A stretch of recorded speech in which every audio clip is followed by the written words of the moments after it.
ます。それでもいいですよね。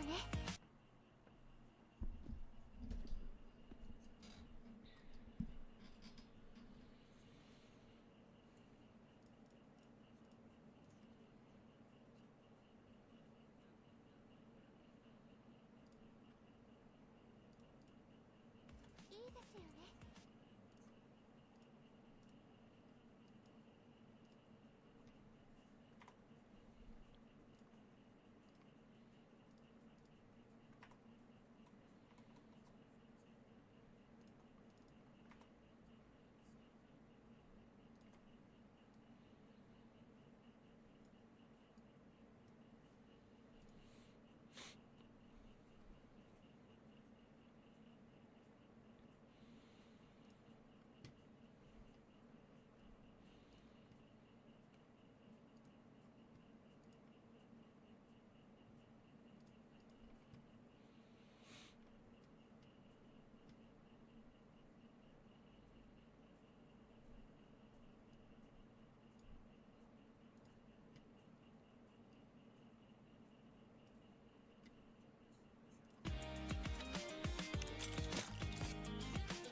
Actually, there's a new setting, isn't there now? Where it's like something something, yeah, minimum firing rounds adjustment. There we go.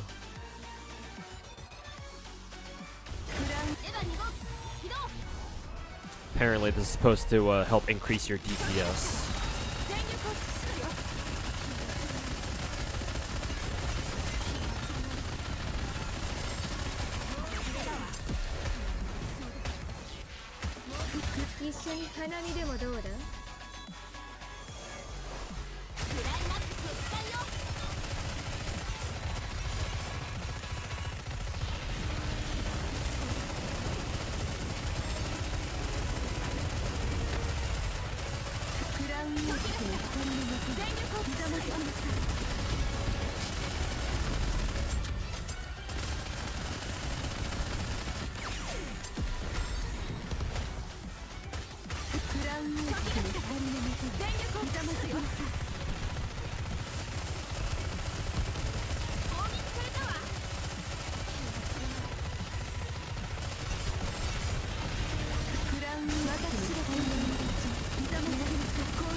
Looks like the minimum firing round setting gives me like a little bit more damage. Obviously, it's a lot better for weaker devices if you're playing on phone or something.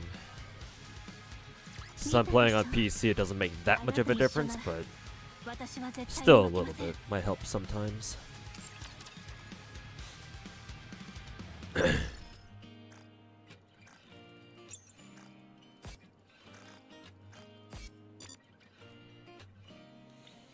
Anyways, how y'all doing, chat?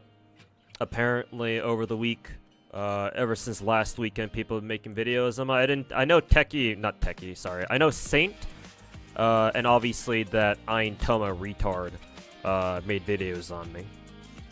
I didn't know Techie made a video on me. I thought little old me wasn't worth that bald retard's time. But hey, I guess I must have gotten under his skin enough, hey. I don't know if that's actually true or not, though.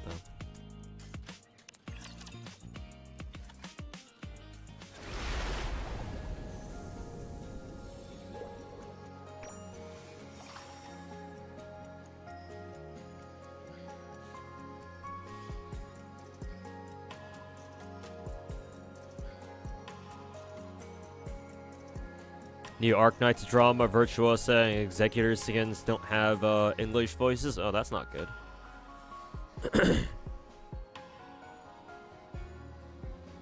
Wonder what's going on there. Hopefully it's just a simple communication error and not anything more major than that. You like your pose? Hey, thanks, Scar.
Techie was trying to farm my ass. More like he was just reacting to a video, reacting to my delusional gacha takes. Okay. I guess I wouldn't really count that then as Techie trying to farm me directly. Because if he was watching a react of my video, then I don't know. Because like it'd be one thing if how should I say this? I don't actually take that as seriously as if Techie were to have gone to my channel to watch one of my videos directly. What is it? Just watching a react to my video is like, I don't know if I really count that.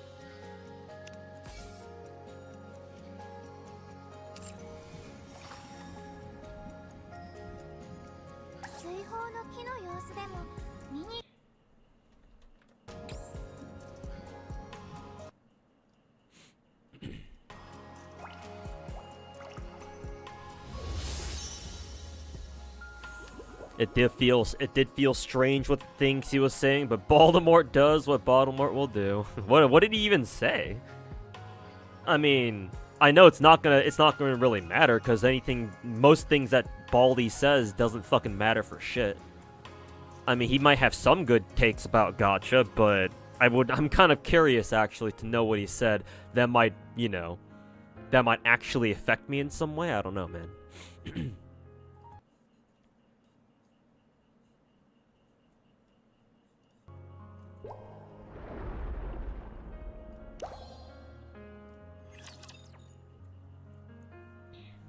Yeah, Little Mermaid time. Or Siren time, I should say. Hey, Zara, welcome back, man. How you doing? Thanks so much for the 60-month resub. Welcome back. Welcome back to another stream. Hopefully you're prepared for a weekend of hard gacha rolling. How's it going? I'm doing alright. Had some lunch, spent an hour walking down to a local pizza place. Picked up a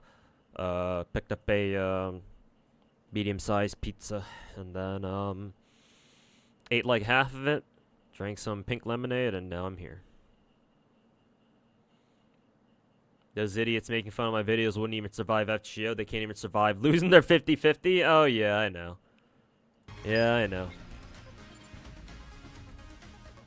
I saw that. I think my delusional, my gacha takes video against Ryuku garnered quite the few likes. I think right now that video is sitting on like a 49 to 51 like to dislike ratio. So yeah, I'm assuming it was either Saint Tontus or Tectone or like some combination of the two. Might even be from Ryuku as well. If Ryuku's like official, like publicly responded to it with his own video or something. But yeah. I noticed that it got quite a few dislikes. Got dislike bombed from somebody. I would imagine it's Saint Tontus because this happened to Psyche, just the other week. So yeah, I assume it's because of that fucking retard Saint Tontus. Unfortunately, he will find out the hard way that not everyone is so easily bullied. Fucking inbred little piece of shit. Just want to say you have absolutely the best takes in the gacha space at the moment.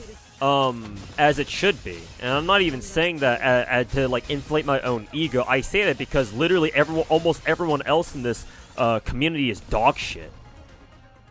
And the ones who aren't, you know, there's still a handful of gacha content creators out there who aren't complete dog shit, who are actually kind of decent actually, but none of them are going to, you know, put out the cold hard truth in the way that I do. You're not gonna get takes like mine anywhere else. I can guarantee you that. You're not gonna get anyone else who will just say things as how they are, without the fucking bullshit, and without, you know, sucking their own cock, or getting the high off the smell of their own piss. Like, well, do I even need to mention them?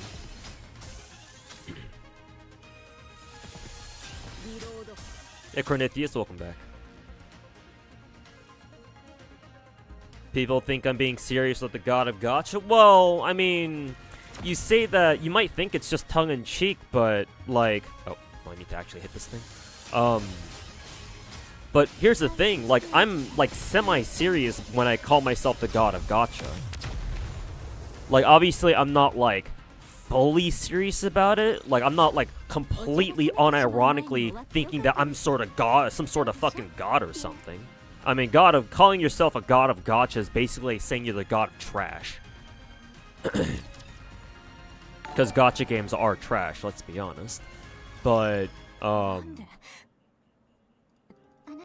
it's like, yeah, I am kind of half serious about it. You know? Just to make things very clear. Like, yes, the whole God of Gacha thing is kind of a bit, but at the same time, not really.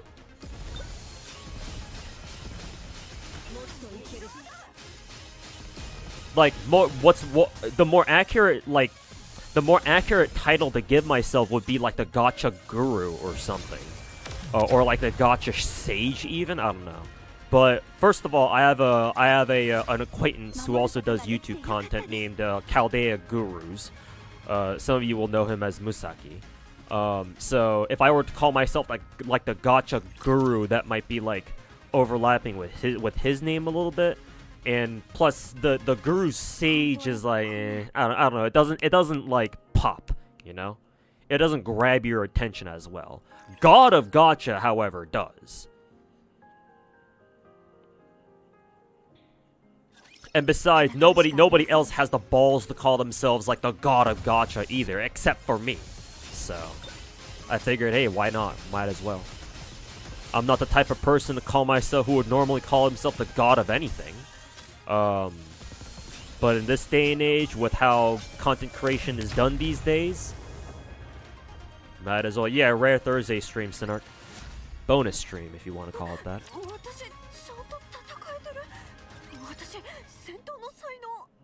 Hey, 9 welcome back. God did a lottery today. Oh yeah, FJ has a lottery, doesn't it? I'm not really gonna farm it though, for obvious reasons.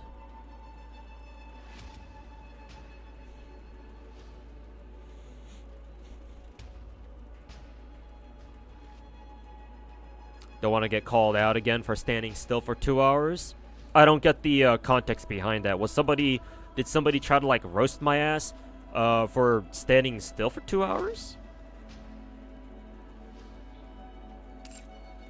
I would imagine either Saint Tontus or Techie. Probably Saint Tont. I don't know why Techie would know enough about me to even roast me about that, or roast me over something like that. So I would imagine it's probably Saint Tontus or somebody. He probably watched like a segment of my streams or something where I was just talking to chat for like 2 hours straight without really doing anything else.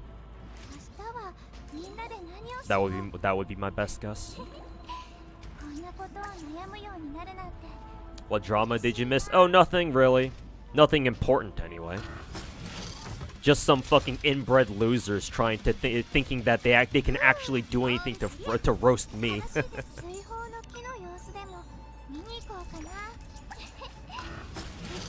Or in other words, you missed nothing of value.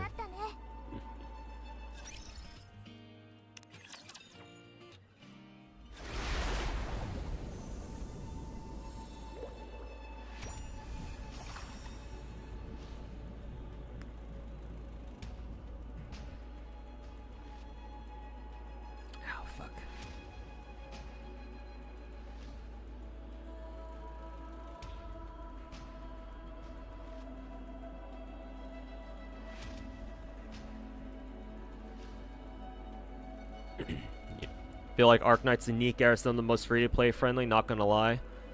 You got all the Nikkes, 100 pulls and 12 sparks to spare, all the Arknights operators. Yeah, for sure. Arknights is obviously way more free-to-play friendly than Nikke in my opinion, but Nikke ain't bad either.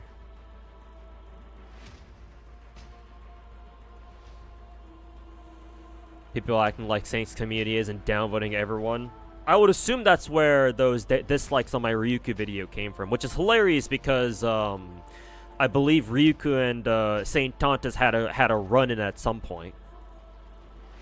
So the fact that his Saint Tontus' fucking dick-sucking fanboys seem to just completely ignore that. Well, whatever. Fucking vermin trash like them don't deserve to play gachas to begin with. They don't even deserve trash because they're lower than that. All they deserve is Saint Tontus' dick in their mouths.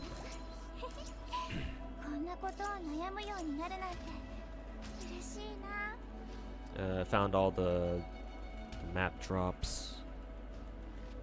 Oh yeah, the minigame. I'm gonna play the minigame now.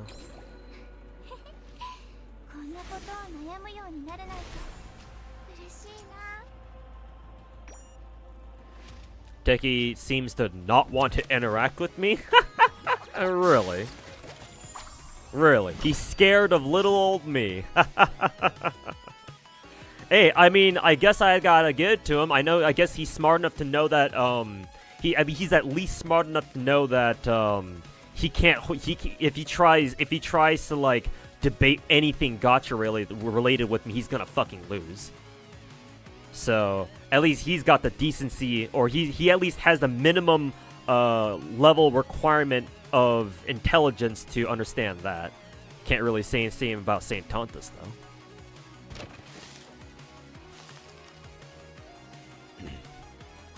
St. Tontus is in drama with Mr. Pokey and somewhat with Genesis. Yeah, I saw Mr. Pokey do a recent stream earlier this week, talking about St. Tontus.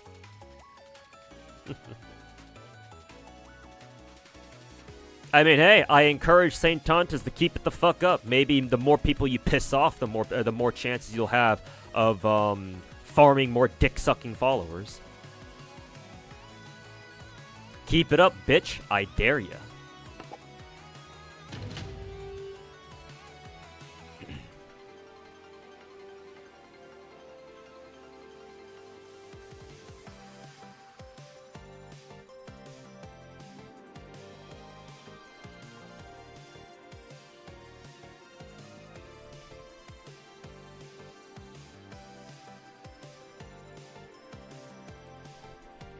People get butthurt because I'm mean about it. I mean, honestly, I only put on an aggressive attitude because of how delusional people are. Like how sure people sound when they put out their dog shit takes out there. My responses would be different. Say in a different timeline, if St. Tontus wasn't as big of a fucking piece of shit, and but he still had like his bad takes, but he at least had the decency to leave his opinions more open-ended for discussion, then I wouldn't be so harsh on them, or I wouldn't be so harsh on him, and that goes for everyone else too. You can have a bad take about gacha, but as long as your attitude towards it is one that implies that you're willing to talk about it, and that you don't sound like you're fucking full of yourself, like your brain's full of shit or something, then I'm not going to adopt such an aggressive attitude towards you. But my whole thing has always been, my whole attitude has always been fight fire with fire, you know? You can't give these fucking dipshits even an inch, because you give them an inch, they're the kind of people where you give them an inch, they take a fucking mile. And I don't need to give you any examples as to showing you why. You guys have seen it for yourselves.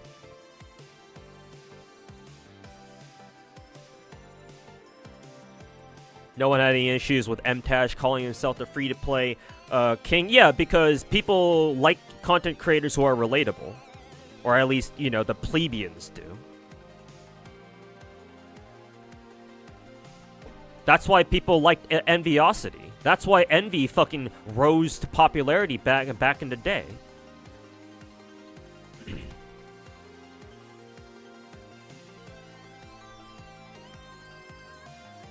So of course people wouldn't have any issues with MTash calling himself the free-to-play king, or Envy being like the free-to-play, like the premier free-to-play streamer.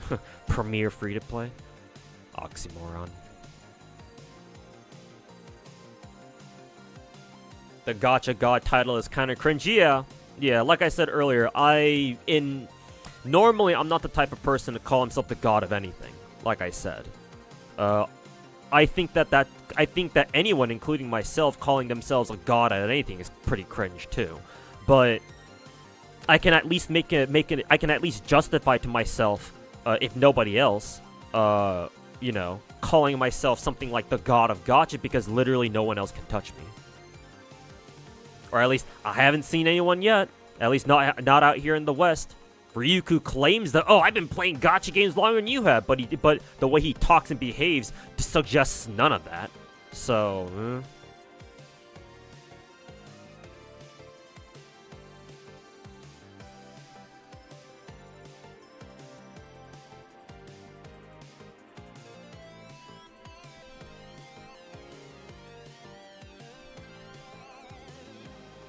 Arknights is free to play thanks to Kyo. Not thanks to Kyo.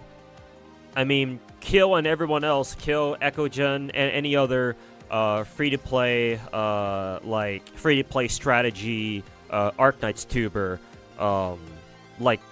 they help show their community how free-to-play friendly it is, but I mean, for that to be possible, the game itself has to be free-to-play friendly. So it's not, well, it's in part thanks to them, sure, but the more important part, in my opinion, is that the game itself was always free-to-play friendly to begin with, or it was designed that way. Excuse me.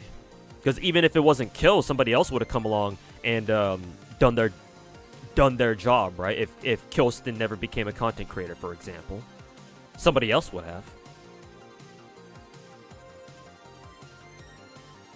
Saint Ton doesn't even hit the like. Oh, surprising! It's not actually his community then.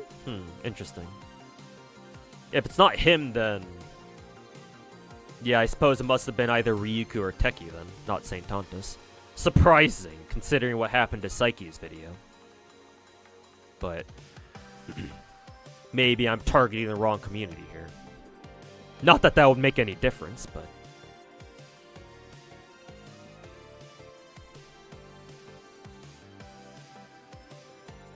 Your bloodline ends with you. Wild comment coming from a fucking YouTuber. And hey, I'm more than happy to have my bloodline end with me. My family can go fuck themselves.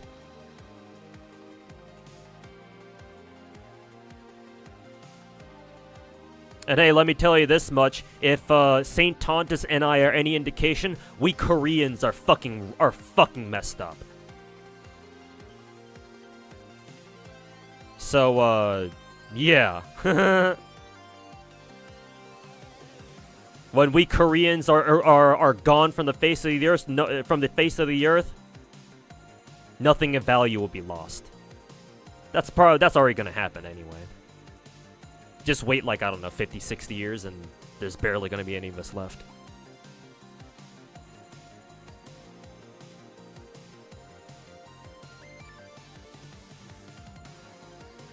But hey, I'll see you in hell, Gimbap. Tell your mother that I fucked her when you get there first. Fucking piece of shit.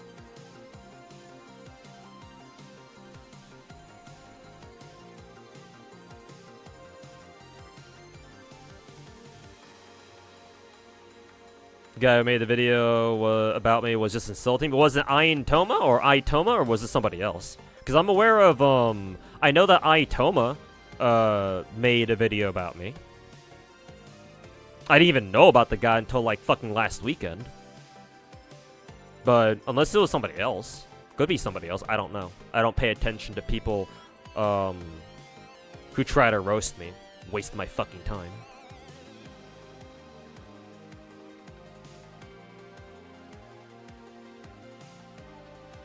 Bro, you're everywhere? Really? Interesting. Well, what do you mean by everywhere, though? I'm Korean, yes. I'm a full-blood Korean. I just came. I just moved here to America when I was really young with my family. So I'm more of a whitewashed Korean, though. I don't really consider myself culturally Korean. I'm just ethnically Korean, that's it. I'm pretty fucking whitewashed. It was that guy? Okay, then I'm already aware of that.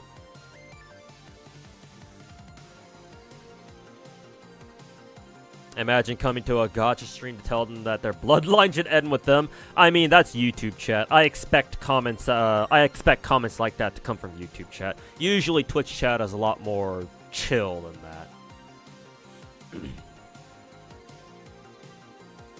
I mean, not to say that it doesn't happen ever on Twitch. I've gotten some comments like that in Twitch chat too, but it's far more likely that I get shit like that from YouTube chat.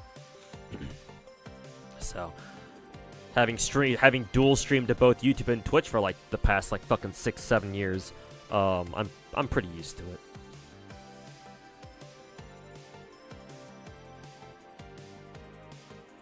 Also, Teki said that I'm the reason I started a channel when I started before him. Really? And then he's a fucking retard.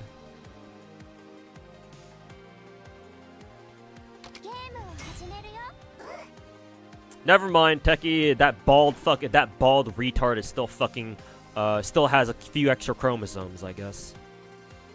never mind. Wonder if I have enough of, wonder if I'll get enough to get, like, the 200 guys. Let's see.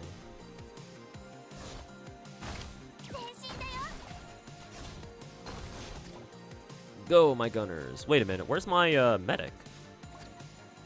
I guess they replaced my, my medic, slimes, I guess? That kinda sucks.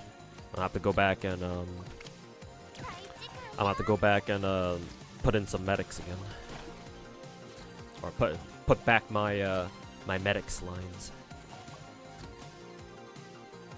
Thoughts on Itoma? Well, he's a fucking retard. That's all I have to say about him. Talking about him is a waste of my fucking breath.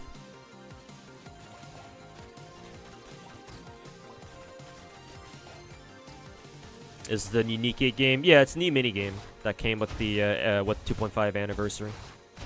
Basically, it's like a, what do you call this style of what do you call this genre of game again? Like a it kind of reminds me of Super Auto Pets or whatever that game is called.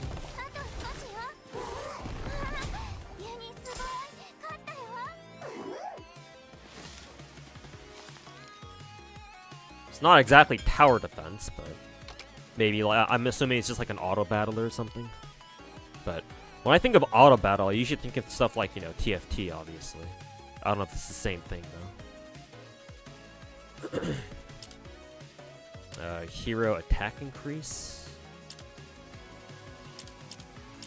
Let's see, summon level increase. Sure, just go with some basic shit.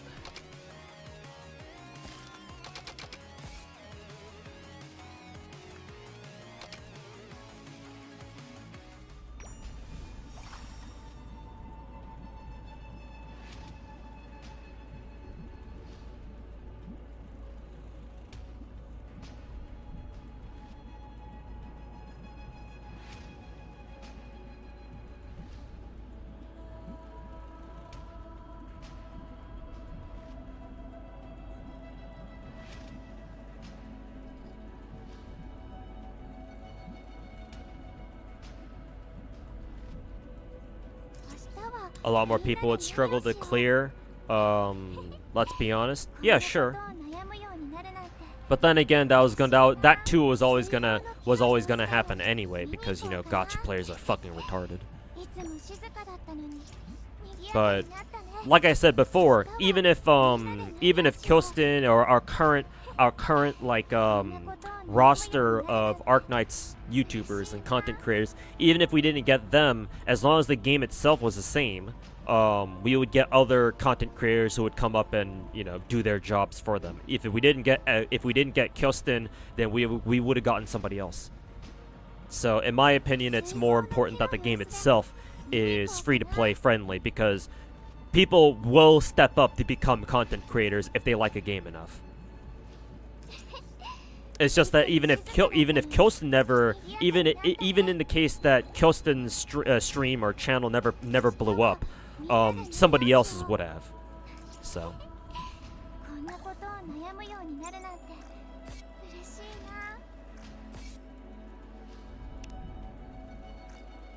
Should probably buy this pass at some point. Right, I have to go and recruit a Nikke. How do Nikke rolls go? I haven't done them yet. About to do them now, though. Yeah, purple.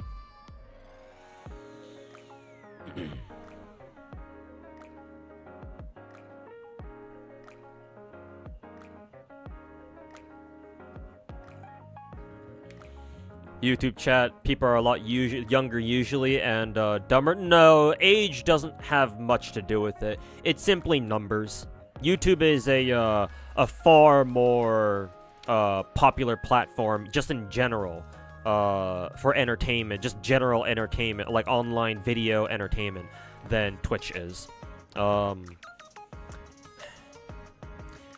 Twitch live streaming, the culture in Twitch is a lot more stable. You can generally, well, besides like the nuances between individual Twitch chats, you can generally expect people on Twitch to kind of like follow a certain code of conduct, if you want to call it that. And I use that phrase very loosely, obviously. Because obviously you'll still have a lot of fucking weirdos and you know, a lot of fucking bastards on Twitch chat too, or in Twitch chat too.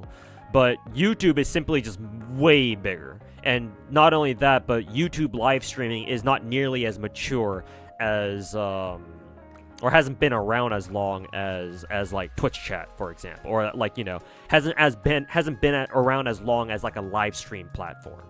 It's only been like relatively recently that YouTube's like started supporting like actual like serious live streaming. So you get those two things, you put those two things together, and you are far more likely to have just random fucking retards come into your chat and say some wild shit.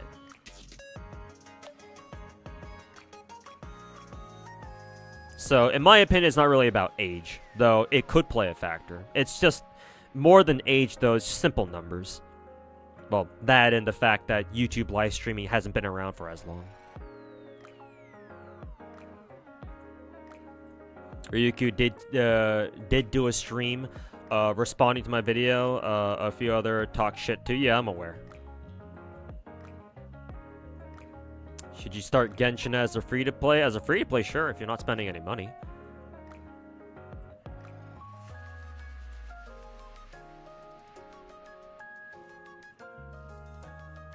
Tahu, calm it down with the fucking, with the slogans, bro. Don't, I spent all this time roasting Saint Tontus and these other dog shit gacha content creators for having cults of personalities. Don't act like them. If you're gonna act like that, you might as well just go over to their chats and act like that, or type that shit in their chats.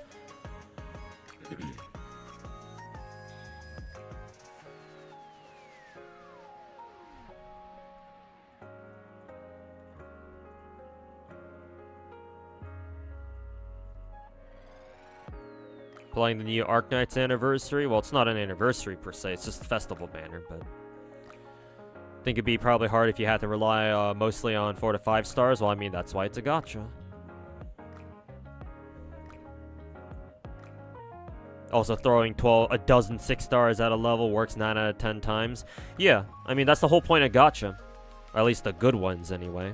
Like, you can get all the content done with as a free-to-play with, like, easily accessible content, but if you just want to fucking turn your brain off and just go through it as easily as possible, then yeah, that's why you roll for 6 stars.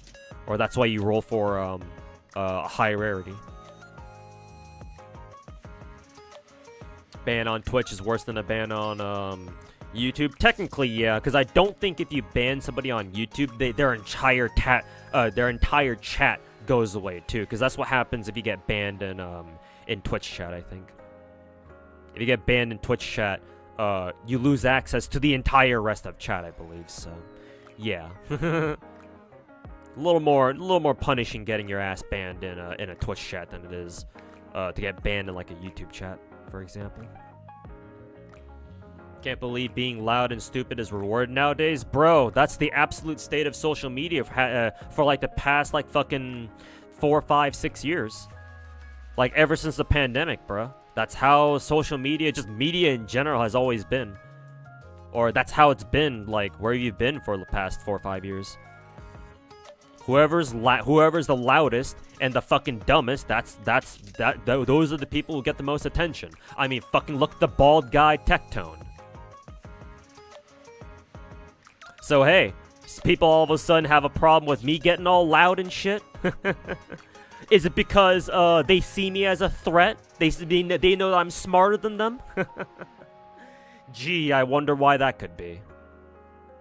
Fucking losers.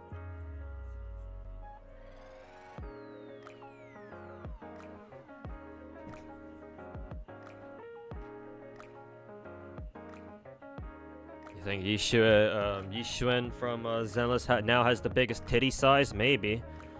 We'll see.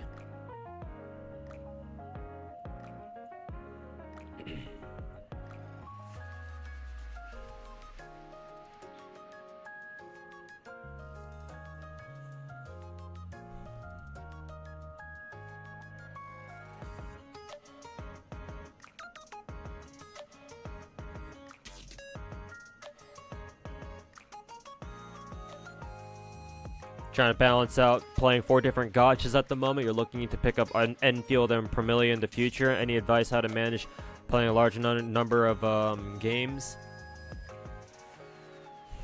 Not really, no. There's not a lot of advice that I can give to, like, know how to handle a large number, like a growing number of gachas. I've explained this many times before, but I'll say it again, because I don't mind explaining this over and over, because it's very important. Most people gacha games are not meant to be played in large numbers. Gacha games are meant to be high commitment kinds of games, right? They're live service games. You're meant to log in every day and do your dailies, because if you don't, then you lose out on potentially a lot of progress, and more importantly, a lot of gems.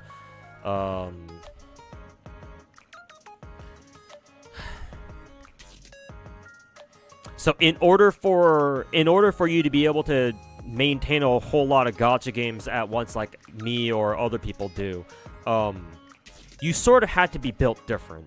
That's like the best way that I can put it. Keeping up with even like 1 or 2 gacha games is very mentally taxing on a lot of people, right? Most people out there, I would argue, don't want to feel like they're chained down to any one thing. It's not just gacha games, obviously, but just to, like, you know, games or whatever in general, right? That's why do you think so many streamers out there are fucking variety streamers, right? Or at least they try to be. Why do you think so many VTubers out there, like the vast majority of VTubers out there, are variety streamers? It's because, one, they don't want to be stuck playing one game forever, or like they don't want to dedicate most of their time to just 1 or 2 games. And 2, their communities don't want to see that either. So, even if they're not VTubers, a lot of variety streamers like that too. Obviously, there's a couple exceptions here and there where, you know, I don't know, like Summit, for example. Technically, he's a variety streamer, but he usually stays on one game for like a decent amount of time before he moves on to something else.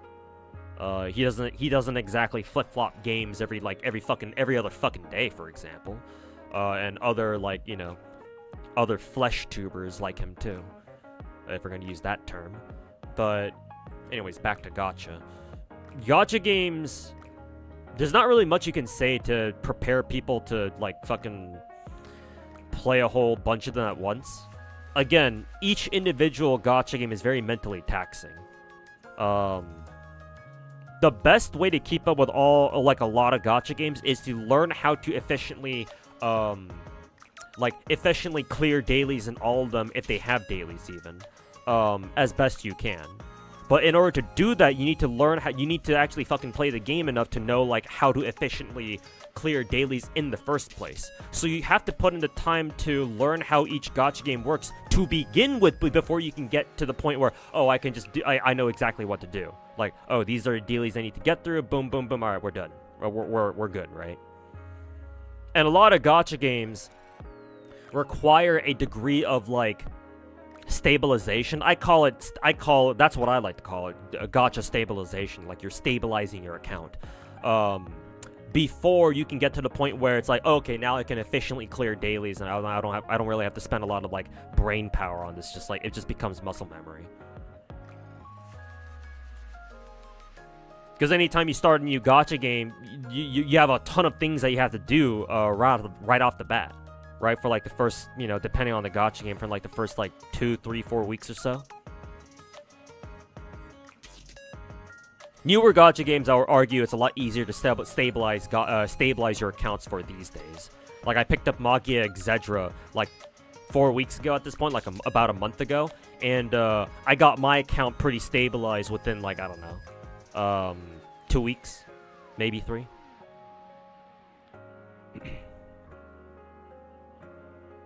So it's like now it's not really a big deal anymore picking up Exedra, because now it's like, oh, okay, I know how to play this game now. I know how to play this game now. Yeah, that would be my biggest piece of advice. If you know that, or if you know that there's a good chance that you're gonna have to like juggle a whole bunch of gacha games in the future. Try to find out how to clear your dailies efficiently, or just content in general, right? Get a good sense of how much content you have to do, or you're willing to do in each gacha game, and then go from there. And then see if you're comfortable spending that amount of time clearing all that content. And if you're not, then, you know, you're gonna have to make some tough decisions on whether or not you really want to, you know, maintain all those gacha games at once.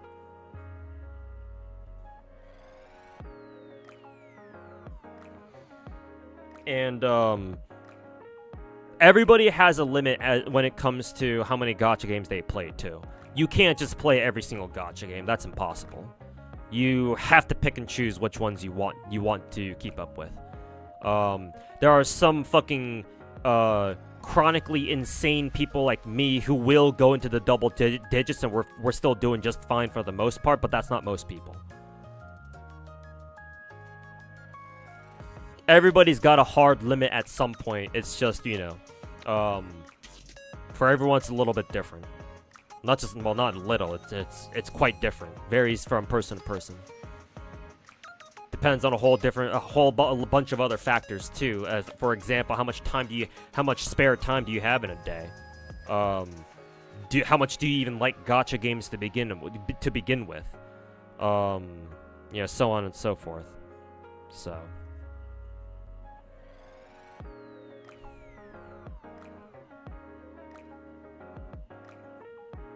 So yeah, I guess the only real piece of advice that I would have, that and, well, actually two. The first one was the one I already mentioned, but I'll repeat it again for like the third time or something. Try to figure out how to clear content as efficiently as you can in all your gacha games, so that way you spend the least amount of time on them as you need to. And like make sure to like set aside your weekends or something to clear content that you know that is going to take a little bit longer. The other advice is, which is something that I've said before, like a long time ago, or before in the past, I should say, is that, don't start all your gacha games all at once. Because a classic mistake that a lot of gacha casuals make is the fact that when they first get into a gacha games are designed to have really fun early game, not end games. What a joke. They're designed to have really fun early games, right? Because, I mean, if you think about it, it's like, well, you know, because gacha games are supposed to be live service games, gacha games want you to keep playing for a long time, right? They want you to play every day sort of thing. So that way, the more you play, the more you can justify to yourself, oh, I can spend money on this game. Or I don't feel as bad spending money on this game because I played this game so much already. So what's like $5 gonna hurt, right? You know, $5, $10 won't hurt. Buying like the monthly battle pass, that's exactly what they want you to do. So as soon as you spend that money, they've won. If you want to think of it that way.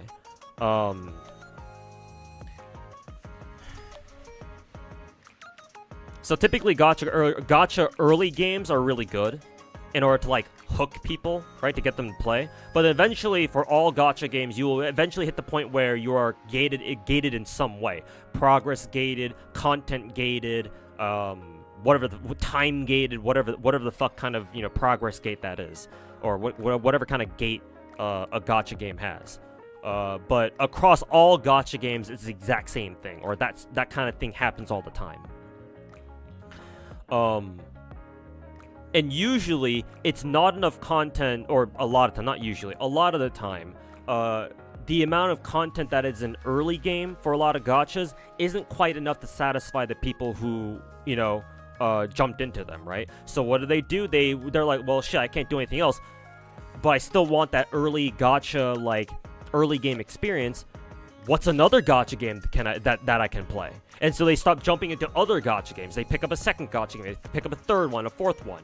And then they soon realize that, wait a minute, now I'm playing 4 different gacha games. I can't possibly handle all this. Or maybe they can, but they don't want to. And so they start dropping gachas. Especially when they realize, wait a minute, I have this much that I have to do, this much that I have to grind in each and every single fucking gacha game. Unless it's Nikke, of course, or other gacha games that are like idle games and not really, gachas they have to like farm in. Those are exceptions. Which is why Nikke in particular is one of the most casual-friendly gacha games out there, because there is no grind for the most part. I mean, there kind of is, but it's all naturally done through like dailies and shit. So you just kind of do them already. And the dailies themselves, as long as you know what you're doing, aren't supposed to take that long either. So unless there's like this really fucking annoying minigame, that kind of sucks. But usually minigames aren't that annoying. So don't start all your gacha games all at once.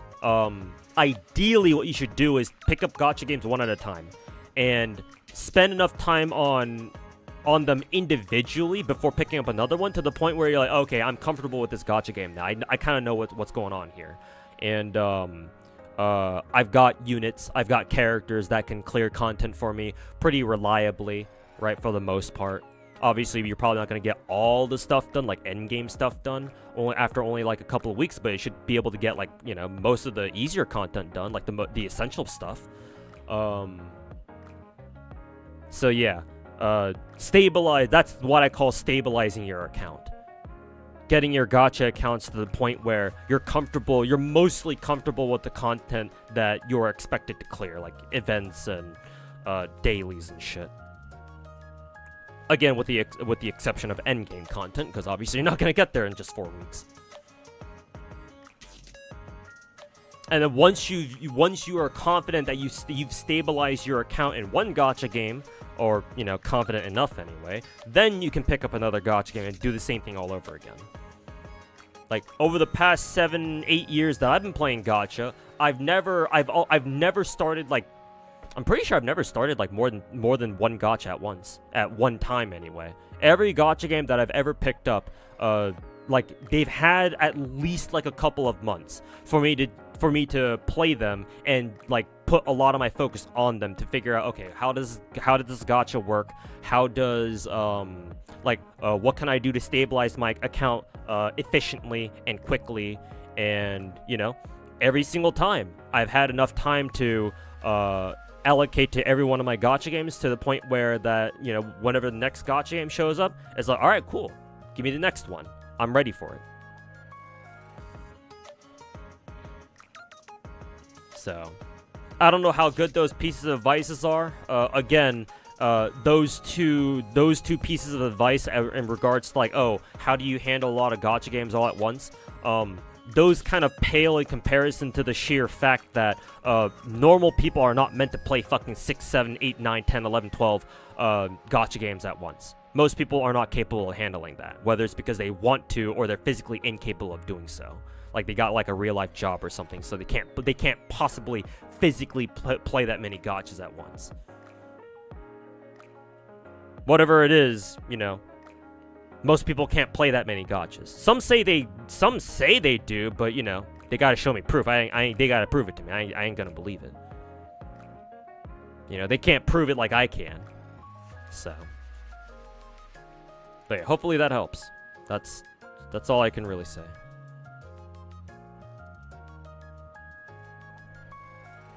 Sorry, I played Grand New Fantasy a year ago. Pretty sure it would make most CC's heads explode.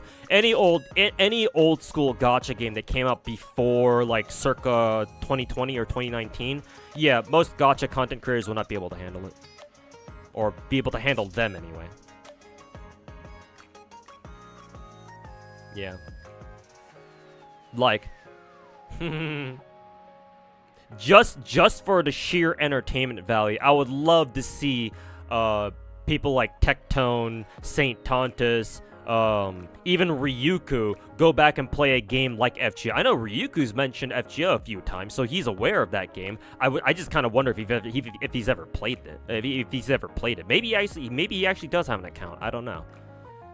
I mean, if he says if he's actually played gachas for as long as he says he has, then he should have no problem picking up an older gacha game like FGO, assuming he hasn't already played it for a little bit anyway. But yeah, I agree. I would love to see these new age gacha content creators try to pick up an older gacha, and I'll fucking laugh at them the entire time.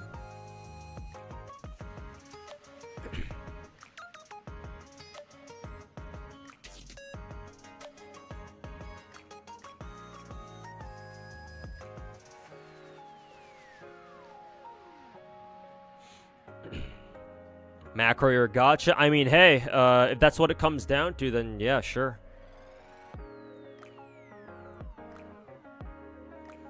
I don't keep up with my gachas 100% too? No, I do. I can prove it to you. If you would really like me to. No, I do. You don't want this smoke, Dev Magic, over in YouTube chat. You think I don't keep up with my gachas 100%? Nah, fuck you, buddy. You don't know shit. Don't make me fucking whip out the belt, buddy.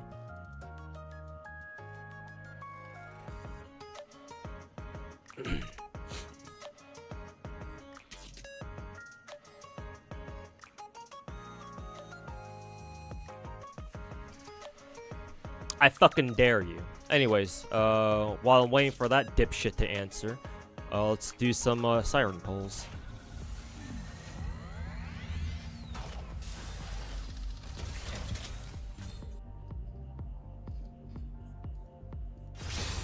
Purple. Is there an honorable mention gacha that I'll recommend checking out? That I don't play, whether I dropped it or something. Off the top of my head, I can give 2 honorable mentions, one to Limbus Company and one to Reverse 1999, because I've heard very good things about those 2 gachas. Those 2 gachas are gacha games that, in a different timeline, if I didn't lose my original job from like 2 years ago, I would have definitely picked up on my own volition, but obviously I wasn't able to. But if I were to, I think I have a promise with my stream that if I'm ever able to make content creation like my full-time job, I will immediately pick up both of those games and add them to my main roster of gacha games. So if I had to give honorable mentions, it would be those 2. Also the Black Beacon, because apparently I hear that game's pretty good too. So 3 actually, not just 2, 3. There might be like another honorable mention here or there that I could also give, but those 3 for now.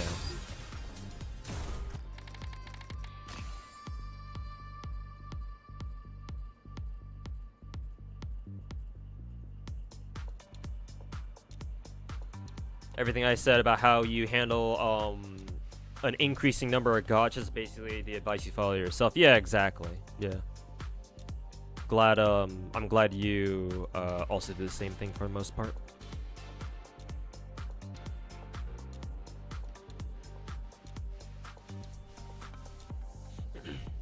Prove it. I mean, I gotta hear it from that Dev Magic bastard himself. He's got to talk again. What? Because what? Did me calling his bluff silence him into fucking cowardice like every other fucking Saint Tonta's dick sucker?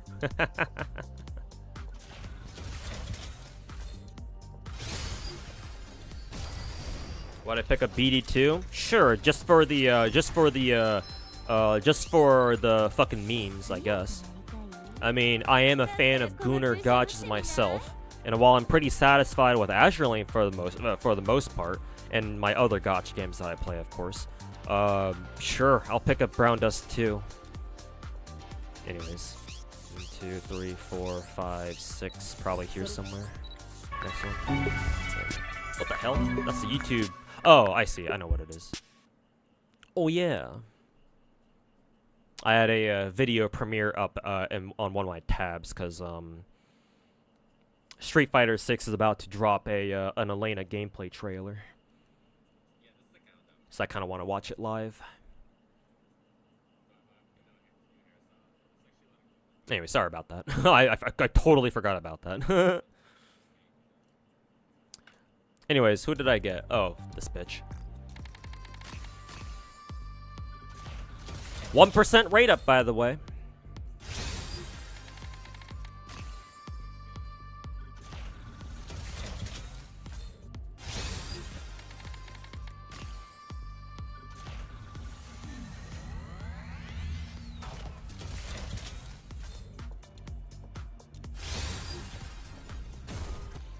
Oh, he did respawn. I bet you don't have 100% Genshin completed, Star and Zenless achievements up to date, up to the current update. You're right, I don't. But then again, no other content creator does either, unless they like unless they like no life the fucking game.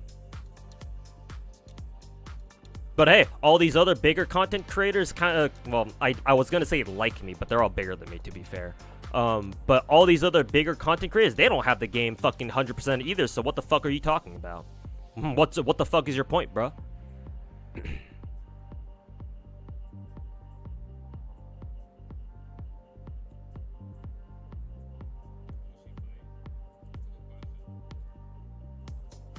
Sure, if you want to fucking nitpick like a little bitch that you are, then sure. I don't have the all these games 100%, like true 100%ed. But I do keep up with them every single patch. I roll for every single fucking character in all these fucking gacha games. Can you say the same about all these other content creators? Hell no, you can't. So you can go fuck yourself. I'm still the god. Fuck you.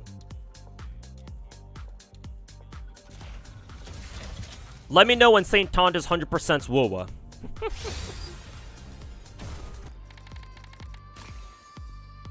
And if he does, let me see him 100% Zenless too. He can't even fucking do, what was that game mode? He can't even do Deadass, so he can go fuck himself.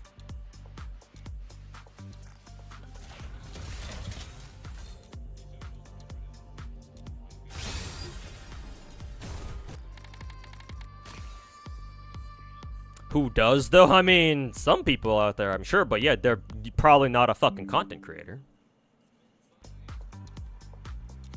I believe those are all my tickets, unfortunately. How many gems do I have? 54k?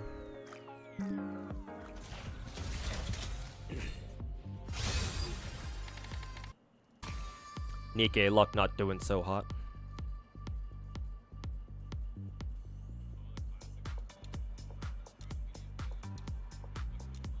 LMAO, there's no way we're arguing about who has no life more than the other. I mean, you're in YouTube chat, so why do you think you're any better? Fucking little fucking dipshit.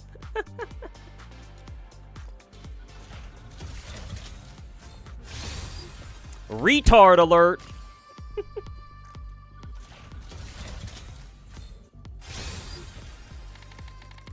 Nothing but purples.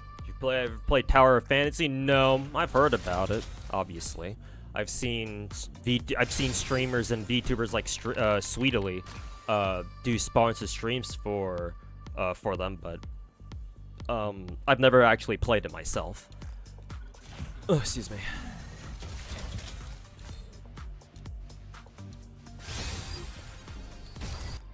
Oh, finally.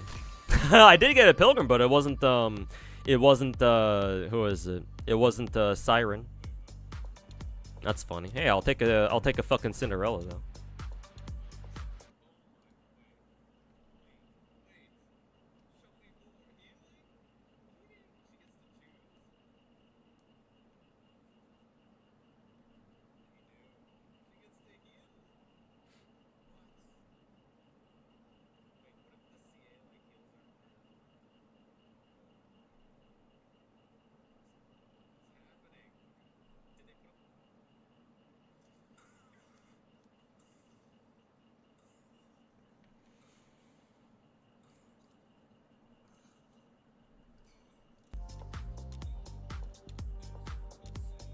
Is it true that TOF will EOS because of NTE? Probably. I don't know if it's because of NTE, but I wouldn't be surprised if hey, this guy rolls, thanks for the 60 months resub. Hey, welcome, congrats on your 5-year resub, man.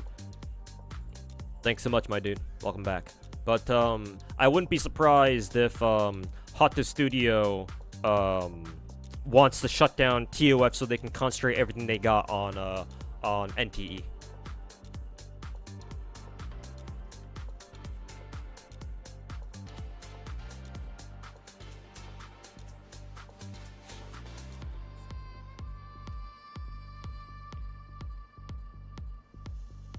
Elena having healing again? Of course, but I mean, of course.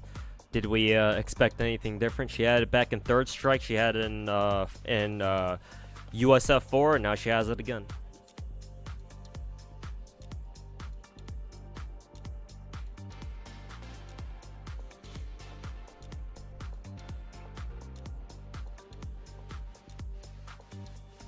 So many YouTube videos from drama CC's trying to farm my ass for content. How many videos is so many videos though? Because I only know of 2, I think, and I know Techie reacted to one of those videos. It's like maybe 3 if you want to count that. I would love to know who else is talking about me. Well, would I say that? Realistically, I don't give a shit, but I'm curious to know how many videos there are talking shit on me. Content in gachas must be dry. I mean, here's the thing, Chais, if that's how I say your name. Here's the thing. These kinds of fucking dipshits never cared about the gachas themselves to begin with.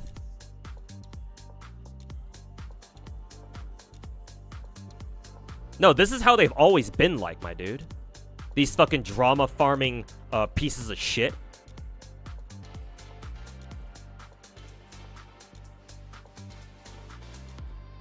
It's not that content in gacha games these days are like dry or anything. Sometimes we can have some slower moments, sure. But nah, bruh. They don't give a fuck about gachas. They never did. They're just in on this to make a quick buck. They just want to farm fucking viewers from the gacha scene because gacha players are fucking retarded. And eventually they're either going to, well, one, they're going to keep doing it until their fucking plan blows, until their channels blow up in their fucking faces or something. Or they're going to jump ship to something else and take all their viewers with them. That's all they're going to do. They never gave a shit about gachas to begin with. Maybe some people like Techie in the beginning, maybe he had like a genuine interest in like playing different gachas and shit. But these days, hell no, he's a fucking variety streamer. He's a variety streamer who does spawn. Who's more open to playing gacha games than other variety streamers. That's literally it. He might as well become a VTuber at this point. Somebody should make him a fucking bald ass VTuber avatar. And yes, Arknights patch is here already, so you can roll for those too. Nah, bruh.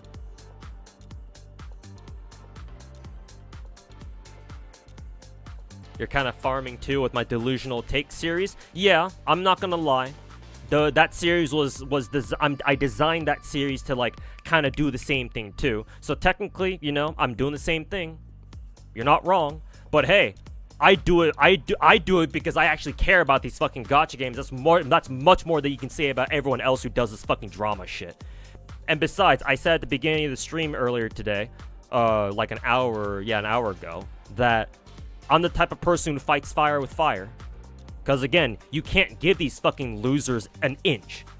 Because they're the type of people, if you give them an inch, they take a fucking mile and then some. So no. I can at least justify to myself why I'm kind of like doing this fucking, you know, clickbaity delusional gacha take series too. They can't. If we're gonna talk about morality here, I have the fucking high ground. I would love to see people try to argue with me on that.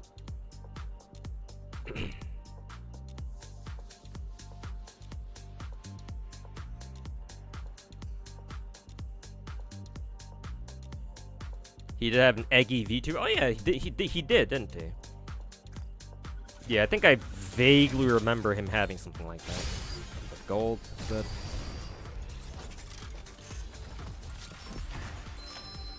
It's 1, 2, 3, and 4. Tetra, so I don't care. Ooh, another soda though. How do I feel like Nikke's gacha? You still prefer Genshin, especially with 1% banners in Nikke? Strictly speaking, Nikke banners are better than Genshin. I don't know how you can argue with I don't know why, like, I don't really see the logic in you bringing up Nikke's 1% banners when none of the Hoyo games even have a base 1% chance to get anything to begin with, or like a 5-star anyway. Also, Eon is the wing. Thanks so much for the brand new Twitch Prime sub, man. Appreciate it. Welcome to the team. Thanks for the support, my dude. Objectively speaking, Nikke's gacha is better in every way. So it's not even a comparison. I don't know why you say that you would you still prefer Genshin's. But I mean, hey, you do you, man.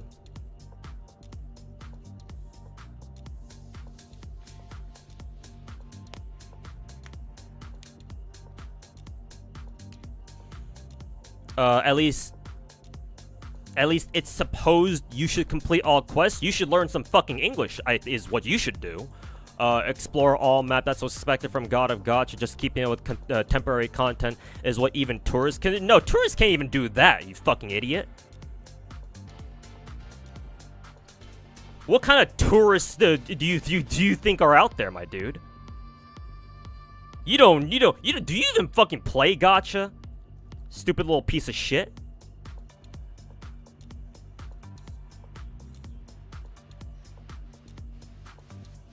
Keeping up with temporary content is what even tourists can. Hell no! A lot of tourists don't even do that.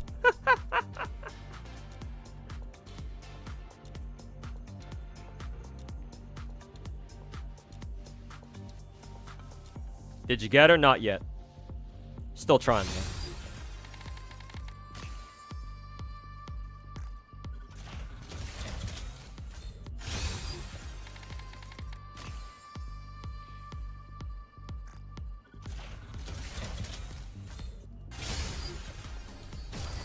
Another gold. Number 6, I think.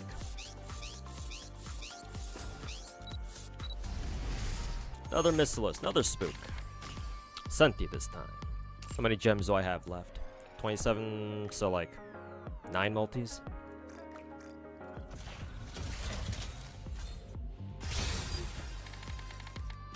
My videos are getting traction over content creators lately. Think I might get big pretty soon.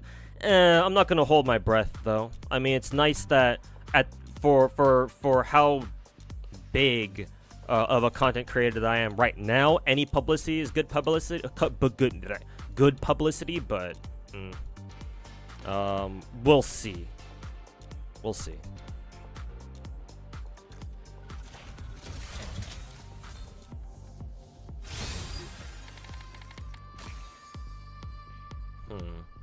I think maybe, given all the shit that's going down, maybe I think my best course of action would maybe to reach out to other people like Genazod and Mr. Pokey to see if they want to do like a collab, like talking about stuff. I don't know.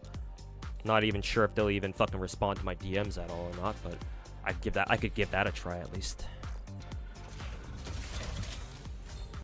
CC war happening soon, maybe. Implying it hasn't already happened, or it's not already happening right now. Well, for me, it's not even a war, because I'm not even gonna fucking engage with fucking retards like Saint Tondas and the others.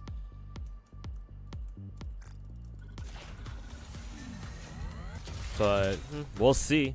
Gonna be potentially an interesting. Ooh, I think no, I think I had Phantom before. I think that's it. It doesn't say new, so I already had her.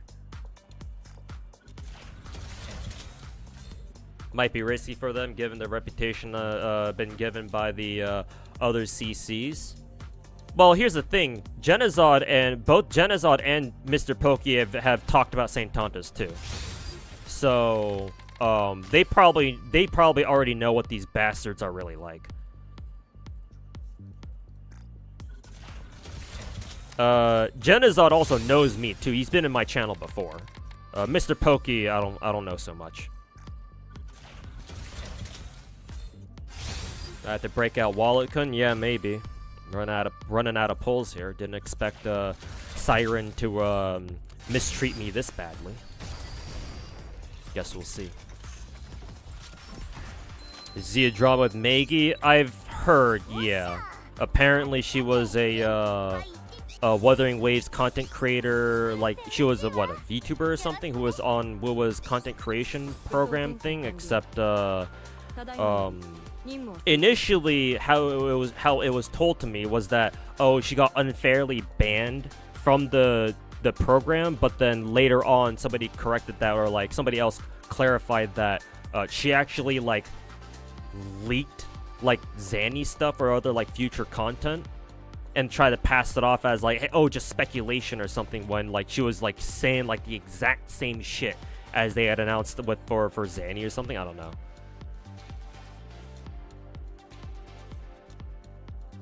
And then like Maggie's trying to make it seem like, oh, it wasn't really her fault or anything or some shit like that. I don't know. I haven't looked into not a pilgrim. I haven't looked into that situation beyond that, so I have no idea. Okay, so that was great. Time to go fucking redeem her ass directly then.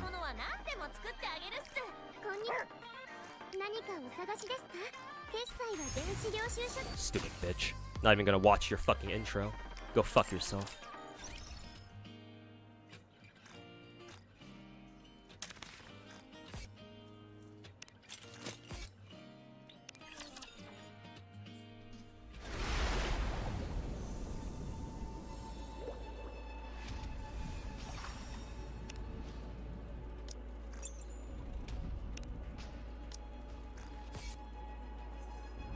Probably buy the battle pass like off stream or something. Don't really feel like rolling on Nikke in it right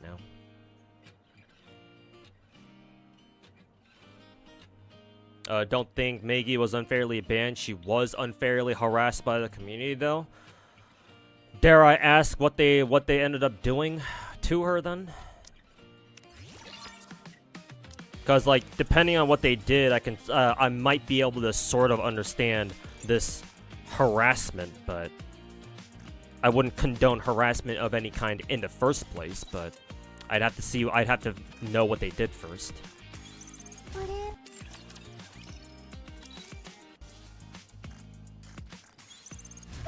Damn, core +7? Jesus.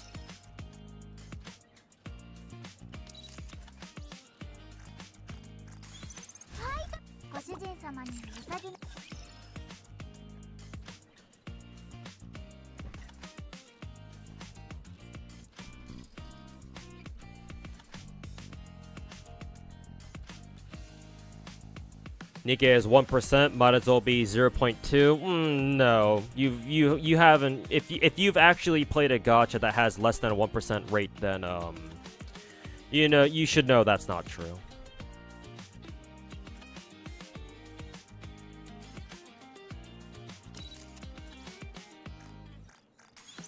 Shutdown.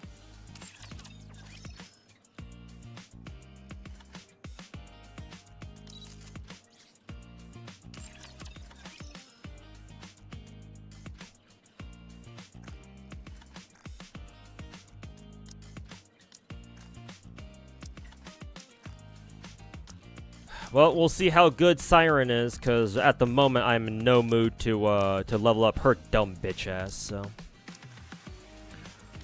guess I'll wait for a little bit and see where she ends up on the tier levels. She's a fucking pilgrim, so of course she's gonna be fucking top tier. Why the fuck would she not be? This is fucking Nikke. It's a Korean gacha game. Of course she'll be top tier. Let's see, Arya and then Phantom.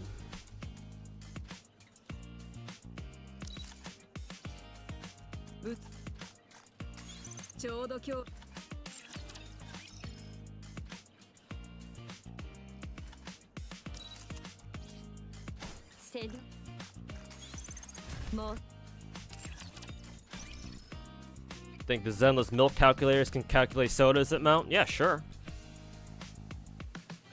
Why would they not? How would they not?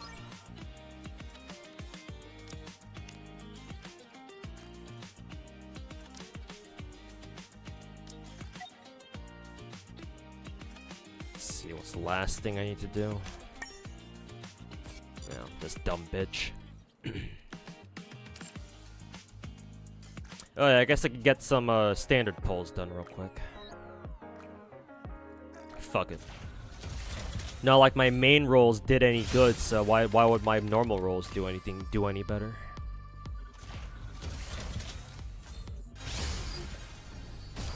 Let's see how many fucking gold pulls are here. One.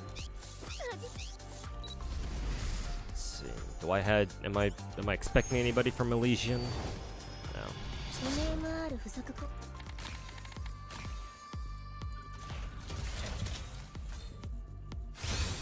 Purple, so another skip. Wow, I was not expecting that. 3? This is where my luck must have went. Too bad there are none of the girls I was looking for, so I don't really care.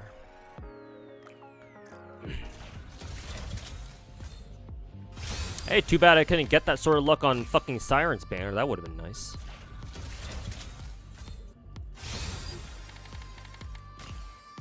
Alright, luck's back to normal. As it should be. Who do I want here? What cores do I have my girls at here? Oh, I need to also buy Alice's skin too. Cause it's finally back. Actually, shouldn't they show you your fucking core thing, your core number here?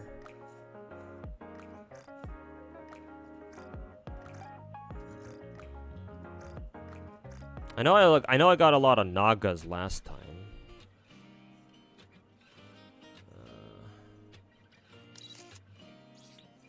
Core 4. Leader is really high core level, I think.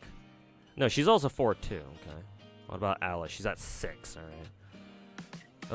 right. I guess I'll go for core 5 leader, I suppose.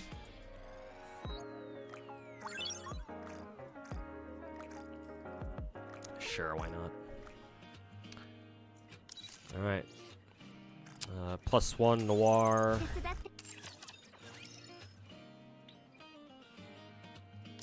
Oh, Ain's now fully limit broken at least. That's good. She'll be a much better alternative electric DPS for me now, so that's nice. I think there was one more. Oh yeah, Biscuit.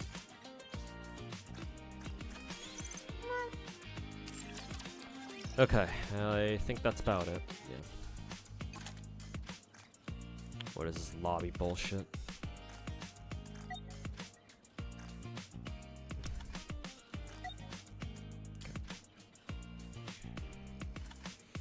I feel like a lot of people are waiting for a responsive video from me, like as in like those other content creators. Fuck no, they can go fuck themselves. They're not worth my fucking time. They're not worth my fucking time making follow-up videos. So if you watch any of them, if you watch any of these fucking losers, like, and I don't know if Tectone really gives a shit. But if any of you watch Saint Tontus or Toma or whatever the fuck that loser's name is, or Ryuku or anybody else who's made like a react video to me, and it feels like they're kind of waiting for a response video from you, can tell them that I told them to go fucking fuck themselves.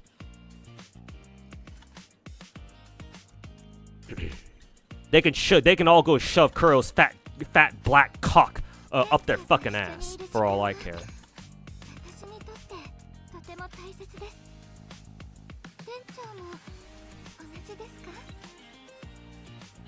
Gonna be real with you two. The best one to collab with is Ryuku, and I don't know, man. After talking to remember the last time? Remember the time that he came to my chat like last weekend or so? I forget exactly when. But yeah, like talking to him during that time, I don't know, man. I got some bad vibes from him. Nah, bruh. I maybe if I were to give him a chance, maybe he's not gonna be completely brain dead like the others, but just talking with him didn't really instill me with confidence that that's how our conversation would go. So, not to mention he's a fucking woo-a dick sucker too, so I don't know, man.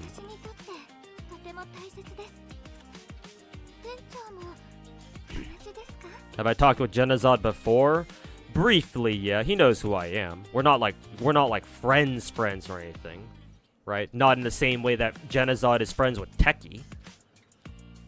So we're not like that per se. I'm not gonna try to fake our relationship or anything, right? We like to talk. We've talked a few times, but no more than that. But at least he knows who I am. So maybe he's more willing to talk. Maybe, I don't know. He might be willing to discuss some stuff in light of recent events, maybe. I don't know. I'll reach out after stream today, maybe tonight, and try to, you know, message him on Discord or something. I don't know. 店長と一緒にいる時間は私にとってとても大切です。店長も同じですか? You rolled an Arknights yet? No, not yet. Well, I'll do so pretty soon here, because I'm done with Nikke for today. Siren shit down my throat, so so I'm going to fucking throw her into solo confinement for the next for the next week until who is it, Mihara shows up. Siren wants to speak again. Time to put some fucking duct tape over that bitch's mouth.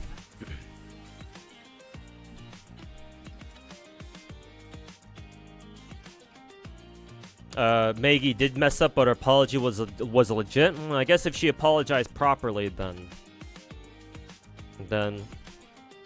I don't know.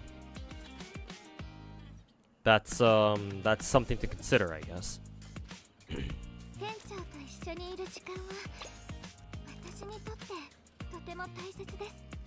At least Saint Tontas has dedicated himself to one gacha, not spread out over 10. It's better to be professional at one thing. Oh god, you are a Saint Tontas dick sucker now, aren't you?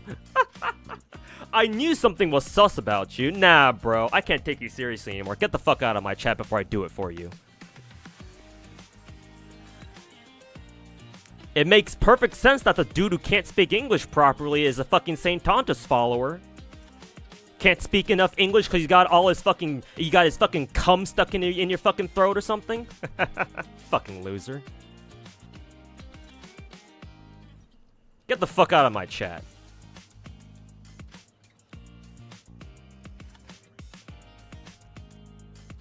Also, Saint Tontas professional? Man, I almost feel better about my dog shit siren rolls now that I've read that comment. Fucking clown. Alright, let's switch games over to... Switch over to Arknights.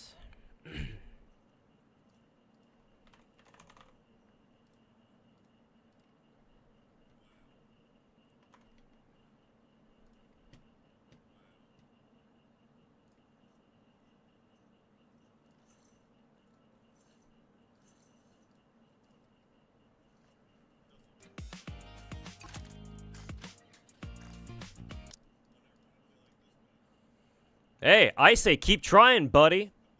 Maybe one of your shots won't miss by a fucking mile next time. You know, like they say, fucking blind-ass squirrels are right twice a day about the time of day that it is. Keep trying, buddy. One of your shots will land.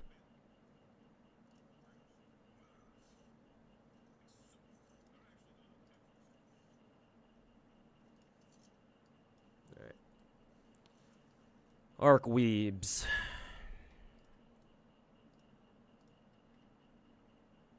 We can crank up the volume here.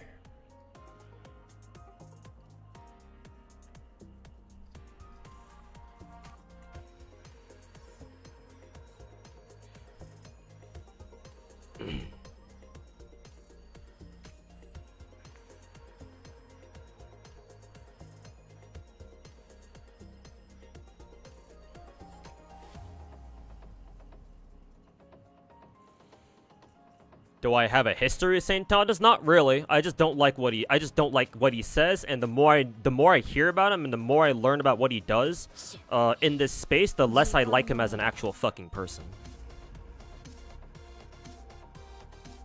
But no, I don't have like I can't say that I have a direct run-in with him or anything. If anything, I will say this, I was the one who initiated this beef, if you even want to call it that, between us two. I doubt Saint Tontas would know who I was if I didn't do like my delusional gacha takes series. So I did start it, but then again, I fucking hate people like him. So he can go fuck himself. People like him are the reason why the gacha community is, or like at least for the content creation scene, people like him are the reason why the gacha scene is the way it is right now. It's like it wasn't enough that we had one bald retard putting out his whatever the fuck kind of takes he has on gacha. I mean, at least Techie, not all of Techie's takes are bad. Every single one of St. Tontus' takes are fucking retarded because he just fucking sucks one gacha's dick all day.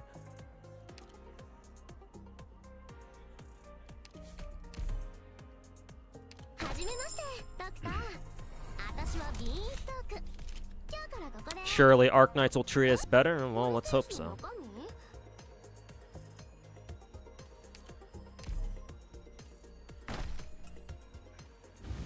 I probably should have done my singles first, actually. But, whatever. I think that's the new 5-star, so at least we don't have to worry about getting him now.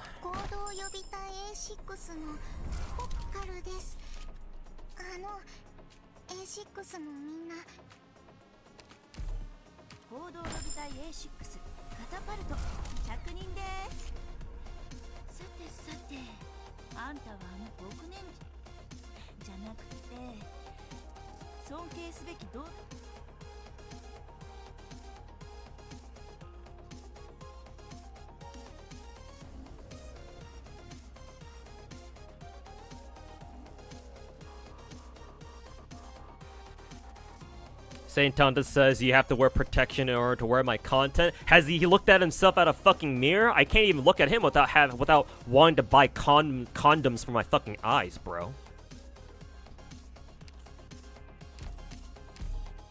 So what the fuck is St. Tontus on about?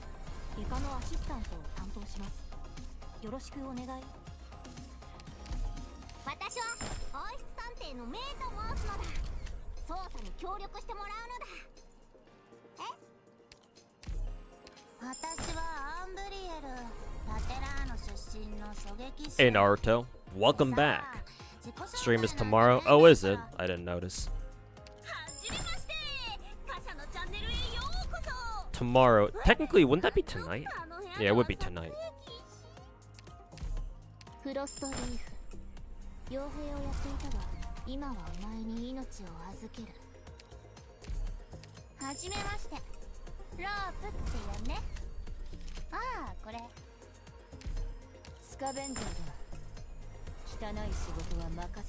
Genshin stream tomorrow already? Yeah, it's about that time because we're another 5-star.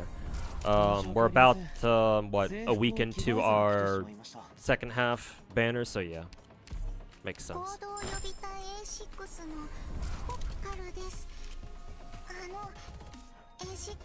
Genazod hates St. Tontus as well. Well, yeah, that makes sense because Genazod is actually a fucking decent ass gacha streamer, and if you're a decent fucking streamer, you should not like St. Tontus.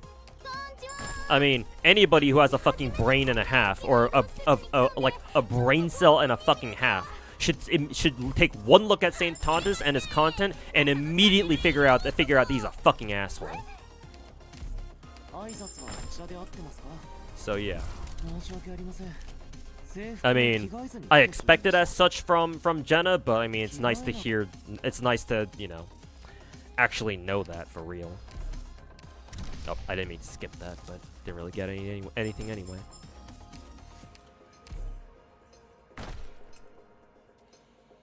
Hey Mono, welcome to the stream. First time, huh? Your polls were horrible this banner. I mean, I feel you, man. Haven't gotten shit from Arknights yet. Though, to be fair, I just started. My Nikke rolls didn't go very well either, so that's something.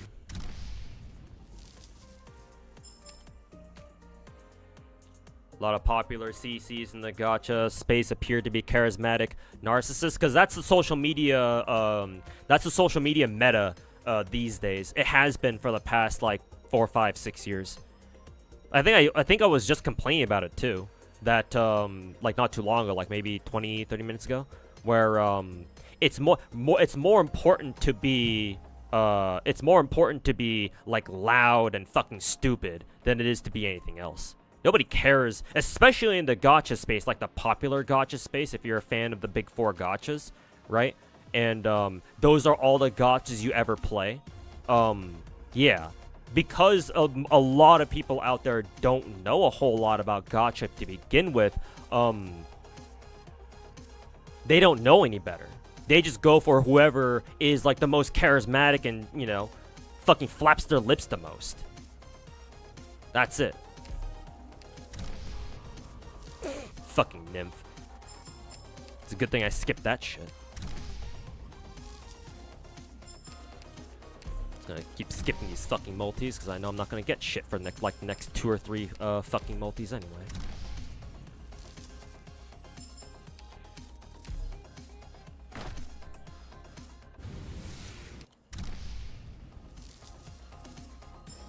Did I know Jenna Zod's moving over to Techie's place? No, but not surprising.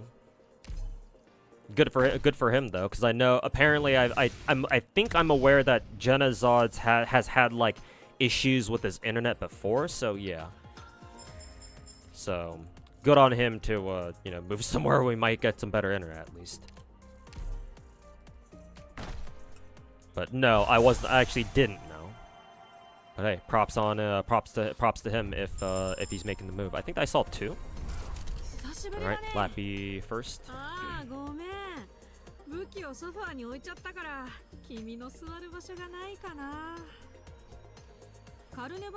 Keep going with a regular video upload. You'll see through as time goes on.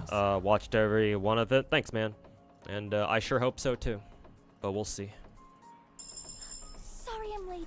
3? Why did I get nymphed twice? Why the fuck did I roll for you the first time, bitch? You must be the doctor. Hello. No, I didn't even notice the third one. I just saw the one up in front and the one at the very back. I mean, one of them, we're 2 out of 3 and now, so whatever.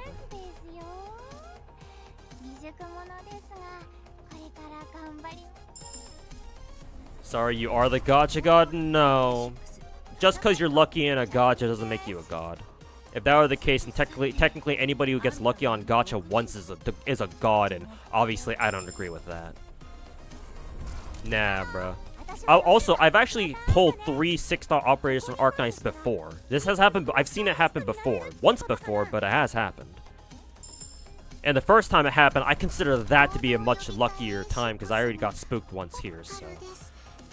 I mean, it's cool that I got 3 6-stars again, but one of them is Nymph. I just got her in like the last like fucking 2-3 multis, so I don't really give a shit. And again, besides, allow me to reiterate the fact that just because you get lucky on gacha doesn't all of a sudden make you a fucking god.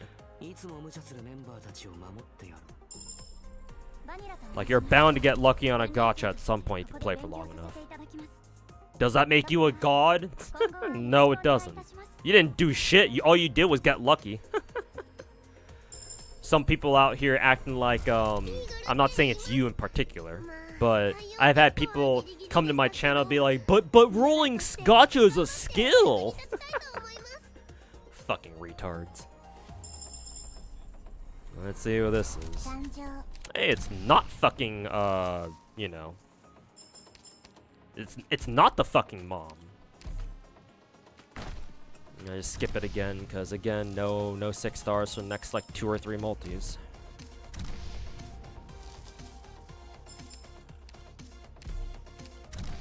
Oh, never mind, there she is. Okay. That was a little bit early, I guess.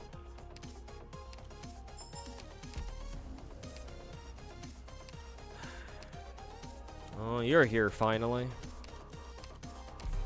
I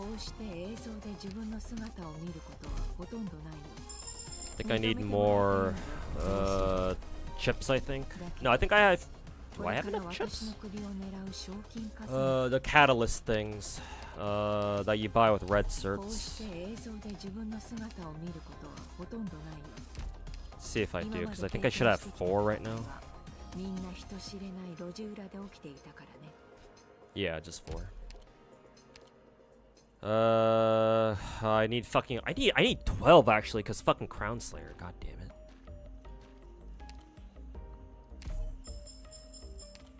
Buy the furniture that I'll never use. Exchange your tokens, because why not? Save that for later. Oh yeah, this is the Oh, this is the outfit store. Okay. Where am I going again? Oh yeah, red cert. Red cert. Oh, we got new red cert operators. Cool. Oh god, I need to farm more fucking red certs. Okay. Well, back into this dump we go.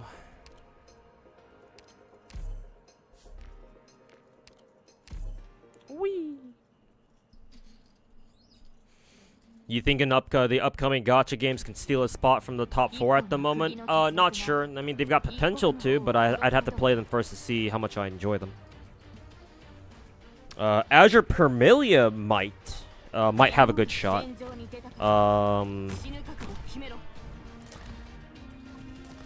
NTE maybe. I'm not so confident that is them. I have more confidence in Manju as a developer. So I expect them, or at least not maybe expect is too hard, too like strong of a word. I have high hopes for them that Azure Permilia will pop the fuck off, but we'll see. NTE maybe, but again, it's Hot to Studio, so I don't know. Hard for me to gauge them personally, but we'll see. Maybe they can pull something off this time, or do a better job this time around. Ananta, I expect. I think it's better to say that I expect them to make Ananta like a huge hit. Like they've already did it once before with the Marvel Rivals, and I expect them to do it again. Yeah. Like this is NetEase we're talking about, so they should know what they're doing, or at least certainly that's the hope that they do, or that's the hope anyway.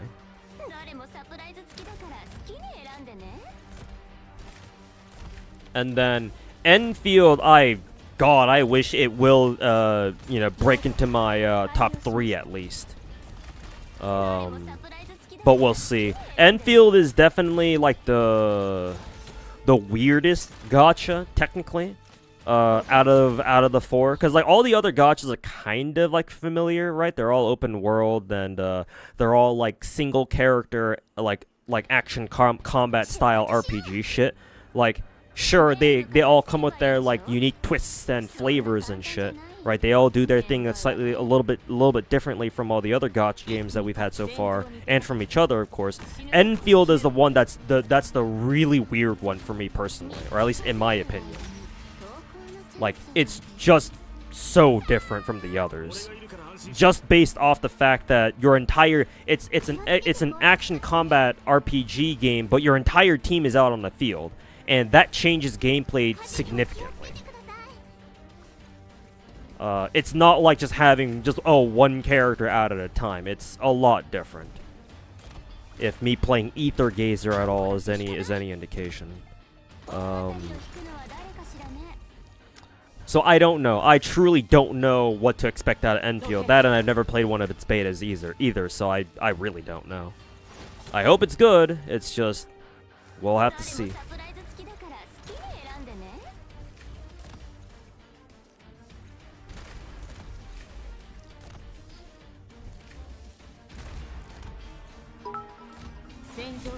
Hey, board player, thanks for 500 bits. How's it going, too? Managed to get Vivian and Jane with their signature engines. Hey, congrats, man. Spending 100k makes you a god, I guess? No, spending money doesn't make you a god either. I guess you don't get it. So let me lay it out, like, as plainly as I can for you. What makes you a god at gacha, like me, for example, is the fact that you actually fucking play them. And, like, you play them to a degree that most other people simply do not. And you play a whole bunch of them at once. You don't become a god of gacha just because you spend a fucking bunch of money on it, or just because you get lucky once on gacha and you roll like what 2, 3, 5 stars in a row.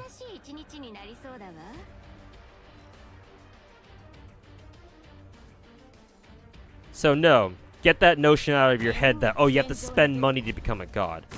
If all I did was spend 100 grand on gacha, and that's all I did, and never touch these fucking gacha games ever again, I wouldn't bother wasting your time, wasting all of our times here, calling myself the fucking god of gacha. That's fucking cringe.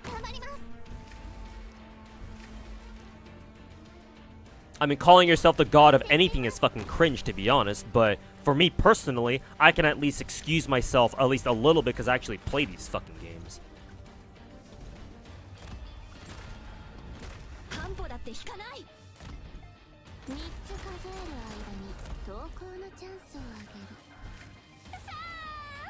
Mention the God Eater collab with Ether Gazer. Ether Gazer has a fucking God Eater collab? When did they announce that? Or maybe it's a CN only. Or unless they announced it on their EN page. Let me check their Twitter real quick.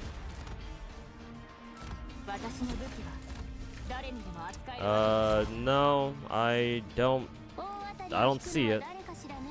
Unless they're gonna announce it on their stream later this weekend.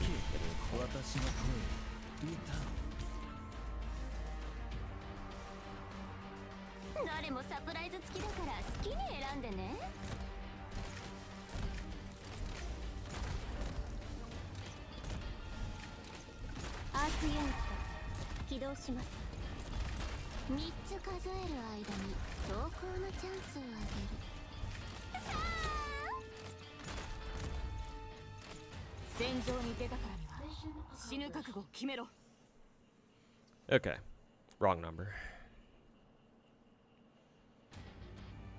Does anyone Photoshop my face into Kama from the world God only knows? No, not yet. Wow, that's a fucking throwback, isn't it?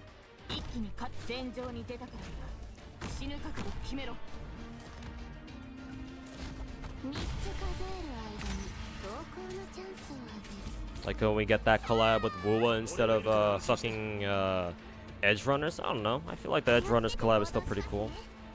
But that's just me. Announced a long time ago for CN. No date for the God Eater collab just yet though. Oh, okay. I've been hearing rumors that Ether Gazer EN might EOS soon. I don't know how true that is, but we'll see.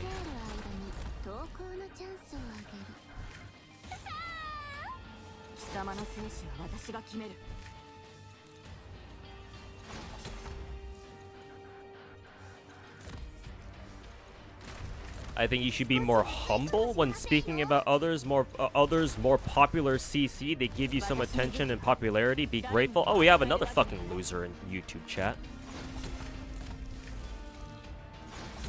Hey, how about you tell your favorite? How about you tell your own favorite content creators that first before you tell somebody like me that?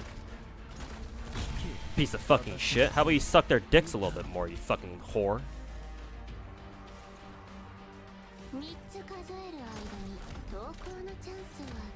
Maybe they should treat, maybe your favorite YouTuber should treat some others, maybe they should treat others with a little bit more respect. And then maybe I will. Have you ever considered that yet?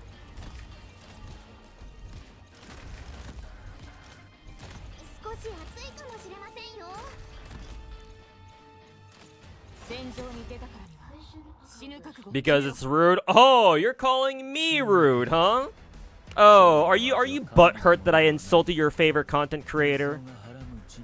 Hey, maybe you should suck on his dick. Maybe you should suck on their dicks a little more. Maybe that'll make you feel better.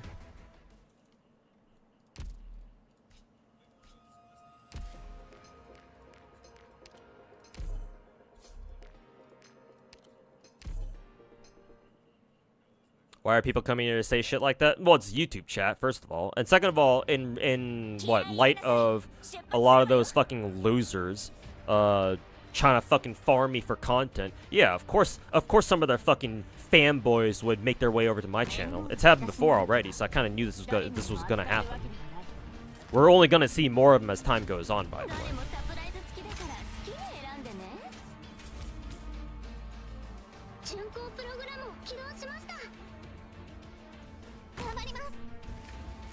That guy has less subs. And to be fair, I don't use subscriber count to compare like how big of content creators we are.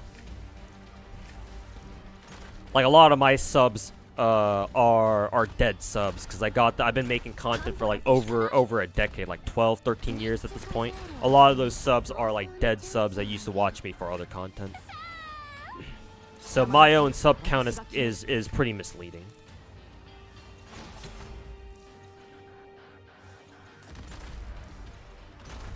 Hypergrip always was that weird kid in class. The weird kid in class who's surprisingly kind of nice.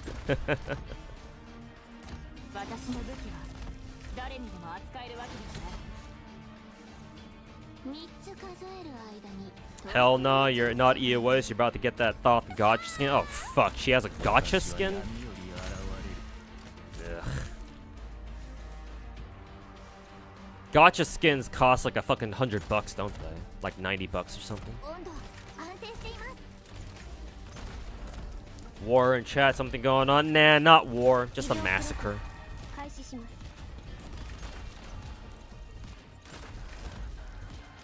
Just destroying these fucking Saint Tonta's dick riders in my YouTube chat, that's it. Nothing to see here. Is crit not that necessary for Jane? No, she doesn't want to be built with crits. She has crits built into her kit, I think. But you just build her with standard anomaly stats. Remember to give her 4-piece fanged metal though, not freedom blues or something like that. I believe her best set is still 4-piece fanged metal. So 4-piece fanged metal and then a 2-piece set of your choice, probably freedom blues or something. Hopefully we get a release date for Enfield soon. Yeah, hopefully, we'll see.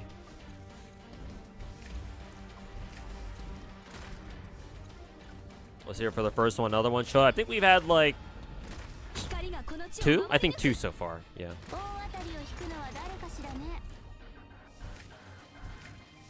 What about AM? You can set AM as her 6th disc. I'm not sure actually what they tell you to pick up for Jane's 2-piece set actually. Let me check the spreadsheet real quick.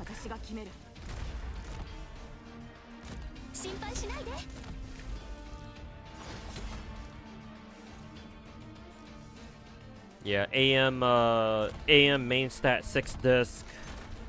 Oh, they don't want you to use what is it? They don't want you to use Phaethon's Melody set as a 2-piece. So AM isn't as important. Just set it at your as your 6th disc main stat, and you're good. Let me check Pridwin as well.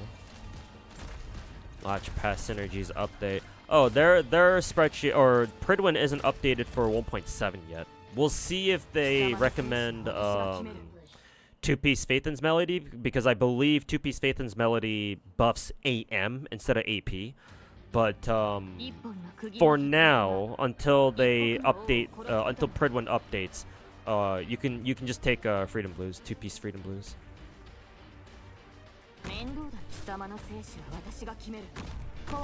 It was funny of you when you banished him. I actually didn't even ban him physically. I just told him to leave before I did it myself, but I didn't actually ban him yet. He hasn't talked since the first guy. Or at least I didn't catch it. So maybe he did say something again. I just missed it, but whatever. I don't care enough.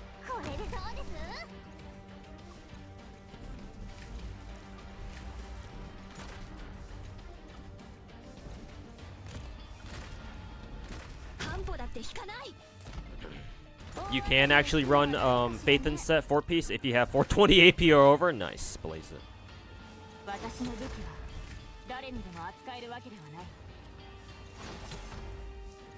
Been having fun with Black Beacon. It's pretty good. Yeah, so I've heard. I know Psyche put up a first impressions video on Black Beacon, and he says it's really good so far. So, yeah, glad to hear it. Okay.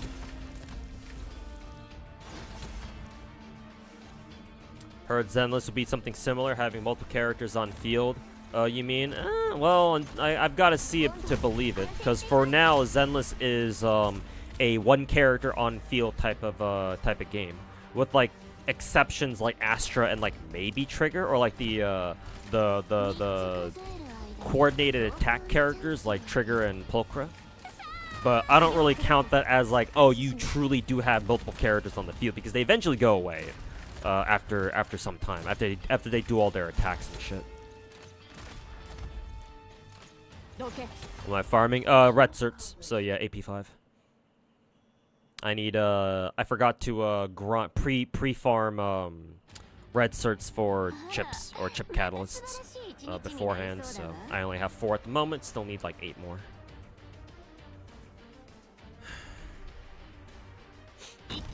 Yeah, hopefully Ether Gazer doesn't EOS, but we'll see. Like, they did have to like delay a content patch, which is like really fucking weird. Like no gacha game should have to ever delay a fucking client patch at all. So that on its own is like a huge like red flag right there. It's like, why are you delaying content again? I don't know. But hopefully it doesn't EOS. We'll see though. To start FGO, have any guides that are up to date except for one concerning like the menu / interface? No, not really. No. If you want it in video form, I'm sure there are others out there who do have their own like updated like starting guides, but more realistically, it's easier for me to just answer any questions you have.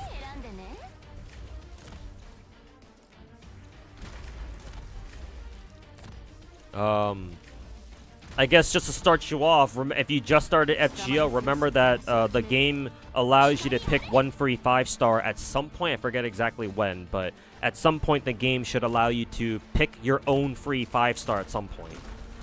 There's like a tab in like either the shop tab or something, where you can, if you have like the ticket that allows you to exchange for a 5-star character, you can. The best perma 5-star or the best 5-star character you can pick is probably Waver, in case you didn't roll him already.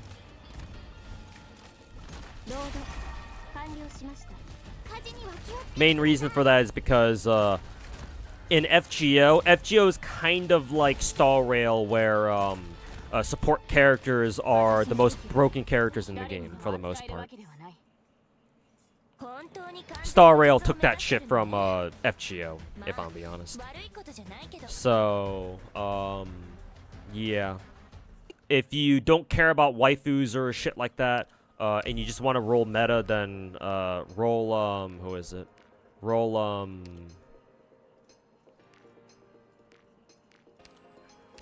roll the wavy boy. Either Waver, or if you want Tamamo Caster, then you can go for her too. But she's a lot more specific and not as much of a general support as Waver is. Gacha cast return when? Nah, I'm not gonna go back on Techie's gacha cast. It's actually, the reason for that is actually not because of like Techie or anything. Cause even though I don't really have that high of opinion of Techie, it's not because of him necessarily that I don't want to go back. It's simply because after I was on it the first time, like last year, I realized that the gacha cast isn't really. I mean, technically it still is a podcast, sure, but it's not the kind of cast. It's not the kind of podcast that I personally want to be a part of anymore.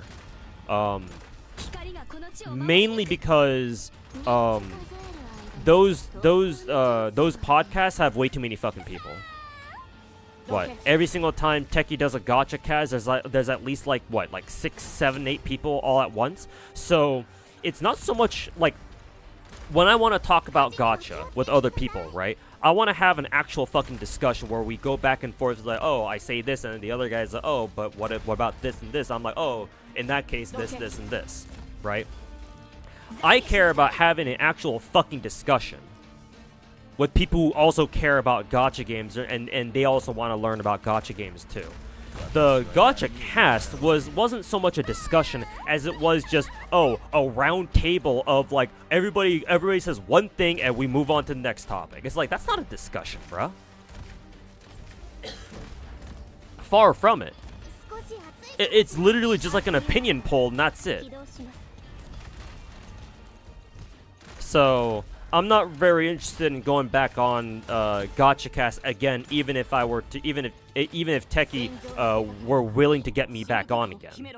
The only way that would happen is if Techie were to have a one-on-one gacha cast with me, or at most like one other person. So it's like a 3-man podcast and no more than that.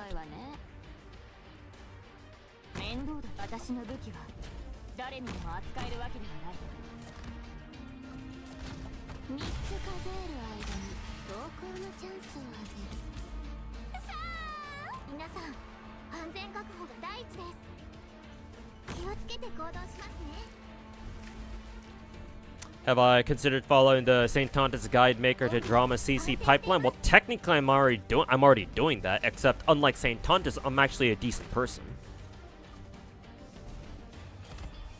So, you know, I'm already sort of doing that, if you think about it.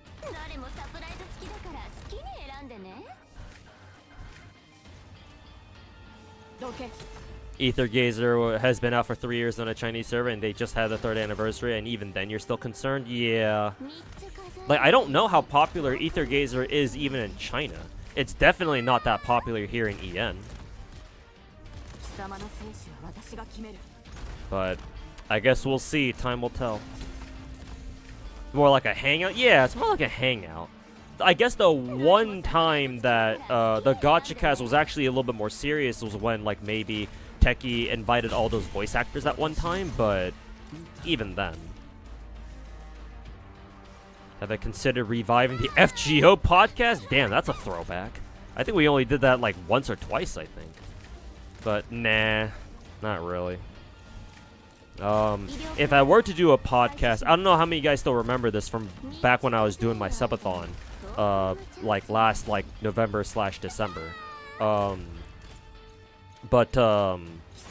Like one of my sub goals, or like a series of sub goals I had was like, oh, like I'm going to go interview like other gacha content creators and like, you know, learn about their histories with gacha and what kind of gacha games they played back in the day and which ones they play now and stuff like that, and you know, what are their thoughts on gachas in general, blah blah blah, right?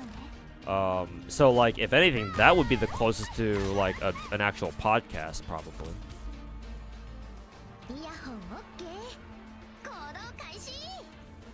But I don't know.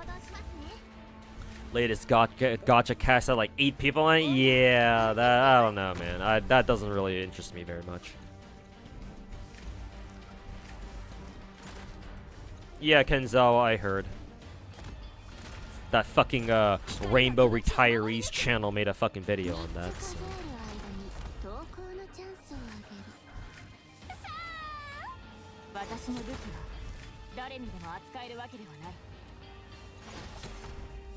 What are your thoughts on Epic 7? Had quite a resurgence after the last update for players. It seemed like a pretty big update.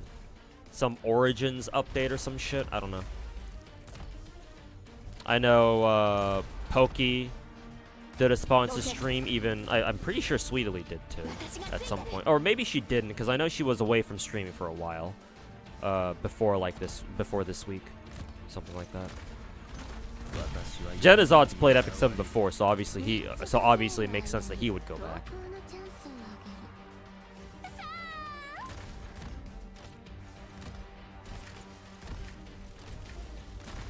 Yeah, Turt.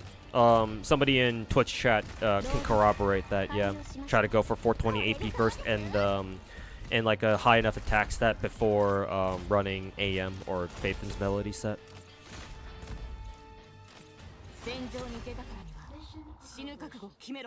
They made a ton of mistakes. Yeah, oh yeah. If you're talking about Ether Gazer, then yeah, undoubtedly, yeah. I didn't even know that the Chinese server had a PC client like right from the get-go.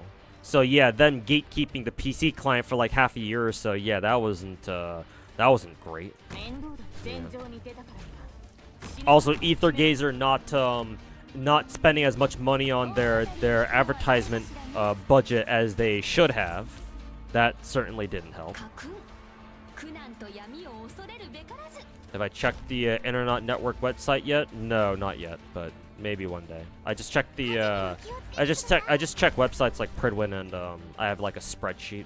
It's probably based off of Pridwin, to be honest. But But yeah, every so often I'll look over and try to build my characters in accordance to what they recommend.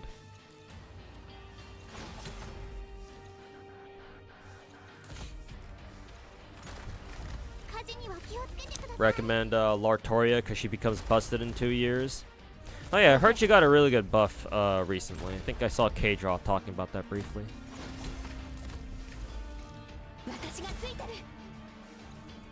Hey Estiniacs, do you play all your gachas on PC or do I use more than one device? I do use more than one device. I have like half my gachas installed on my phone so I can pull them up on my phone if I need to. Obviously I have an iPad that has I think 2 of my gacha games on it, FGO and Magia Etc. But everything else is on PC. Well, almost all of my gacha games are on PC, with the exceptions of Magia Record Etc. and FGO. But with FGO, at least I do have the option of putting it back on an emulator because I already have an emulator like reserved for it specifically. So if for whatever reason I want to put FGO back on my computer, then I can do that. Etc. is still mobile only because emulators cannot run Etc for some reason outside of like 1 or 2 exceptions. And the fucking developers had to delay the fucking Steam client for some reason. Why, I don't know, but hey, that's Japanese devs for you, I guess. Hey, Finkel, welcome back. Did I do Nikke pulls? I did, and I got fucking shit on, Finkel. I think I had like 9 plus 4, 13 multis, and I didn't get Siren at all. I did get 1 Pilgrim, but it was Cinderella instead of Siren, so I just ticketed her, and I just threw into a solo. I put a big fat piece of duct tape over her fucking mouth, so I know she can't fucking talk, and I tossed her ass into a solo confinement, and she'll rot there for the next week until Mihara shows up.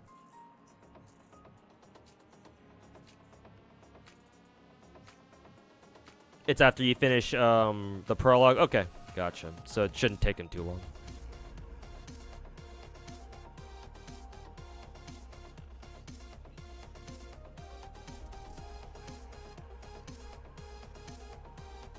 E7's good, but Smilegate is so bad at capitalizing on the influx of new players. Really?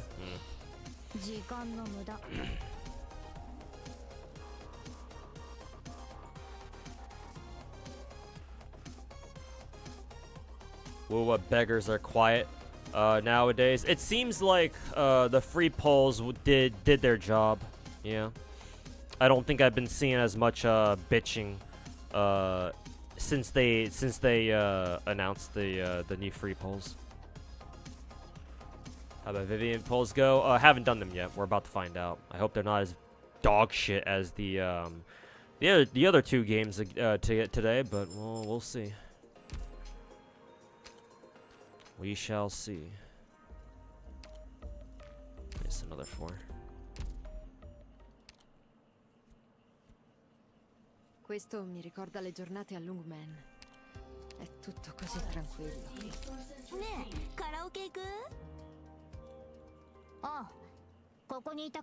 Okay. Arknights is done for today, and then next up we got Zenless. Excuse me. Alright, chat, let's go lose the fucking coin flip in Zenless 2. Woohoo! I'm so fucking excited.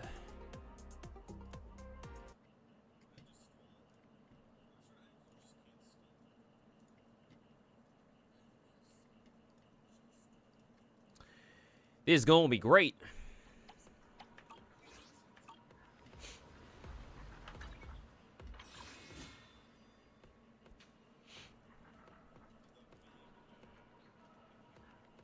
Remember to get the new Red Sir operators at some point. Are they like limited for some reason, or is there a reason why I should try to pick them up as soon as I can?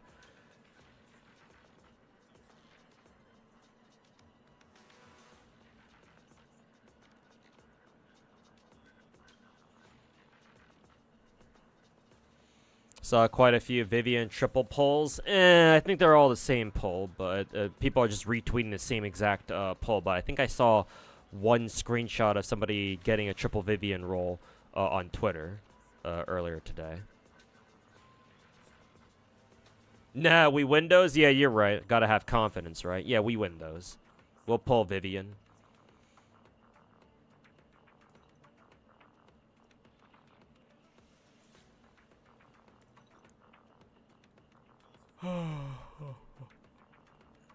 Take my luck, bro. Thanks, Scar. I know I'll need it.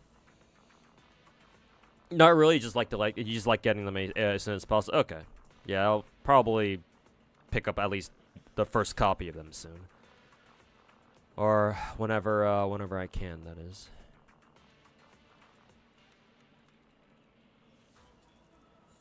I saw the triple Vivian multi. Yeah, because the post that I saw it in was it was kind of a funny screenshot that somebody took, where it was like one of those like daily character accounts, right? Daily, and this time obviously it was Daily Vivian, and then the Daily Vivian Twitter account got spooked by Rena, and then right underneath that account it was like a Daily Rena Twitter account or something like that, and then the Daily Rena account was the one that pulled triple Vivian or something like that. Could be staged, but it's funny to think about.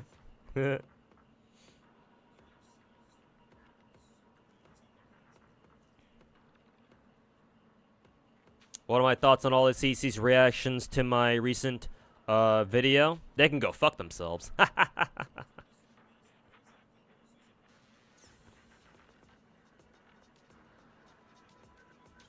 They can all go fuck themselves, is what I say.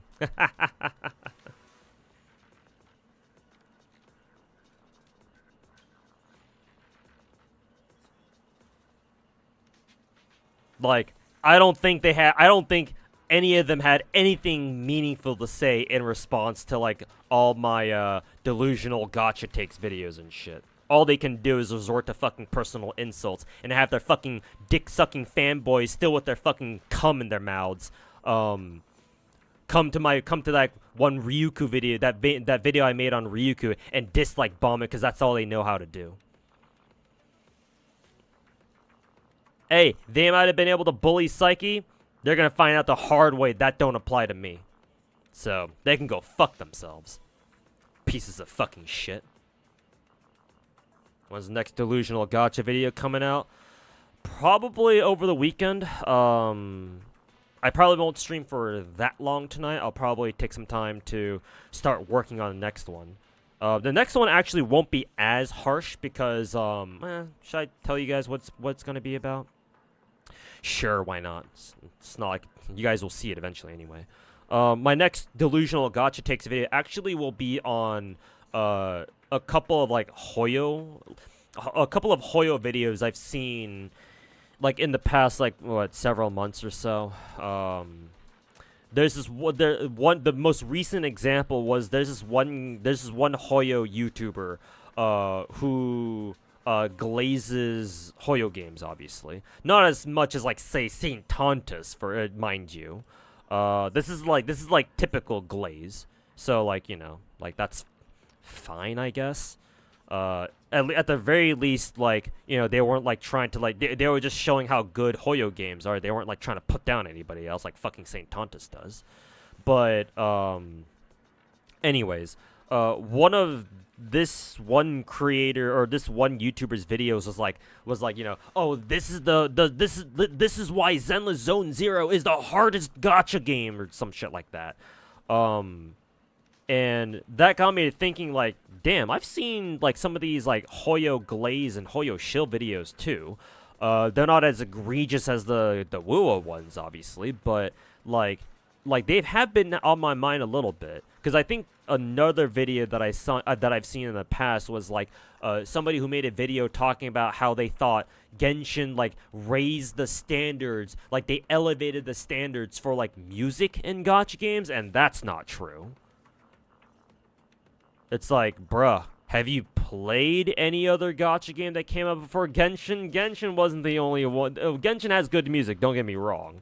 Yu Peng Chen or whoever their original composer was back in the day is a fucking god. I'll give you that. But to say that Genshin like elevated the fucking music standards in the gacha industry, nah. It's like, I don't know if I would go that far. So, my next Delusional Gacha Takes video is going to be on, like, that sort of topic. Using those videos as an example. That video, I'm not going to be as harsh in because I'm not, like, trying to go after one particular, like, creator in particular. I'm being redundant. But, so, yeah, it's gonna, my attitude in that video should be a lot less, like, aggressive. And more, and I'll try to make it more informative rather than aggressive. Because, again, I'm not, like, trying to go after any one YouTuber in particular. So, doesn't make sense for me to be, like, super aggressive anyway. Like I usually am. Nah, man, it's just gacha music. Maybe in terms of like the way music is produced, but like how would that change necessarily? Yeah, I don't really get it myself.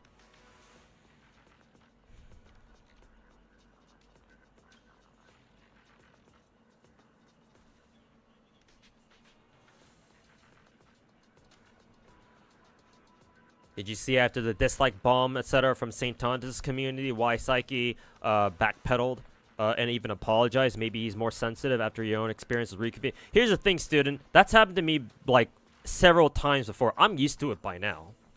This is not the first time one of my videos has been dislike bombed and attacked by a horde of fucking fanboys. This has happened before. Most notably, back when I was still doing like sort of regular FGO content. If y'all remember my fucking run-in with that fucker, Plushy Mistress and his gang of fucking dick-sucking fanboys. Oh, and his boyfriend, Real Emerald, too. Like, I've seen this happen before. I'm used to it by now. It's just the same fucking cult of personality dog shit where a drama tuber like them or some other fucking YouTuber has dog shit takes thinks they know some shit, and they tell their fucking fanboys to go over and fucking dislike a video that they don't like. It's all the same shit. All the same shit, all the same fucking kind of retards. It's just a different community, but it's the same shit all over again. At this point, I'm not surprised. All I am is disappointed, but hey, then again, gacha players are disappointing to begin with. So, I'm not going to sit here and pretend to act surprised, because I'm not.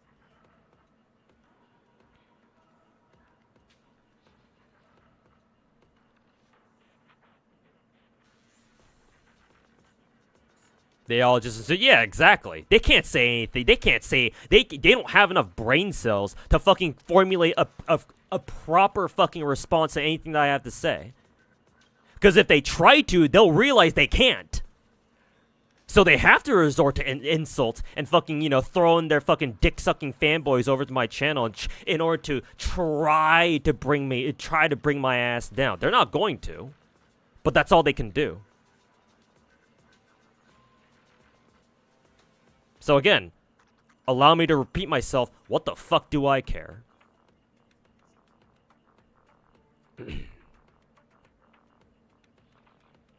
Even if FGO has better soundtracks than Genshin, sometimes. Then again, I don't know if I can say I've listened to FGO's entire soundtrack, but I mean, yeah, FGO does have some bangers after all. I'm not even gonna call you sensei. Yeah, I don't call Ryuku sensei because the way he behaves and talks, yeah, no, that's not how a sensei should talk. Not anybody who dares to call himself a fucking sensei anyway. So yeah, I don't know, man. I guess Ryuku's a little bit better than all the other fucking retards, but not much. Hey, well, good morning, David. How's it going, man? Let me go get some, let me go get a drink. I'll be right back.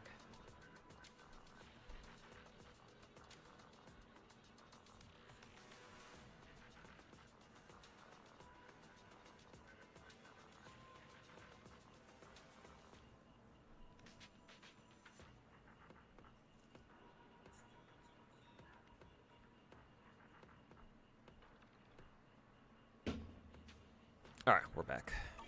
Let me switch over to the HIA because I prefer the HIA background music. More chill. Excuse me.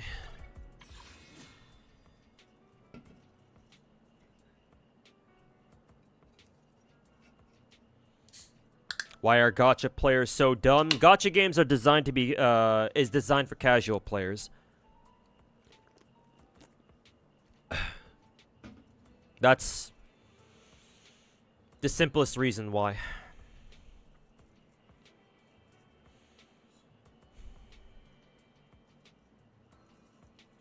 Gacha games are designed for the lowest common denominator of gamers. So, just by its very nature, you can't expect gacha players, a lot of gacha players, maybe not most, and it certainly depends on which gacha game you're talking about, because obviously some gacha games are harder than others, so you kind of have to expect a certain level of intelligence quotient, like minimum like IQ floor, for like a player base that, you know, for that kind of game. But if we're talking like a lot of the big gacha games like these days, like fucking, you know, Hoyo games plus Wuwa, then yeah, no. Most gacha players, most gacha gamers are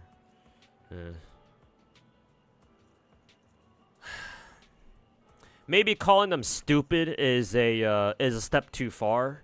I would prefer just saying that they just don't know a whole lot about gacha. Cause if the average gacha player had like a basic understanding of what gacha games are like, then we wouldn't see as much fucking pure brain dead retardedness, if that's even a noun that I can use. We wouldn't see the sheer amount of, like, you know, brain damage out of all these gacha players, and especially out of these gacha content creators.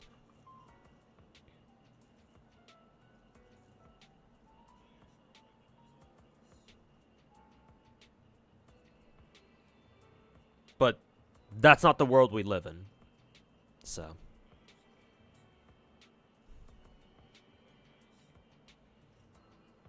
He's not as bad.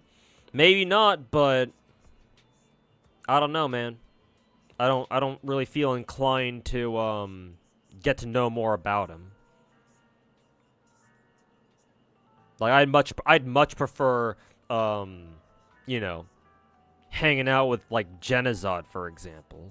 Genazod, maybe Fop Master. But I think I'll stay away from Ryuku. For now, anyway.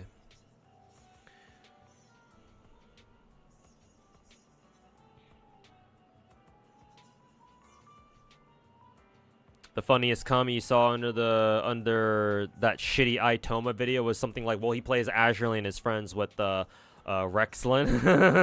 Yeah, I don't know what he's supposed to imply by that. What do you mean by that exactly?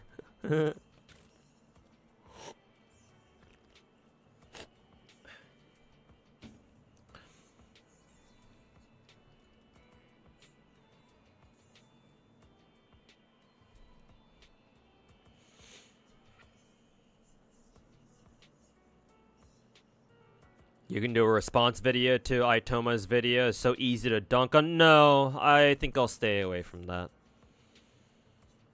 It's like throwing a fucking nuclear a nuclear fucking. It's like throwing an ICBM at a fucking coughing baby. Why would I do that? I'm harsh, but I'm not cruel.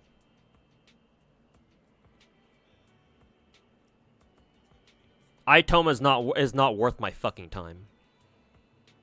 So he can go fuck himself. Hey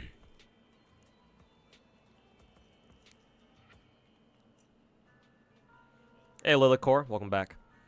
Just found the Delusional Gacha Takes video. I'm gonna check them later, but you know what's going on at the moment. Oh, a couple other content creators have taken notice of my Delusional Gacha Takes series, and looks like they've been circling around a little bit. And so a lot of these other dog shit gacha content creators who have no idea what they're talking about, and they just like to glaze their favorite gachas any time that they're not insulting or fucking trying to farm drama and clickbait. You know. Have been trying to have been trying to dunk on my videos. But hey, can't say I didn't expect this.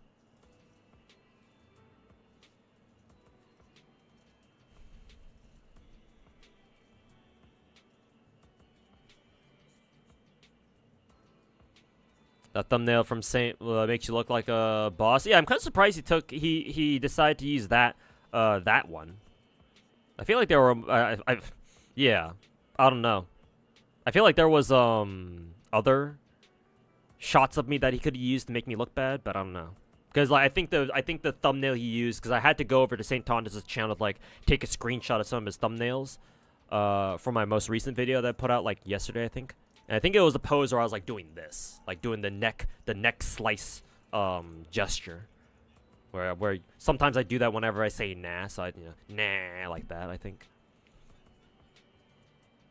Yeah, interesting choice, but.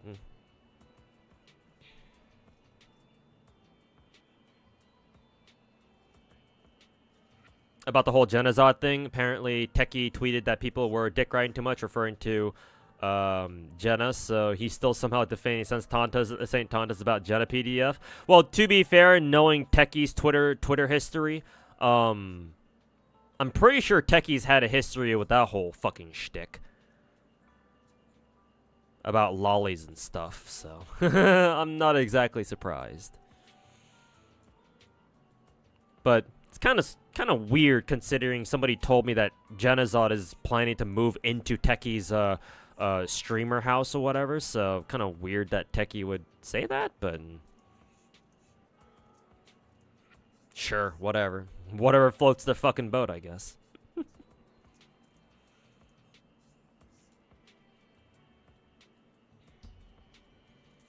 Found it funny that Psyche only did a response video for, well, he has made response videos before because I believe he did one for Limbus, I think. He might have made other response videos for some other gacha games, maybe one or two. But the ones he made like a follow-up like response video for were for Limbus and Wuwa. And to me personally, that makes a lot of sense because at the moment, right now, the way I see it, Limbus Company and Wuthering Waves are the two gacha games right now that have the most amount of fucking glazers and dick suckers. So I am actually not surprised that Psyche felt the need to make follow-up videos responding to criticism he got for both for his videos that talked about those two games. So it makes perfect sense.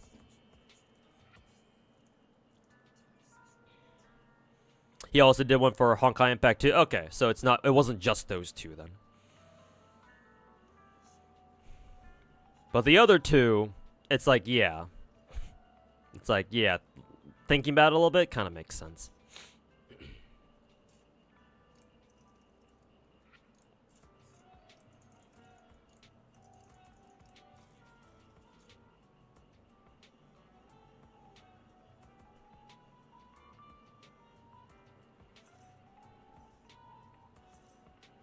Apparently, the Chinese players weren't pleased with Wu's anniversary, which kind of surprised you. Yeah, I know, right? I think I even mentioned in my video myself in like the first couple of minutes, where it's like, yeah, it's kind of surprising that both the Chinese players and the Western players actually agreed on something. And instead, it was actually the Japanese players, and to a lesser extent, even the Korean players who were like, "What the fuck? Why are people complaining about this?" It's such a bizarre situation.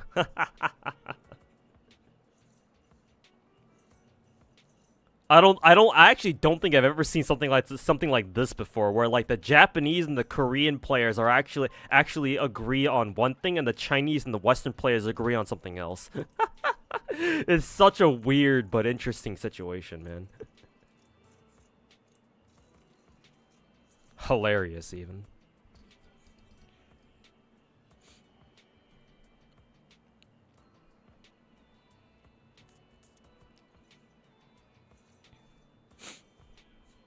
A lot of these CCs seem to follow the phrase rules for thee but not for me. But yeah, but that's basically almost every content creator out there. At least in the gacha space, yeah. Yeah, Because, I mean, if the content creation meta is to be as loud and stupid as you can to farm clicks and views, then why would you ever bother taking the time to fucking take a step back and, you know, look at yourself for a good moment? So, yeah, of course, though, everyone else, most of these other dog shit content creators are just gonna run their mouths about stupid shit without really thinking about it.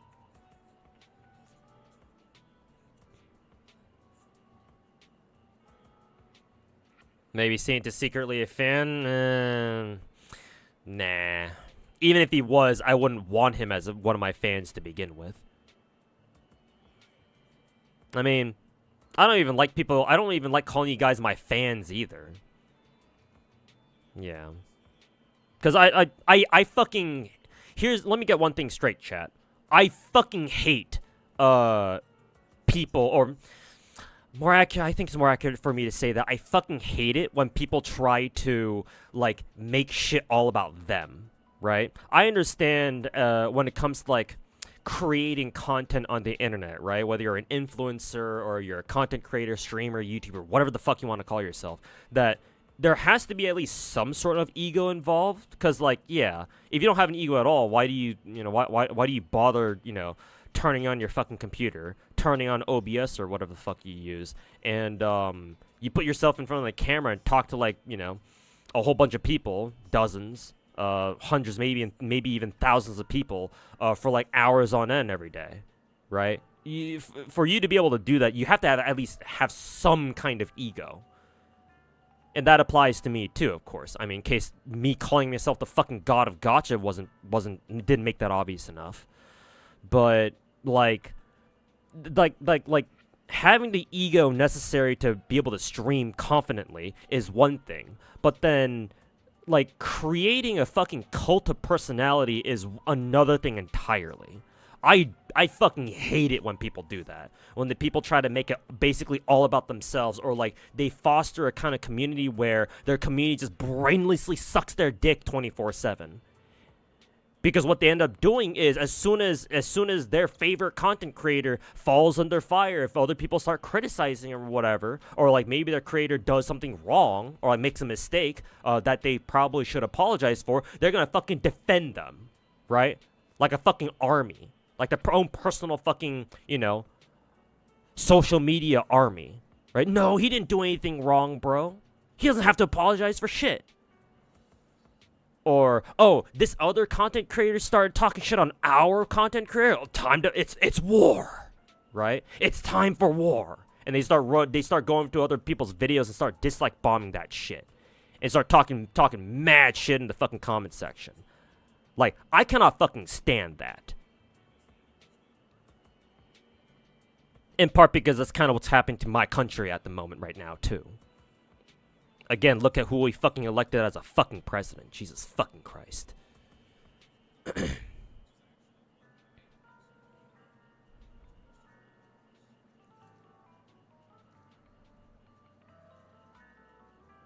So, I don't want to call any of you guys like my fans necessarily. Because to me, that feels like I'm sort of like degrading you guys a little bit. Like, oh, you guys are underneath me. You guys are my underlings or some shit. Like, no. Like, I'm here because I enjoy gacha games. I want to teach people about gacha so that at least they're a little bit less retarded about what gachas are. 5 years of gacha games being mainstream and popular, and people are still this fucking retarded? Hell no. Like, this has to change.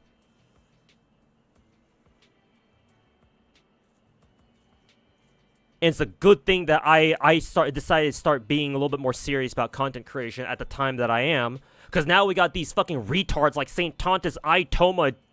Techie was always kind of whatever. I think Ryuku's kind of always been there. Kind of like has been around for a little bit too. I mean, he says he's been playing gacha games for 13 years. Personally, I don't know if I believe that, but... But like, now that we're seeing more and more of these fucking rats crawl out of the fucking sewers where they belong, it's like, goddamn, this was the perfect time for me to come up too. Because somebody's got to fucking put those rats in their fucking place. And who better than yours truly?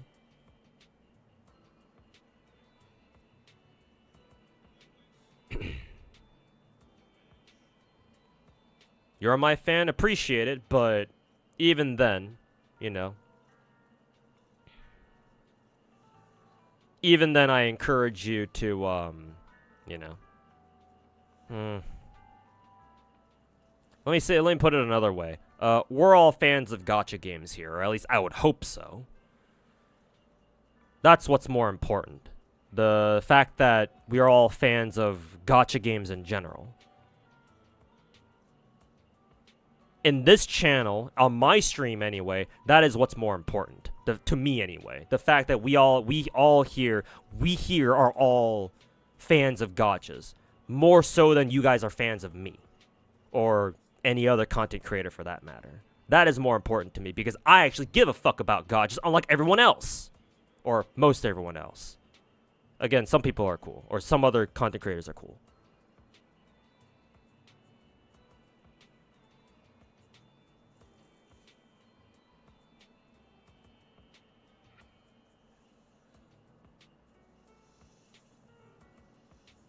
Along the same lines, I also, just to throw this out there too at the end, but along these same lines, I also expect you guys, those of you who watch my content and actually enjoy me as a content creator, I do not want you guys to do the same shit as those other dick suckers. You guys are better than that. Whenever I get attacked, don't feel the need to, like, counterattack back or anything, right? Don't feel the need to, like, try to defend me in my place or anything like that, right?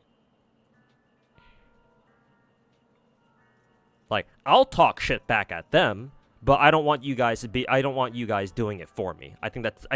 Personally, I'm not very comfortable with that. I'm not a fan of, you know, other people fucking trying to defend my honor for me like all these other retard content creators do. I don't want you guys to do that either. Or I don't want you guys to be doing that either. Shit like that.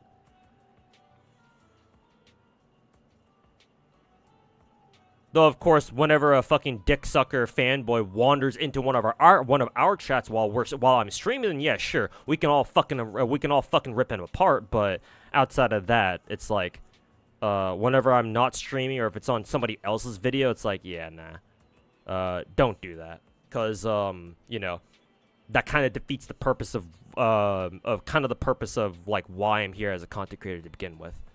I'm trying to, you know,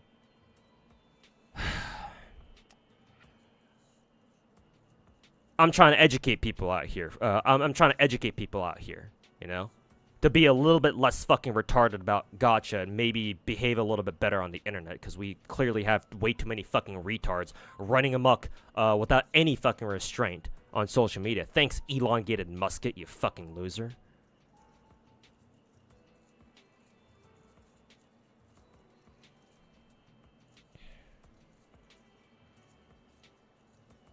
Why would you be my adult? I can take care of myself. Exactly. Unfortunately, most content creators don't have that same mentality or that same mindset, but I mean that makes sense because they're fucking losers. Why would they? What's my #1 gacha game to play? If you're talking about gacha, then the best game that I can recommend to anyone is Arknights. If you're talking about my personal favorite gacha of all time, then that would be FGO. But I don't recommend you play that game.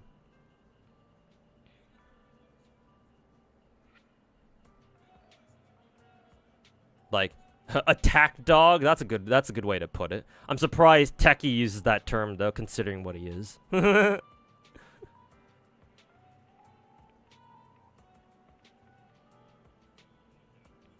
You're a viewer? Yeah, and that's fine. It's perfectly fine.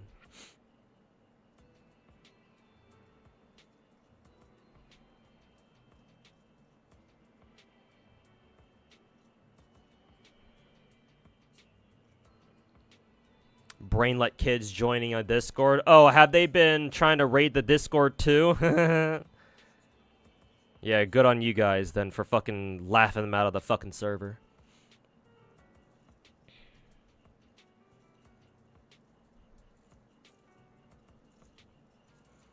Decky's called Saint to the watchdog of gacha. I kind of wonder what kind of connotation Techie means by that.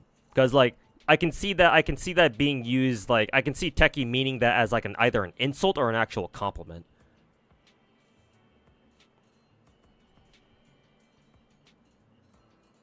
Watchdog of Gacha? yeah, more like the little bitch of Kuro. Yeah. Little fucking bitch. Maybe you should roll over and stick his ass up for Kuro to take Kuro's big fat fucking black dick a little bit more. As a new player, why do I not recommend FGO? Many reasons. FGO is an old school gacha game. It came out back in 2015 for the JP server, 2017 for the NA server. Old school gachas do a lot of things very differently from new age gacha games. With the advent of Genshin back in 2020, Genshin and its explosive popularity, right, helped standardize quite a few things about the gacha industry. Shit like things that you see and almost expect nowadays out of new gacha games coming out these days, right? Stuff like coin flip rate ups, soft pities, hard pities, alternating rate ups, that sort of shit, among many other things.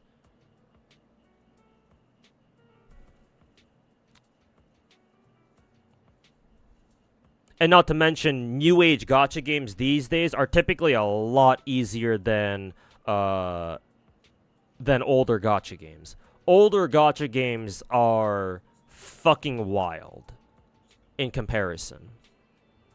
Like, I would argue like the average difficulty of gameplay for older gachas is I'm not even kidding you, like probably 5 or 6 times higher than new age gacha games, probably.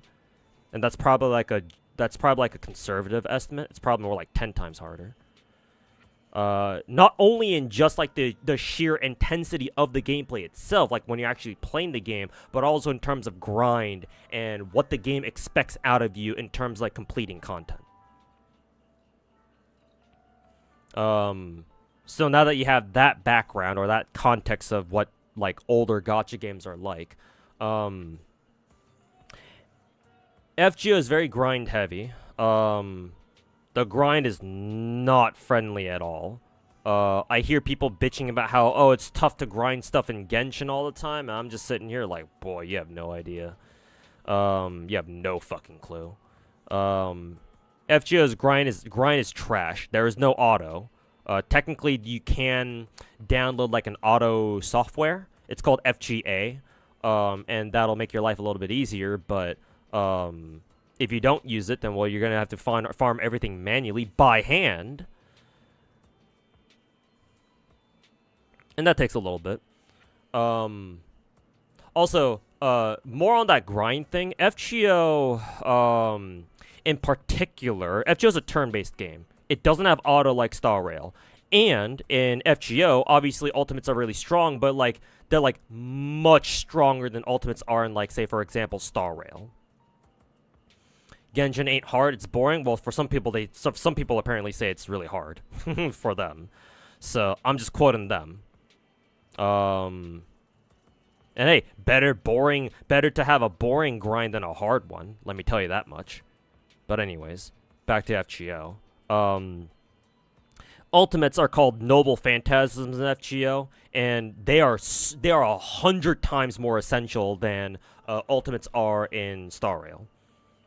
Because like in Star Rail, effectively ultimates are like, oh, except for like some characters like casters, for example, ultimates are like, oh, you get some damage, right? They do a good chunk of damage. But that's usually about it. In FGO, it's like quite literally, ultimates are your way to farm the game. They're like the optimal way of playing the fucking game, like grinding the game. In other words, and like grinding a gacha game is like 90 to 95% of what a gacha game is to begin with. Especially for an older gacha like fucking FGO and Grand Blue Fantasy even, or not even, especially Grand Blue Fantasy from the things I've heard about that game. And beyond that, Oh yeah, one of the major differences between old school gachas and new school gachas is that new age gacha games, their stories are very easy. Stories are designed to be super casual friendly. And that makes sense because story is usually what most casuals care about. In old school gacha games, a lot of them, the story was the end game. Like, sure, maybe your first couple of chapters are pretty easy, but like typically, I would argue for old school gacha games, when you get far enough in the story, the game's like, all right, training gloves are off, now deal with this shit.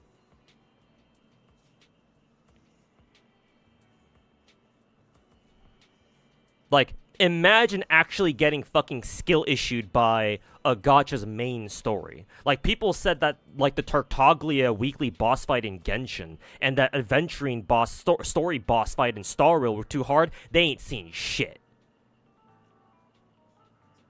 You don't know what it's like to get filtered by an actual fucking story fight. And even then, I would argue it's not even that bad, but... If you don't know how to play FGO, then yeah, you're gonna get that ass filtered. So, but just overall, FGO and other old school gacha games like it, they are way more intense than a lot of new age gacha games these days.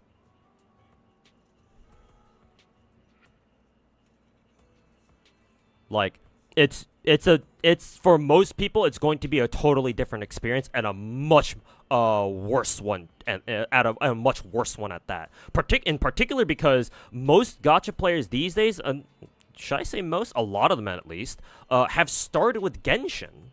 Matter of fact, a lot of gacha players right now, they have never played a gacha outside of the big four. And I think I mentioned this in my last video yesterday. A lot of those people aren't even aware what a gacha is. They don't even know the genre. They just think, oh, you know, like WoA is just another fucking live service game. Cool, why not?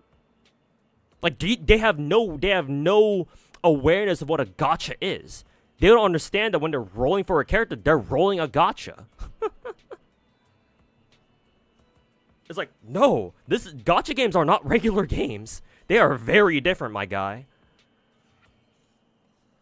And so because the big four gachas are all they know, it's like, how, like, I kind of, just for out of morbid curiosity, I would like to see a new age gacha player, somebody who started with Genshin, for example, go back and play, like, FGO or, like, an older gacha game from the very beginning.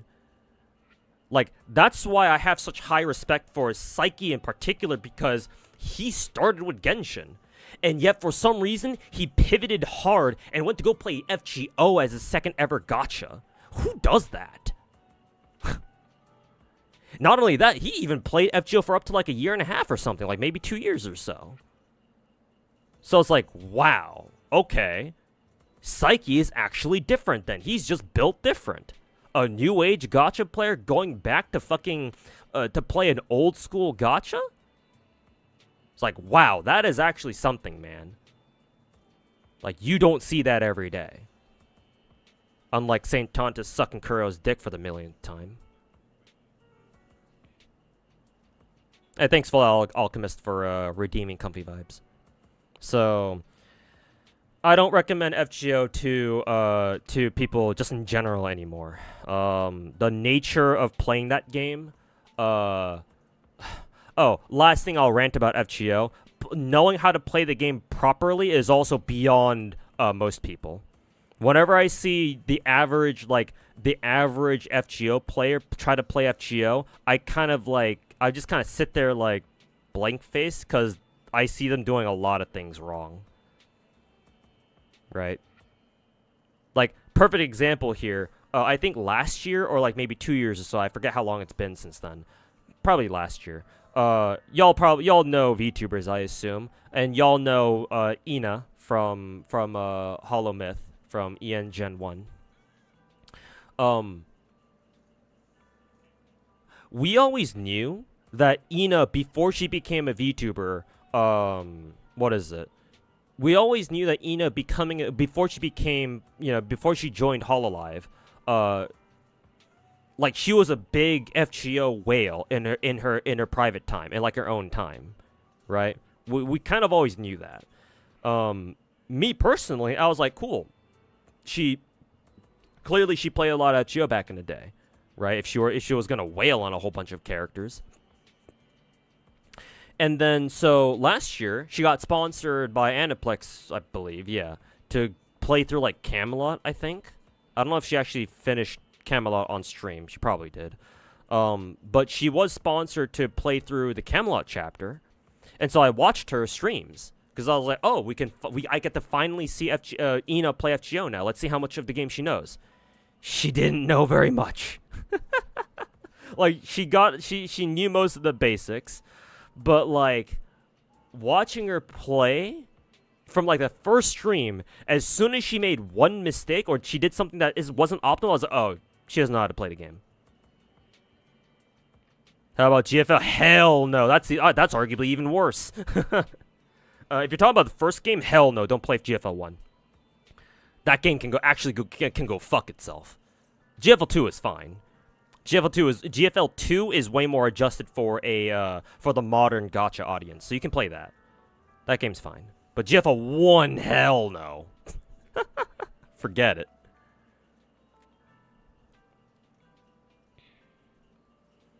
But yeah, anyways, back to Ina. Like, as soon as I saw her actually play the game, I was like, oh, well, I guess Ina didn't really know much about the game to begin with. I mean, it didn't really surprise me. I just wanted to know how much of FGO she knew. She doesn't know a whole lot.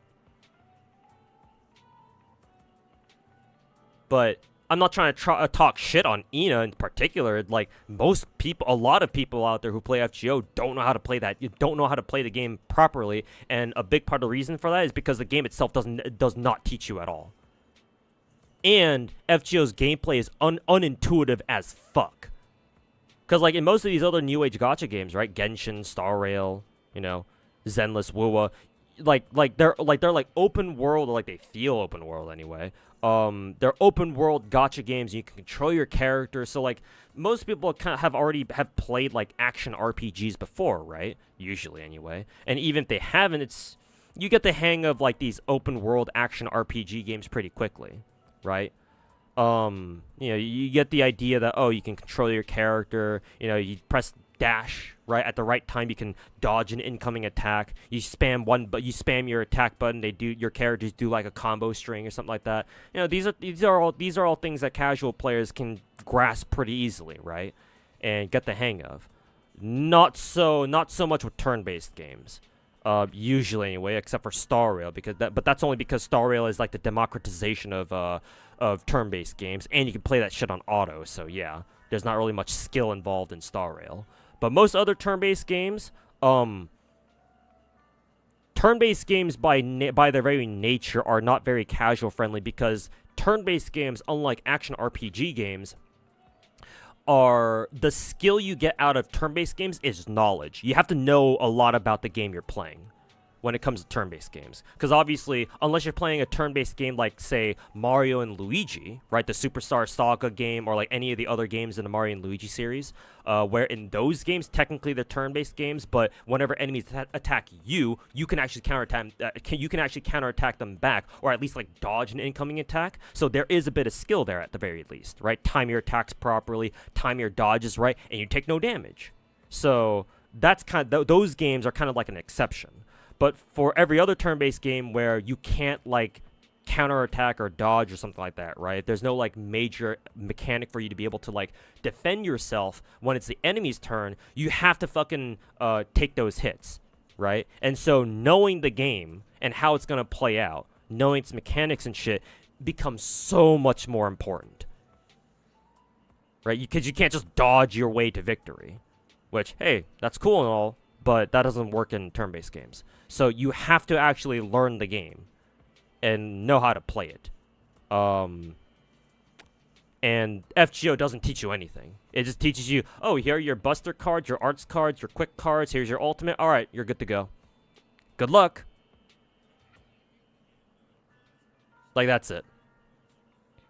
Like, there are so many more layers to FGO that the game simply does not teach you. So it's like, well, no fucking wonder most people who play FGO don't know what the fuck they're doing. So, like,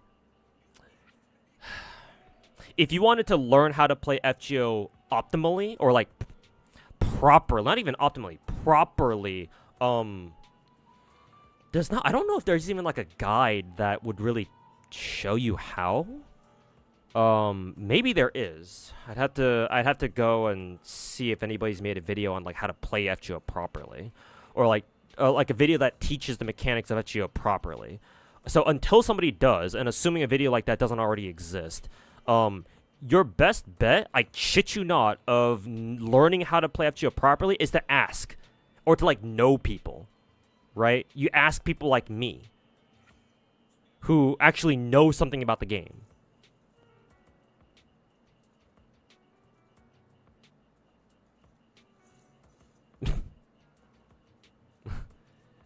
So it's like, yeah, so many reasons why I would not recommend FGO to new players.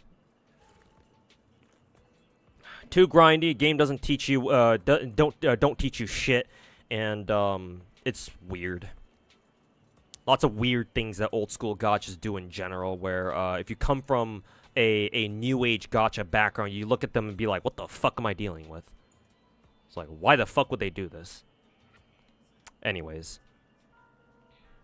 I can make the video. I could, yeah, true. I could. Maybe I should. Who knows? Anyways, let's see if Vivian's any nicer to me than the other two games. Skip that. Oh, starting min roll. Great start.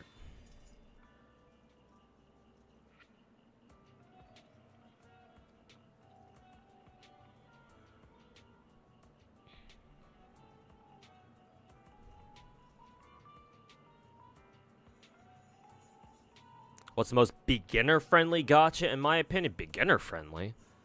Probably Azure Lane, considering that game doesn't really have much gameplay to begin with, but... If we're talking about a gacha that actually has a serious, serious gameplay,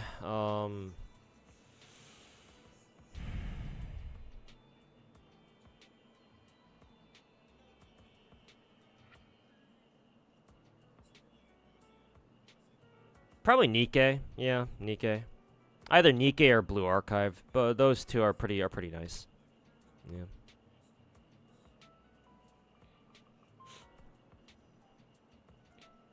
Don't know if I knew, but Riku lives in Japan. I've been told, yeah. He's been exposed to gacha culture there for a long time, so maybe going against him was a bit too harsh. No, I don't think it was harsh. I did not know prior to making my video on Ryukyu that he lived in Japan and he's probably an actual teacher there. I give him the benefit of the doubt that he does actually live and work there in Japan as a teacher. You know, so, you know, I'll believe him on that. I'll give him that. But, being exposed to gacha culture is not the same as actually playing it yourself. Like, I don't know why I had to tell you that in person like this. I thought that was obvious, but I guess to you it wasn't. But then again, we're gacha players, so. But yeah, like Ryuku even came into my stream like last weekend or maybe the previous one, and he told me, oh, you know, I've been quote unquote playing gacha games for 13 years, man. Your 8 years means nothing, or whatever the fuck he said. Maybe he didn't say that second part, but he did tell me he apparently played gacha games for 13 years. So if he truly has played gacha games for 13 years, why the fuck does he have such bad takes then? Is it because he's actually fucking stupid just like Saint Tontus, or is he trying to hide something? I don't think Ryuku is as stupid as Saint Tontus. I find it kind of hard to believe, in fact. Then if it's because of that, if he's not as stupid as Saint Tontus, then clearly he's hiding something. Or clearly, like, the way he fucking sucks Wuwa's dick too, just like Saint Tontus, there has to be a reason for it. Because, like, If you truly play if you've truly played gacha games for that long, you don't fucking suck any one gacha game's dick in particular. But I don't know. Maybe Ryuku's just like that, I guess. I don't know. Either way, again, being exposed to gacha culture is not the same as actually fucking playing them yourself. So, no, I still don't think I was too harsh on him.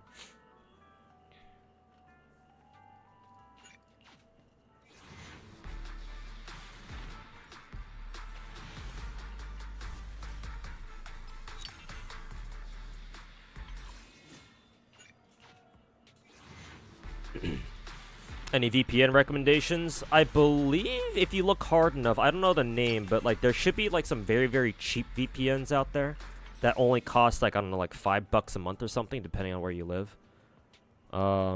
If you look hard enough, you should be able to find like a nice cheap VPN or something that you can like sign up for like a month, like individual months at a time, so whenever you need it and then whatever. But there should be some good ones out there. I can't recommend any one of them in particular. Remember Destiny Child? I didn't play it, but I heard about it. Why do you think it died? Most likely, if I were to give my guess, again, I don't know the exact reasons why, but if I were to guess, I would say that Nikke probably want to go all in on Nikke Shift Up, the developers, because I believe Destiny Child was Shift Up's very first gacha game, I think.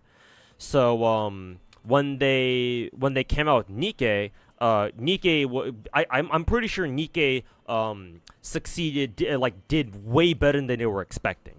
I don't think Nikke was expecting it's kind of like a Genshin situation where I don't think the developers were expecting Nikke to like pop off as much as it did, but it did. So they were like, oh shit, okay. Well, we got something going on here. We got something good on our hands here, and so they decided to they made the decision probably to go all in on Nikke as opposed to trying to support Destiny Child at the same time. So, not to mention they were also developing Stellar Blade too in the meantime. So they probably figured, well, it's probably better for us financially to just, you know, give Nikke and Stellar Blade our all of our support rather than try to fragment it between, you know, 3 ways between Nikke, Stellar Blade, and Destiny Child. But that's my speculation. Again, I don't know for sure. So what I would argue, obviously it sucks to see Destiny Child shut down, but it would be my guess.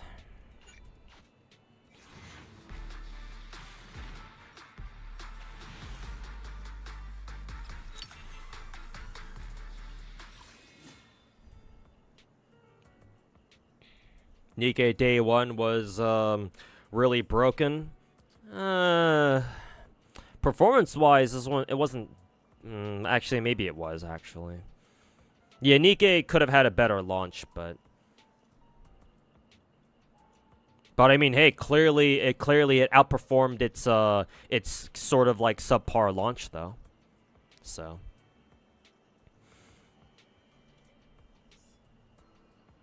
But yeah. Nikke's launch was kind of ass, but I mean they did eventually fix most of it at least,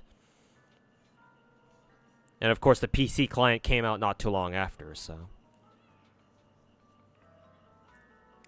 kind of weird though. It's like if Hoyo let Impact go after Genshin. Yeah, which is why I said that, you know, it sucks seeing Destiny Child let go like that. Yeah. But Honkai Impact 3rd is, like, I don't know how Shift Up felt about, like, Destiny Child, but I know for a damn fact that Hoyo, treats Honkai Impact 3rd as, like, their own fucking baby or something. Right? Like, I don't think it's a secret that Dawe and the others fucking love Honkai Impact. So, like, of course they're not gonna let it go. Not to mention, the Chinese, I think there are enough Chinese players out there who still love Honkai Impact, where if they did let go of it, oh man, fucking, you know for a fact that MiHoYo headquarters in Shanghai, or wherever they're based out of, is going to be on fire the next day. So, even if they wanted to, MiHoYo would never let go of Honkai Impact. And besides, now that they have 3 different fucking big gachas all pumping money into Honkai Impact, they don't have to. So don't gotta worry about that anymore. Maybe you could watch Psyche's video on Destiny Child and know the answer. Maybe. Maybe.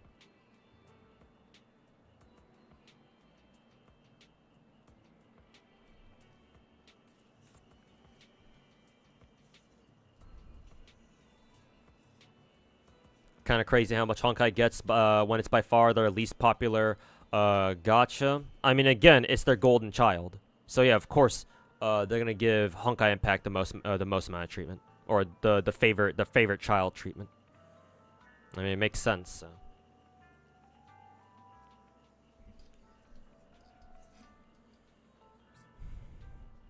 Podcast with student, you've already heard me talk about that. No, I don't want to waste my time with fucking retards.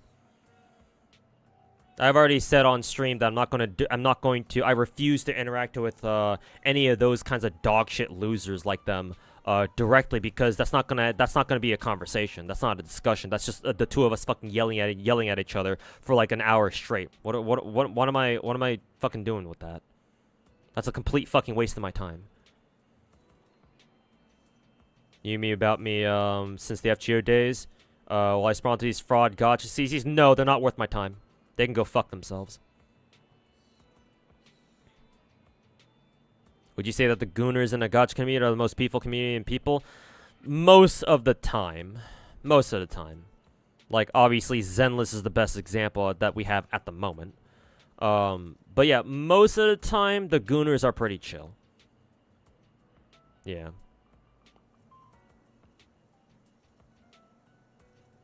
Realistically, from what I've seen, the only way to get the Gooners all riled up is if the developers themselves like fuck up in some way.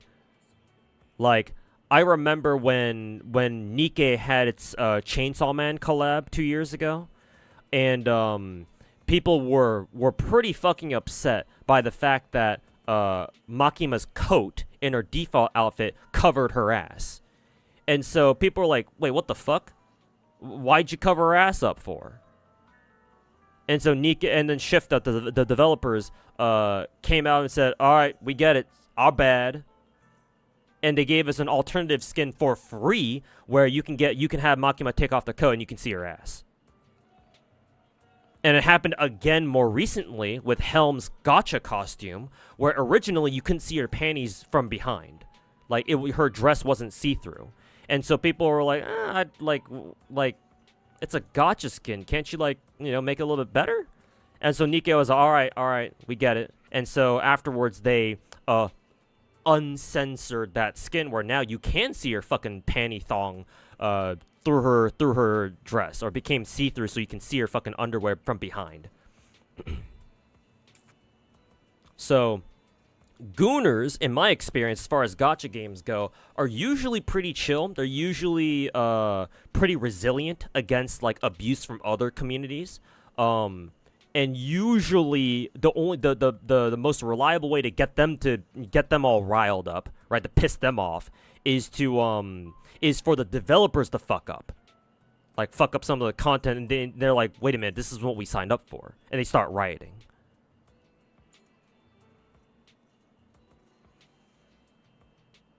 Yeah. But other than that, Gooners are pretty fucking chill, man. Yeah, Gooners are pretty fucking chill. They usually ain't got beef with anybody. Like, as long as you don't bother them, as long as they keep getting their Gooner content and they eat well every patch, they're pretty good, man. They're like cappies. They're almost like capybaras, almost. Almost.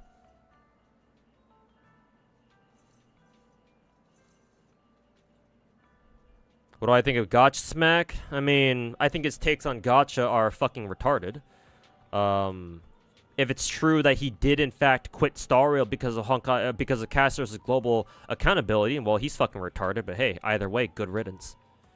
But lately, I don't think of him as bad as, like, say, a Saint Tontus type. So hey, credit where credit is due, I guess. Not that that really says much, but I'll take what I can get.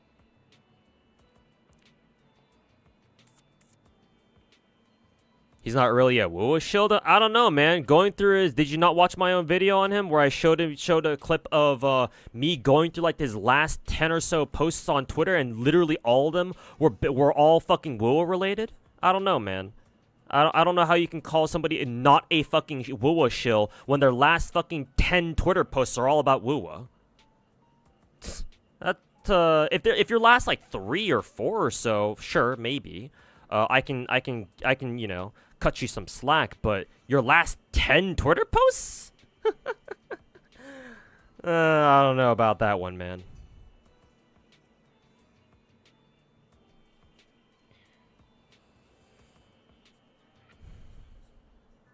Also, the tweet that I responded to in particular when I made my video on him, the way like that tweet alone, he could be like, he could actually talk about other gachas in all of his other tweets, and I would still have made that video on him because the way he worded that tweet was just so not it, man. Nah, bruh. Not to mention how brain dead that tweet fucking was in the first place. Oh my god, Wuthering Waves has better splash arts than fucking Genshin does. Oh, that's, you know, Hoyo isn't even trying anymore. Like, how fucking brain dead do you have to be to make a fucking take like that, to say something like that, bruh? Like, maybe if it wasn't Ryuko and just some random fucking Wuwa shill, then sure, right? Some non-content creator dude or, you know, lady who was saying some shit like that, sure, it's like, whatever. That's one thing. But he's a content creator, and he says he's been playing gacha games for like fucking 13 years. I expect more out of you. I expect more out of people like that. So no, you're still not changing my mind. I was still not that harsh on him. Or sorry, I still would be as harsh as I was before. I don't want to use my monochrome, so now I'm gonna start using some of my exchange tickets here. How many do I need? 4, I think. Excuse me.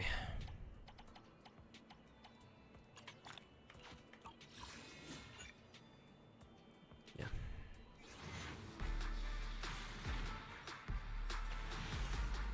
Even though Blade scales off of HP, should you still give him crit? Yeah, absolutely. He's still a crit DPS, so give him crit stats. HP and crit stats.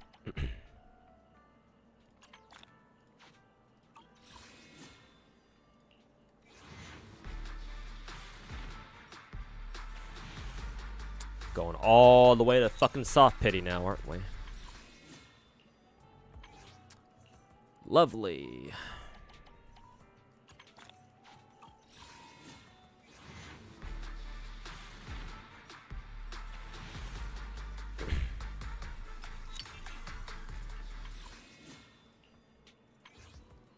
This might actually even be hard pity now that I think about it.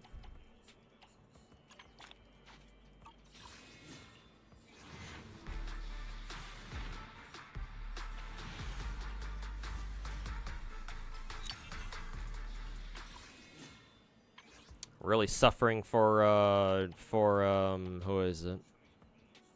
Really suffering for Vivian here now, aren't we?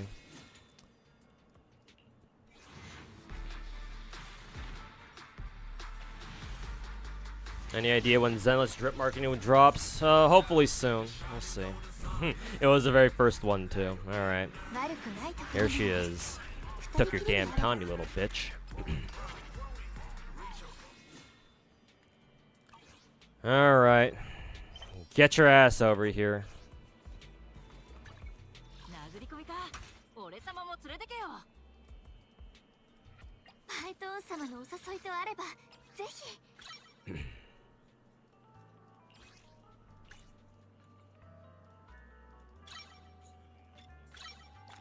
Was that a 50-50? It was, yeah. So, in a sense, it was lucky.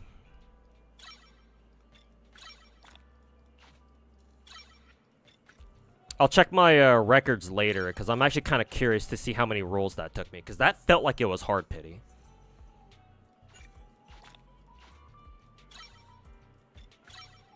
but I'll check that later. Not a good day for gacha games for me, anyway. I think I have... Yeah, I already prepared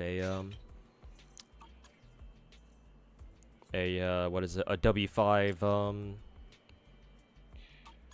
Weeping Gemini for her.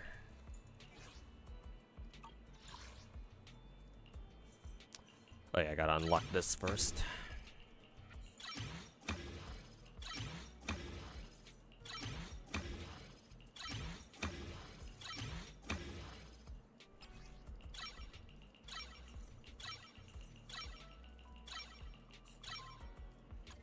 Let's see, I want to go up the web to 9 first.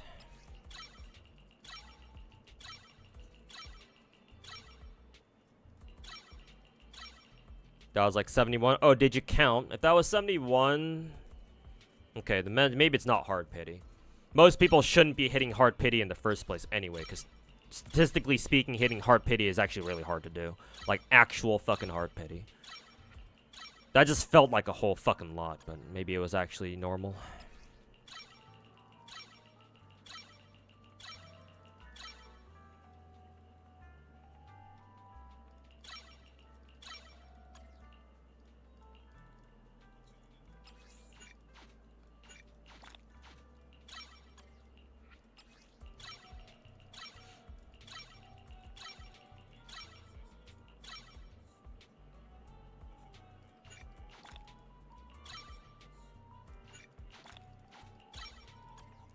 Leave her skills at 9 for now, and then we can get start working on discs. Kind of see which ones are actually good or not. This one has attack percent. This one is AP. AP is probably more important. What was her 2-piece again that she wanted? Probably Freedom Blues or something.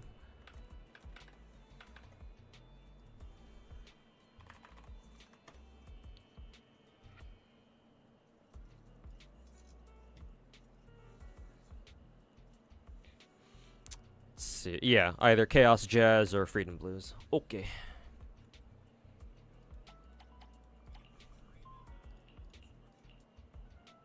Let's see. AP. None of them have attack percent.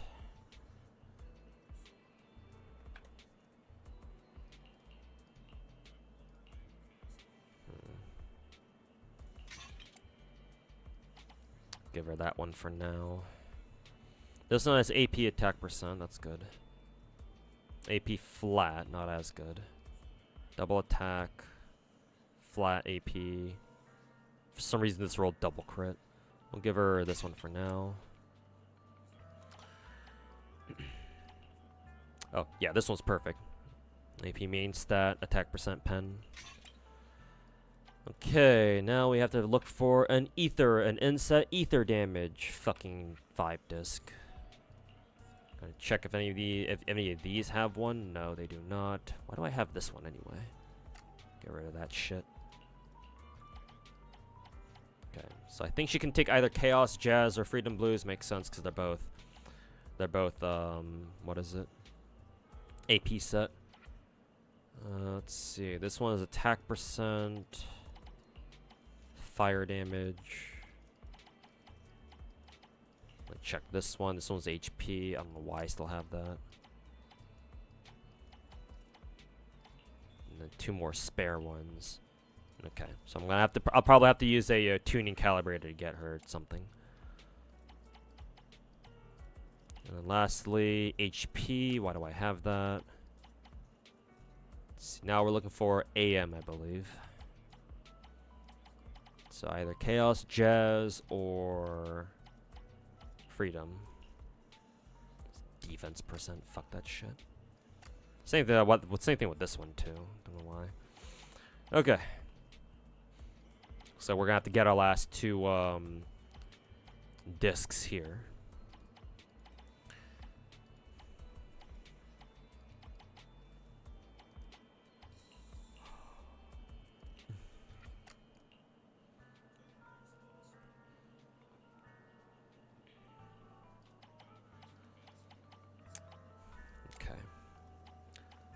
Let me check the other ones, see how good the other pieces are.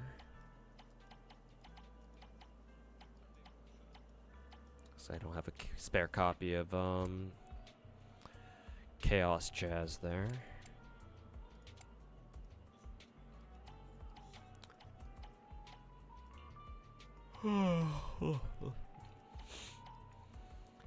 Ooh, this is perfect. AP and attack percent.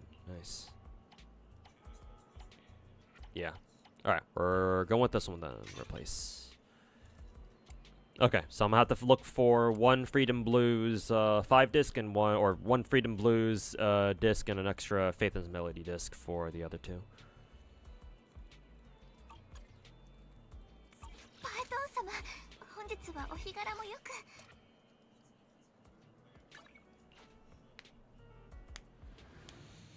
What's gonna happen on Zenless Anniversary? Who fucking knows, man? Who fucking knows? I can tell you what they should do. What Zenless should do, given the WUA first anniversary thing, is they should give a 5-star, a free 5-star perma character. That's what they should do. Like, honestly, all Zenless needs to do to have a quote-unquote better anniversary, at least in the eyes of the masses, is just to give everyone a free 5-star. That's literally all they would need to do, and it's like it's a wrap. Like, obviously, you'll have the Saint Tantas and the other fucking Wuwa dick suckers trying to do damage control, right? Trying to spread their fucking propaganda. But bro, it would be the funniest thing if Hoyo comes out here in 2 months or something, or 2 or 3 months, and be like, "Hey, guess what, guys? Free perma 5-star." They just drop the mic and they just leave. That's like that's probably one of the funniest things that they could do. Just the fucking you know, dunk the shit out of Wuwa.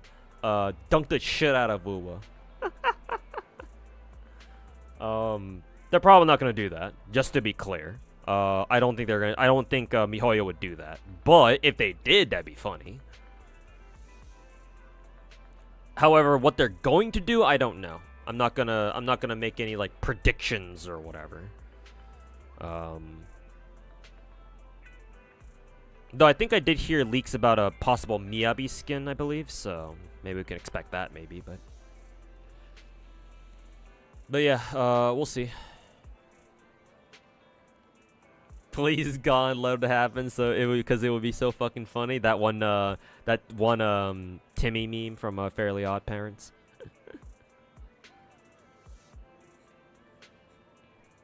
Why is my door always open? Oh, I just like to leave it open.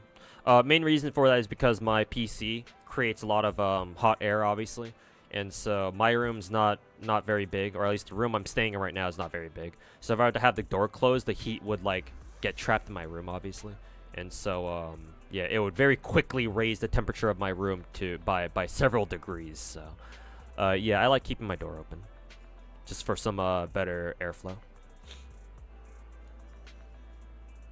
Techie said on his stream that I DM'd him saying that I was struggling for money. Is that true? Yeah, that's true. I mean, I haven't exactly been shy about telling you guys on stream that, yeah, financially speaking, I'm kind of struggling right now, and I have been for the past 2 years. I lost my job 2 years ago.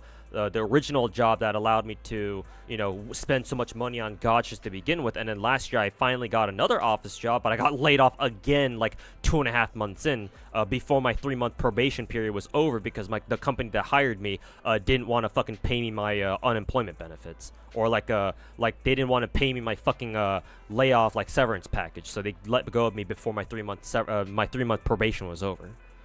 So they can go fuck themselves. But yeah, no.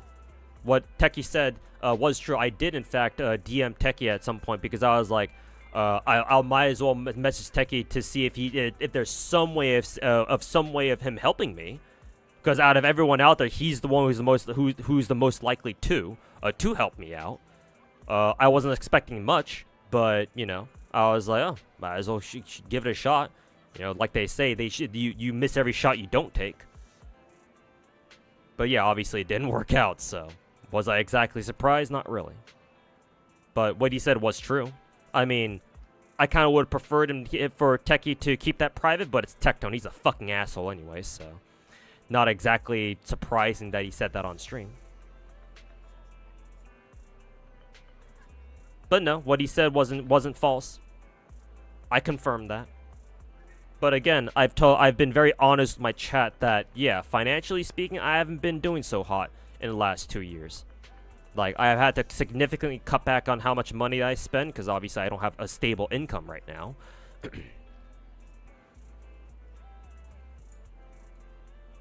And that sucks. But hey, I'm not gonna sit here and fucking beg for handouts.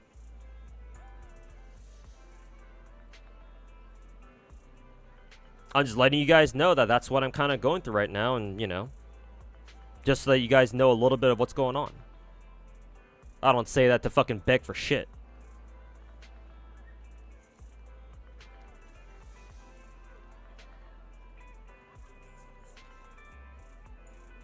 Gacha Smack was saying he was thinking of dropping Zenless before Miyabi, so he wasn't that attached.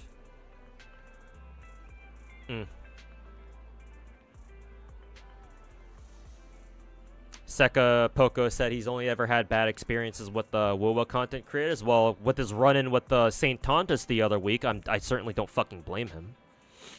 How do you explain that WoWa has so many content creators that are drama farming and vocal, while Hoya has CCs that shut their mouths like Zaja, Ziox, and Doro? Really? Doro keeps his mouth shut, but then again, I don't hear people talk shit on Doro like I hear about you know, people talking about Saint Tondas and the others. So I guess Dora must be actually pretty decent, I guess. If nothing else, I suppose he's just your average run-of-the-mill gacha Genshin or Hoyo content creator. But hey, even that's better than whatever the fuck we're dealing with nowadays. Doro? No, not Doro from Nikke. Doro the content creator. Doro 441 or whatever numbers that come after his name. I actually explained that a little bit in my my recent what is it? My recent WoWa first anniversary video, actually. If you watch the second half of it. The reason in my opinion why we have so many dog shit WoWa content creators who are just look out here fucking, you know, prowling like fucking hyenas, right? Like little rats in the sewers, looking for any chance to just fucking trash on people, is because for a very long time, Genshin, or not just Genshin, Hoyo games have been the only big gachas that people played. And again, for a lot of them, Hoyo games were the only gacha games that they knew about, because like I said earlier, they don't even know what a gacha is. Or maybe they do, but they don't bother learning about any other gacha games out there. They just stick with what they know, which is Hoyo. For like 4 years, we didn't have any sort of like major competitor to Hoyo. Unless you count Tower of Fantasy, but I certainly wouldn't. There has not been traditionally, there has not been a quote-unquote proper or like a halfway worthy competitor to Genshin Impact. So when we finally got one, like, people were always gonna go fucking goo goo gaga, fucking suck their fucking dick to the ends of the earth. As long as it was at least decent, and yeah, as long as it, you know, provided a different enough experience to Genshin Impact, it was always gonna happen, in my opinion. It just so happened to be WoWa.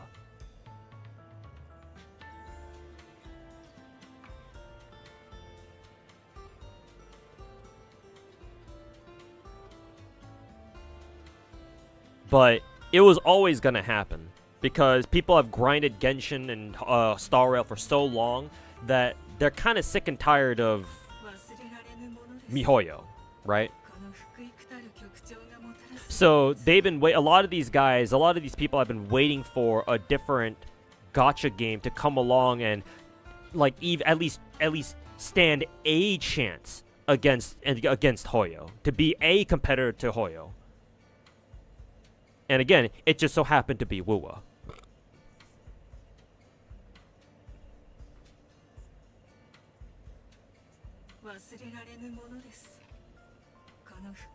And so now that's why you have all these content creators and just people in general, not even just content creators, obviously, just Twitter shills in general, fucking sucking Wuwa's dick so fucking hard. Because because it's not because they're actually big fans of Wuwa. I'm sure they do enjoy Wuwa quite a bit just on its own, genuinely. But like, in my opinion, the way I see it, they don't glaze Wuwa because it's a good game. They glaze Wuwa more because they fucking hate Hoyo.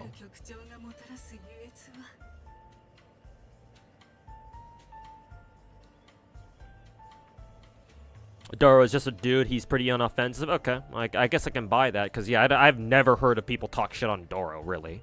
Like nobody in my chat's ever come along and be like, "Hey, did you hear about that Doro guy? And he said this and this." So as far as I'm concerned, you know, yeah, Doro seems pretty chill, I guess. Yeah, I just haven't heard anything from him. I mean, that on its own is probably a good thing.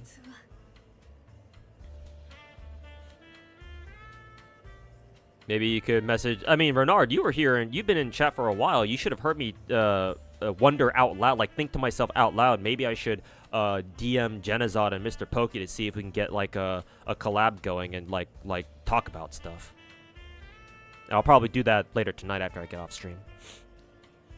The Zanny art, yeah, the one without her coat. Yeah, that's pretty cool.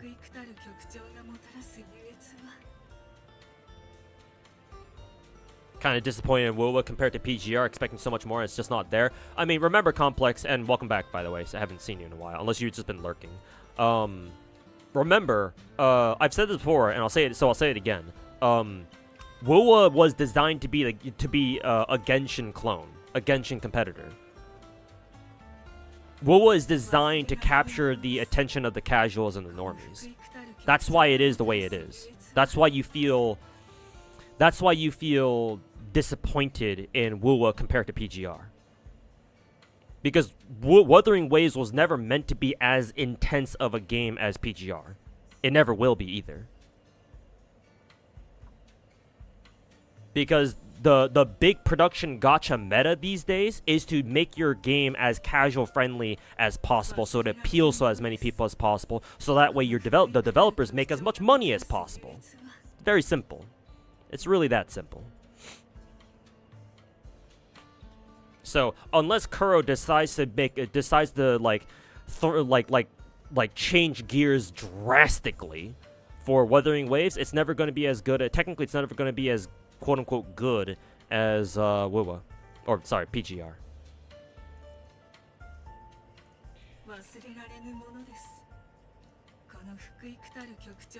Oh fuck. He seemed pretty chill. Oh, yeah, if he's chill, then yeah, that's good. Doro, that is. Yeah, been around and hello. Hey, what's going on, man? Simple concept, really. But yeah, it's all about the money, man. Just follow the money.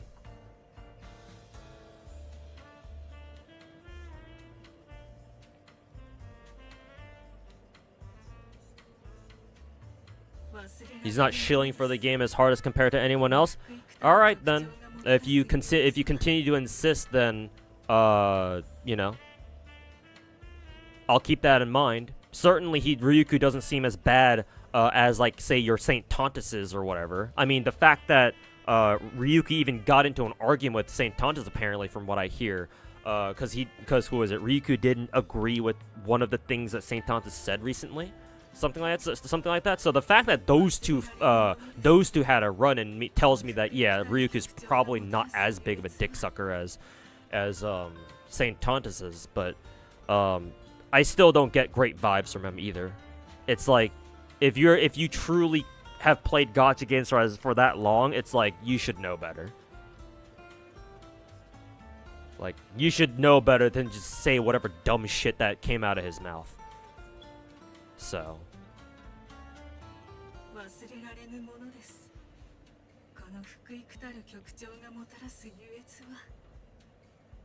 it's like there are good ways to like express your criticism over something, and there are really bad ways.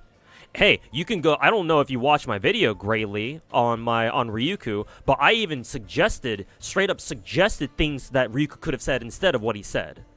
Right? I think I believe I specifically said something like, oh, Ryuku could have said, oh, like, you know, I really like how Wuwa did their splash arts. I wish Genshin could do the same. But he didn't say that. Instead, he woke up one day and chose violence, I guess.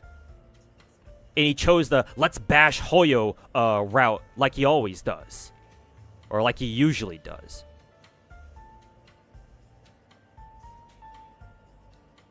Gooners are the lifeblood of most gachas. Especially for gachas that have Gooner content, for sure, yeah.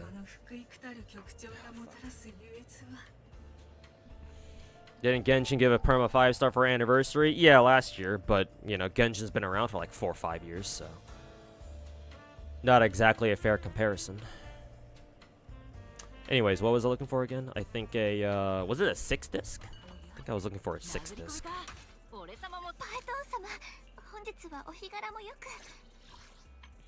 Yeah, it was a 6-disc.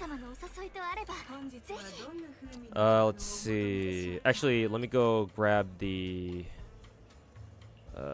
Freedom Blues, right? I gotta double check.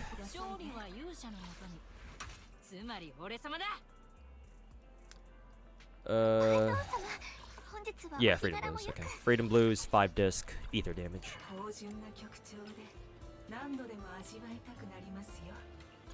Okay, we're good to go.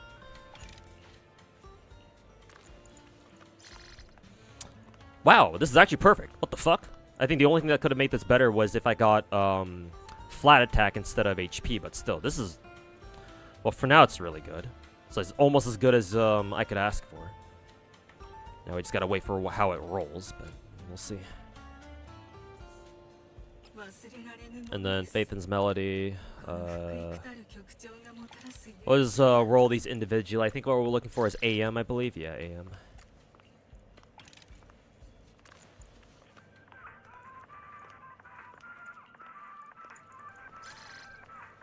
Attack percent.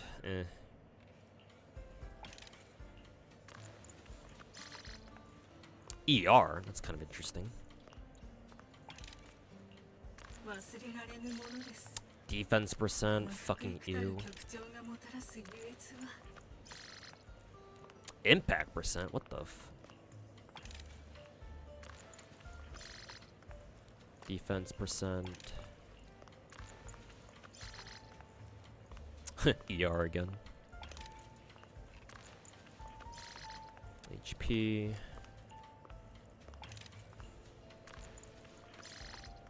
HP again. Hey Kane, welcome back. How's it going? My gacha rolls so far have been not great. Oh, AM, but the substats are all fucking trash, so no, fuck you.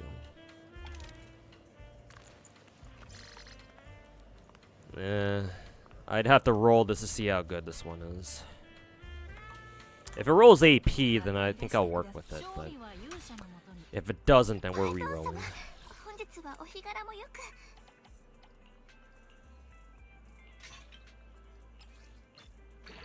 Nope, it's trash. Alright, cool.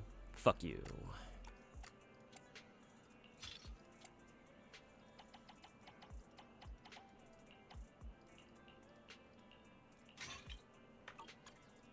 So that right one, right? Yeah.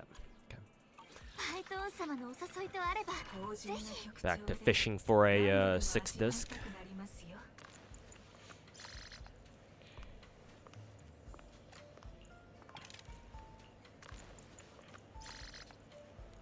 Oh, this would have been perfect if they roll fucking AM main stat.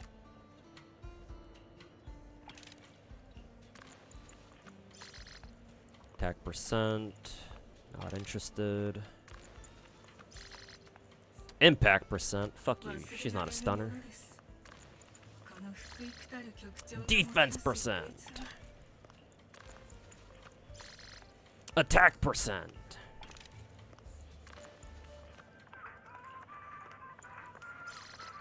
HP percent.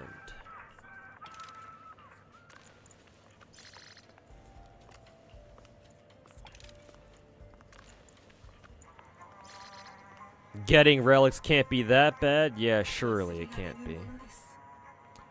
Surely it can't be.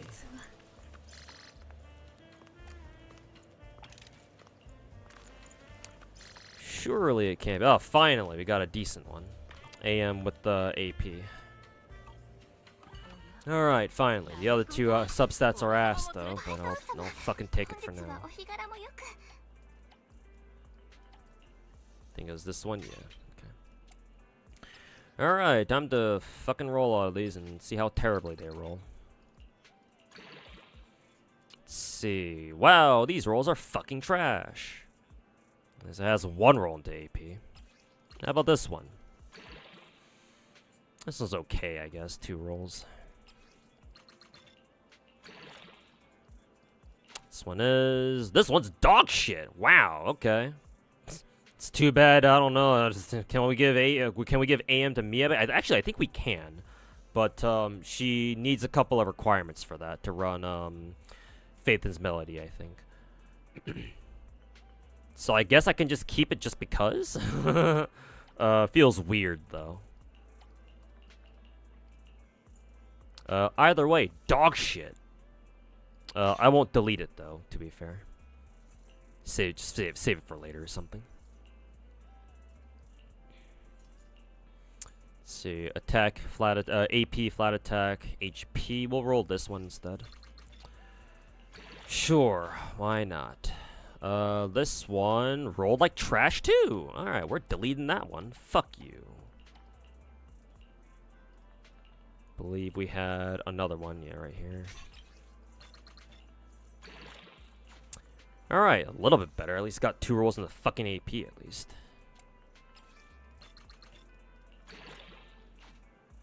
This one, oh, 2 rolls into attack percent. That's nice at least. 1 roll into a pen as well. Could be worse.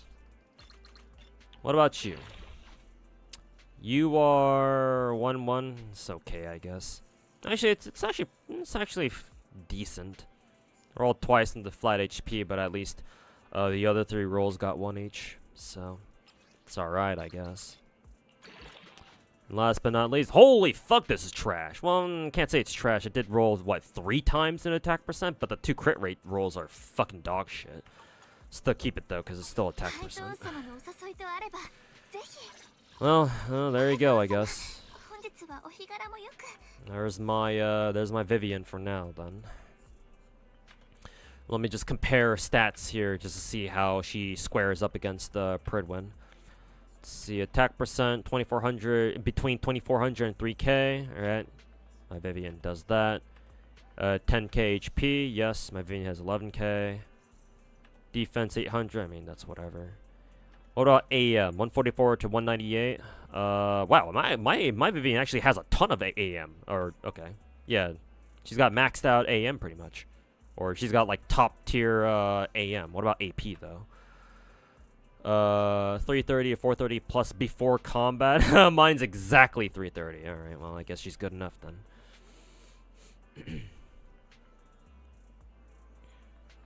Let's see. AP is a much more valuable stat. Okay, so then it was a good thing that I was anal about AP then, because she barely has enough.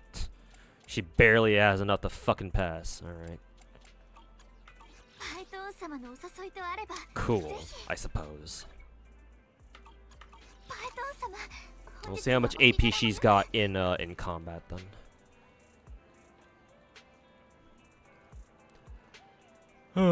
Anyways.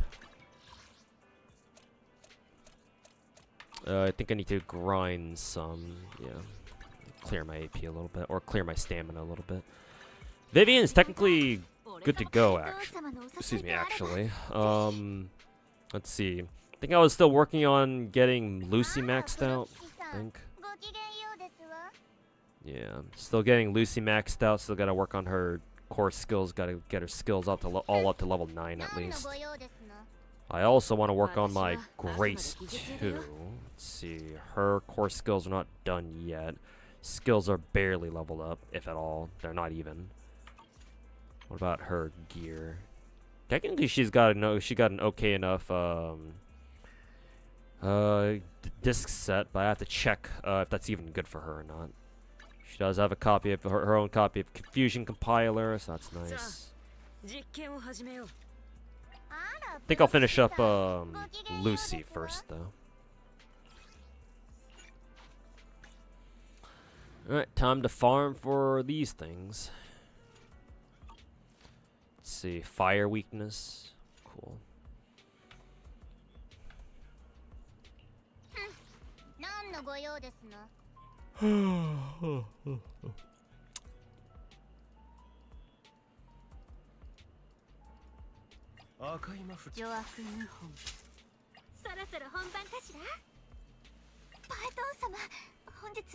Fire weakness. Will she get along with Bernice, I wonder? Let's find out.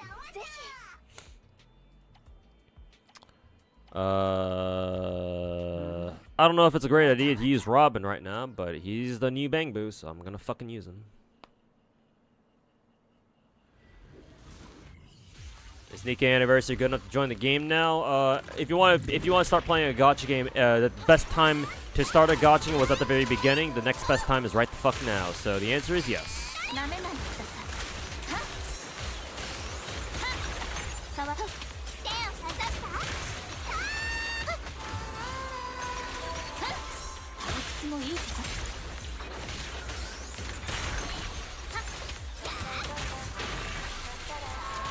Oh, there's a bloom reaction. Oh, got hit by that.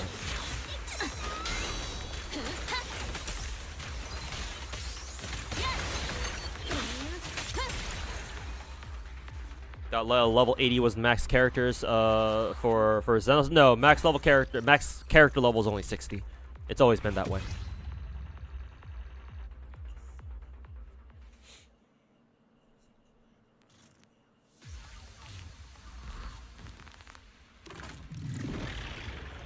Constantly swapping though. I am using Astra, and I have no idea how to play Vivian too. So. I don't know. Am I doing shit? Am I doing it right? Am I just supposed to keep blowing people up with the Vivian? I guess.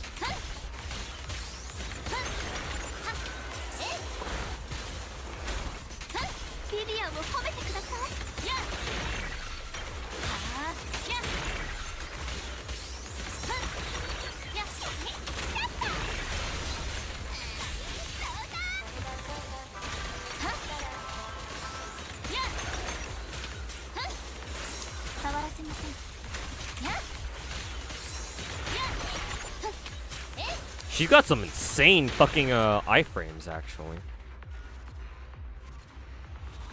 It's kind of neat, actually. But we'll see how good her iframes are in an actual fight.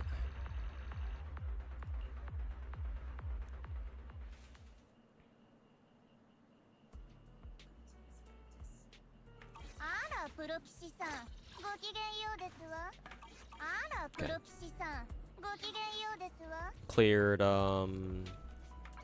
Cleared AP for now, or sorry, stamina for now. Oh yeah, we can switch to Vivian. Let's see. I guess I can go do her demo real quick. Probably should have done that first. Start demo. Okay, let's learn. Is the artifact system in Zenless same as Genshin and Star Rail? Yes, for the most part. There are slight differences, and overall, the gearing experience in Zenless is much easier than certainly Genshin. It's probably a little bit easier than Star Rail, but compared to Genshin, it's a lot easier. But the overall gearing system itself is mostly the same, with a couple of incremental improvements. But even those incremental improvements make a big difference.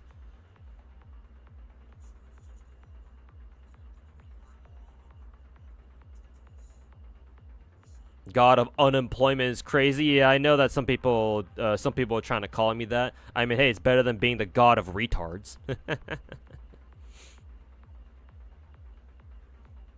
So those fucking sewer rats can go scurry back to where they fucking belong.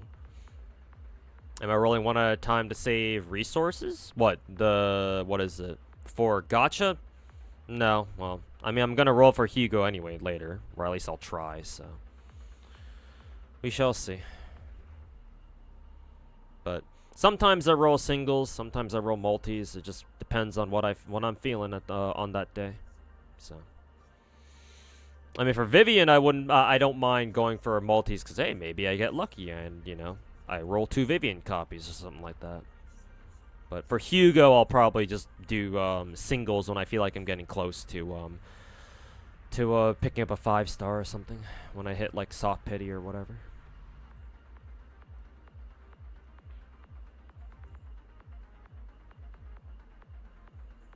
For a 5-star standard, has little value for most players, but the gesture is priceless. I mean, in Zenless, it's gonna have even more weight because perma characters in Zenless actually are some of them are at least are pretty good. Unlike, you know, in WoW where Varina's the by far the best fucking perma character, and there's nobody who debates that. Or at least, you know, there shouldn't be. With each game after Genshin, the max levels are getting lower? Not really, because in WoW, characters still go up to level 90. But then again, to be fair, WoW is based off of Genshin, so that's, you know, that's understandable at least.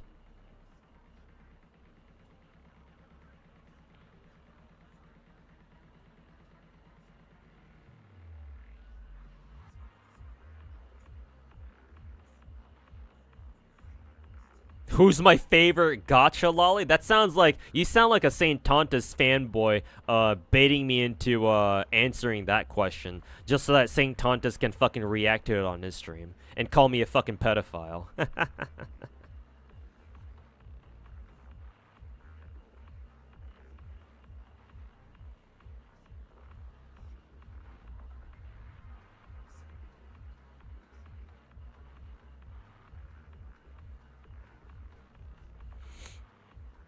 I'm not saying you are obviously rushing, sure, because I know you've been in my chat before.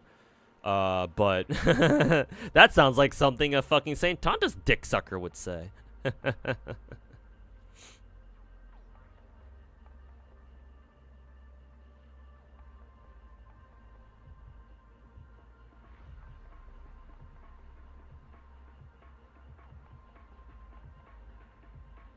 just genuine, because, hey, I know, you're just asking just for the sake of asking. Yeah. Do I have an art tag? No, I don't. I'm not a VTuber. I don't have my own art tag. Can you just message you on Twitter? You can DM me on Twitter, yeah. I don't look at my Twitter DMs often, so it might take some time for me to, like, respond to you, but every once in a while, I'll open my Twitter DMs to see if anything's going on, or if I see that I have a message or notification, then yeah.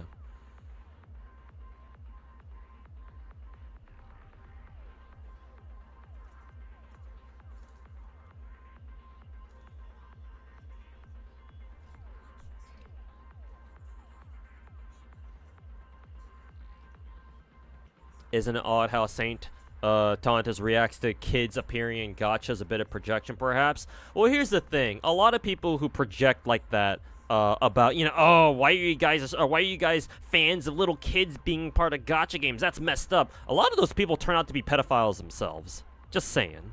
I'm not saying Saint Tontas is one himself right now, but I'm just saying I've seen quite a few people on Twitter who, like, have, like, talked shit on, like, you know, who have tried talking shit on people who they thought were, you know, were the PDFs. I think people, that's what people shortened that one to, which is kind of funny. But they end up turning out to be PDFs themselves. So it's like, it's like, now, and whenever I see people like going out of their way, like Saint Tontas does, to call other people like PDFs, it's like, it's like, what are you trying to hide here? Like, why are you making such a big deal out of this, you know? And besides, yeah, besides the whole fucking virtue signaling bullshit, the whole fucking retarded ass social justice warrioring shit, if y'all still remember that term from, you know, way back when. I don't know, man. It's one thing to be uncomfortable, like, if you're not a fan of, like, you know, playing as kids in a fucking gacha or just any game, in any video game in general, that's one thing. But then, like, doing some type of shit where you, like, constantly talk about it on social media, it's like, you seem to like talking about kids in gacha games quite a bit, huh? It's like, you have something to tell the class? It's like, hey, my name's Chris Hansen with whatever news broadcast he used to work for. How about you take a sit down? How about you take a seat next to me, please? Let's talk about this. Why do you talk about kids in gacha games so much?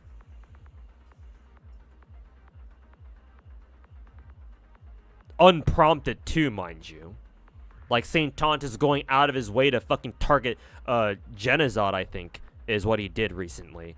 And calling Genizod a fucking PDF for what, S16 Rassia and Wu or some shit like that. So I'm Like now why did you do that?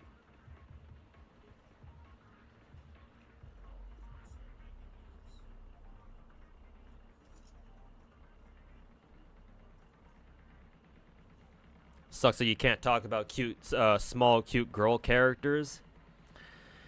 My biggest thing, I've talked about this before, and I'll say it again, just so that I am so that you guys know where exactly I stand on this.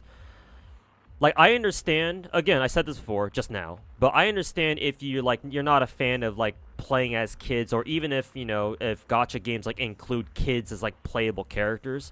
Like, if that doesn't really sit well with you, then sure, I get it, right? Everybody's got preferences for what kind of characters they like seeing in their gacha games, right? I get that. But then, you know, it's like if your feelings on this matter go so far to the point where, like, I've had people come to my chat and tell me that, oh yeah, their friends refuse to play Genshin Impact, for example, because Genshin has lollies, even though there are like only 7 or 8 lollies out of a cast of like 100 fucking characters, or however many characters we're up to now in Genshin at this point. But yet, for some reason, like the 8 or 9, how many lolly characters do we have in Genshin now? Like fucking 8 or 9 or something? I don't know. But like, they're only a small percentage of the types of characters you find in Genshin overall, and yet you're bothered by that. So that's the reason why you're not gonna play. Like, it's one thing if you don't want to play them. Sure, that's fine. If you play whoever you want. But to refuse to play a gacha, or just any game for that matter, just because they have little kids that you can play as them, or you can play as the little kids, like, how fucking sensitive are you? Like, how fucking insecure are you to have that sort of fucking mindset? Like, holy fuck, man.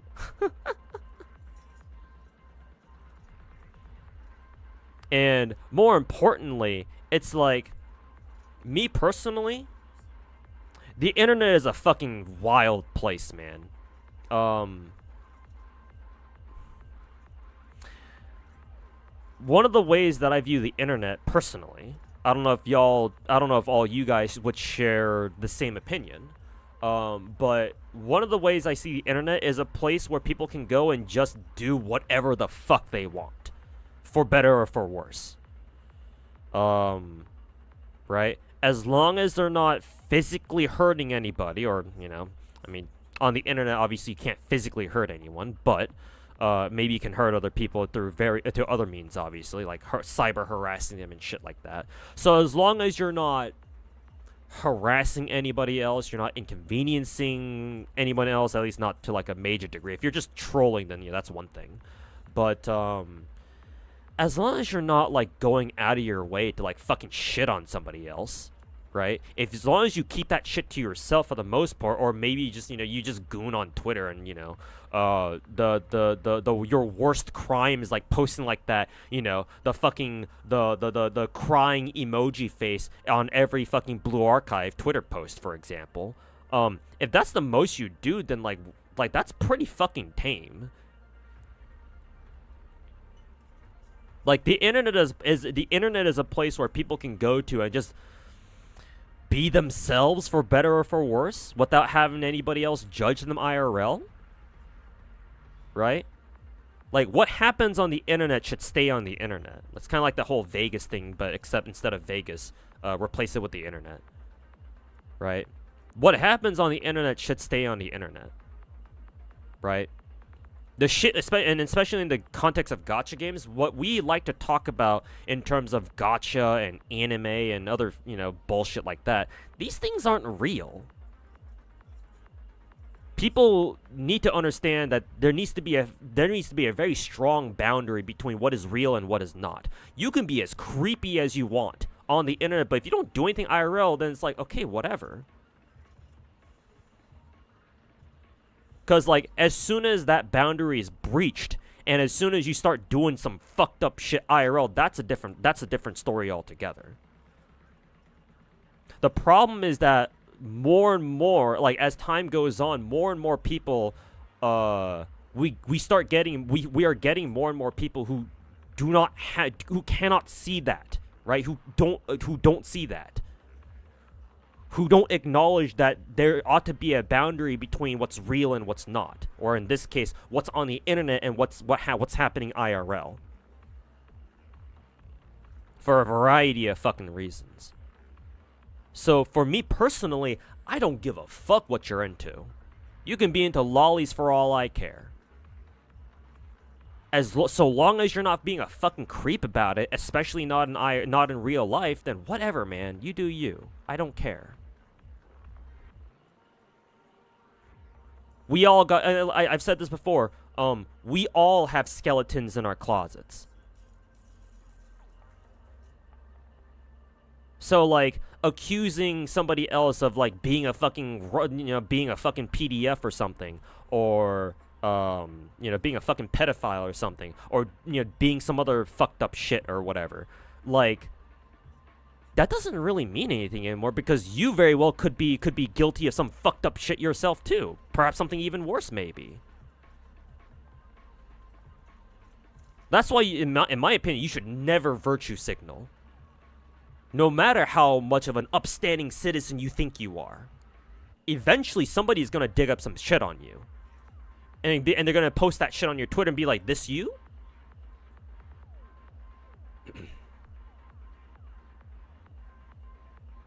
And besides, imagine having a fucking moral high ground on the internet. I mean, I did say earlier that I have a higher moral ground to stand on over all these other gacha content creators, at least. But hey, at least that's based on all my fucking actions and not my fucking words. So they can go fucking suck my dick for all I care. I mean, they should have experienced sucking Wilwa's dick, right? Shouldn't be any different. So, you be into whatever you're into, man. Just don't inconvenience others in doing so. And especially, don't be a fucking creep IRL. As long as you understand that, what you're doing online should stay on the internet and not, like, bleed over to what you do IRL, then that's fine. It's whatever.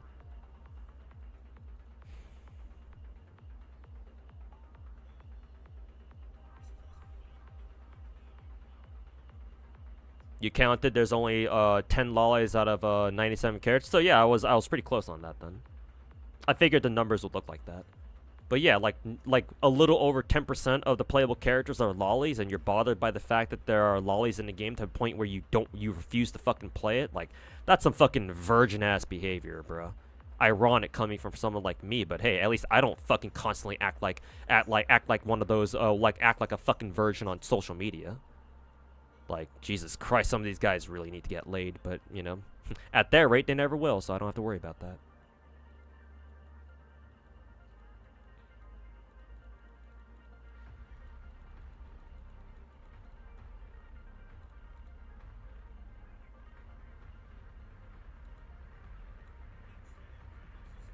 You try to be empathetic to that paranoia. Well, the problem nowadays is that people throw around all these pedophile accusations so goddamn much that they've lost their meaning.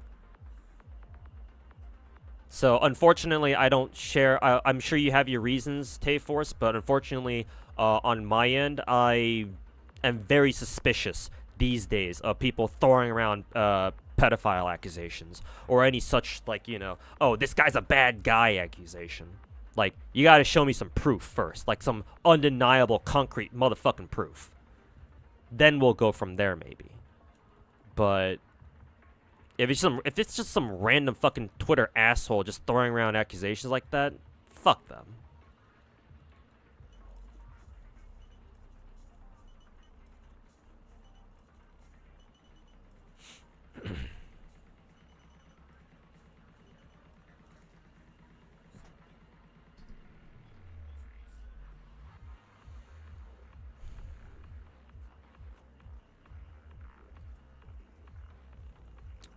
They use it as a generic insult these days. Yeah, which is the worst part. Probably one of the worst things about the internet. One of the worst things about the internet. Yeah, because of meme culture and how much people love memes, and for a lot of people that memes are their primary method of communication online. It's like when you use a term or anything like that so much and it loses all meaning, it's like what are we even doing here, man?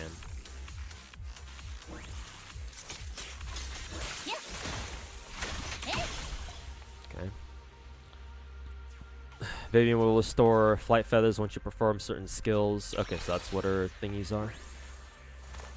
Launch EX special to recover flight feathers. Okay.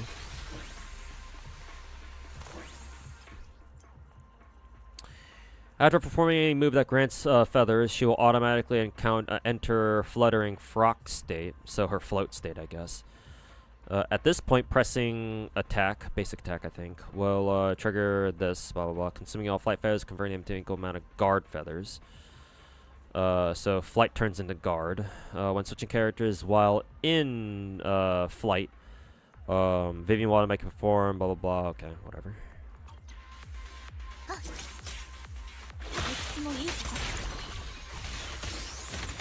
I see. That's that was her attack that she was using out of float state. Launching a basic suspension will consume all of them, convert them the same amount into, I assume it means guard feathers or something. Okay. When she has guard feathers, if any member of the squad, if any of your teammates hits, does it include herself too? Target with an EX special, consume 1 guard feather, launch a basic attack, feather. Oh, is this like a coordinated attack? Is she basically like a trigger and pulchra basically? Just anomaly instead of what of the other two are? Stun.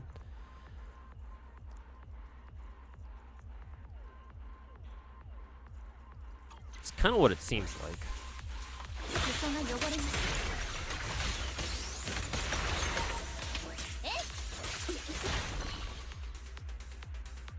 Yeah, I guess she can trigger it herself. Yeah.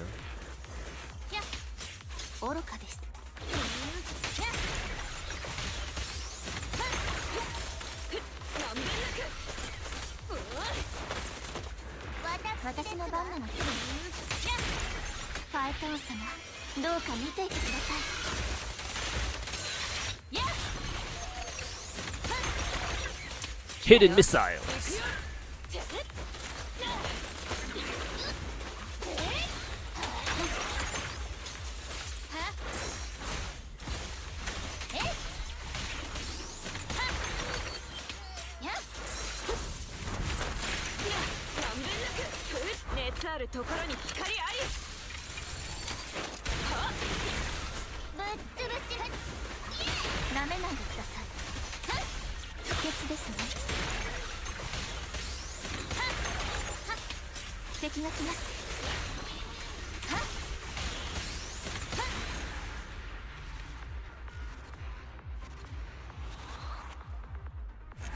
You like Pulchra? Pulchra's hot. Are you gonna be tagged as a furry now? No, not in my opinion. I don't consider myself a furry, but I will. I have seen some really good fucking porn of Crystal from Star Fox. And like objectively, well not objectively, but it's like I've seen some really good fucking Rule 34 of Crystal from Star Fox. Am I a furry? No, but I acknowledge good shit where I see it, or good porn where I see it.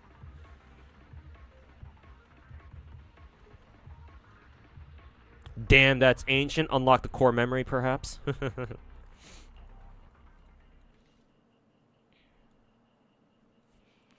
Hey, Liquid Ayanami, welcome back.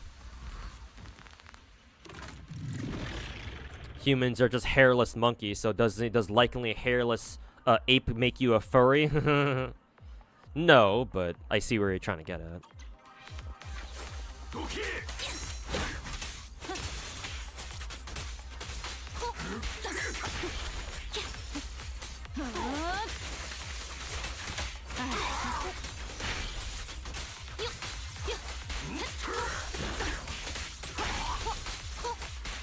Vivian ate that bad. She seems good.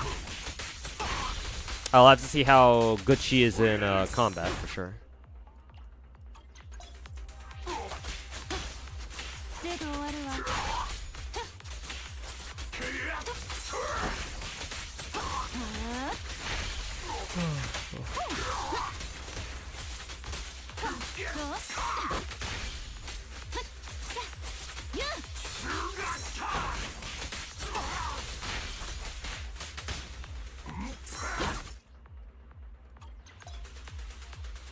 She's crazy with Jane. Oh, really? Surprising. Well, actually, not that surprising considering they're both on raid up together, so.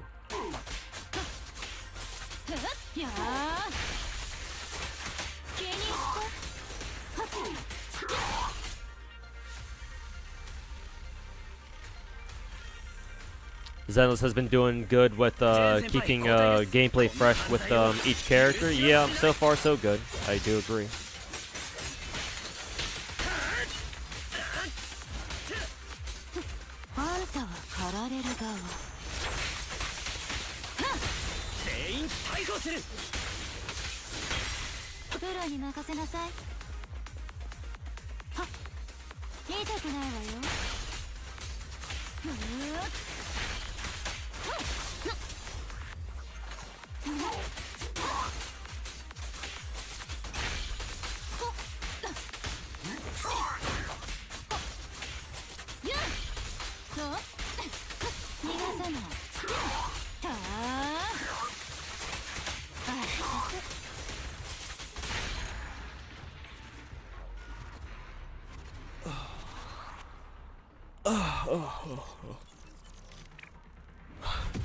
How can we be calling people out for being unemployed? That's why you unsubscribe to these drama CCs. And don't worry about it, man. They can call me the god of unemployment as much as they want. They're retards.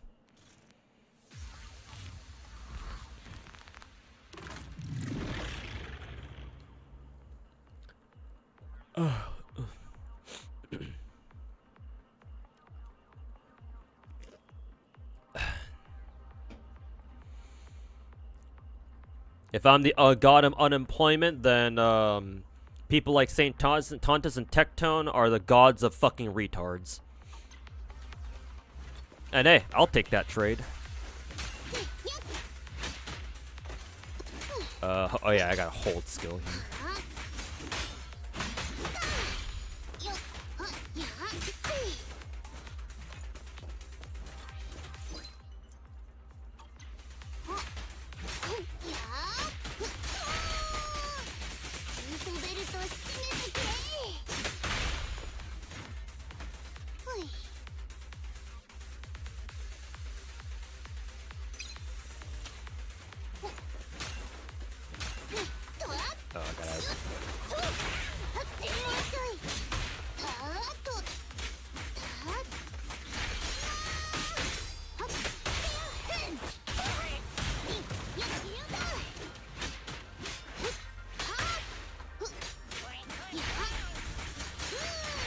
The god of good artifacts? Nah, I wouldn't call myself that per se. I don't know if that's quite accurate. Unless, of course, you meant it as a joke, in which case, kick.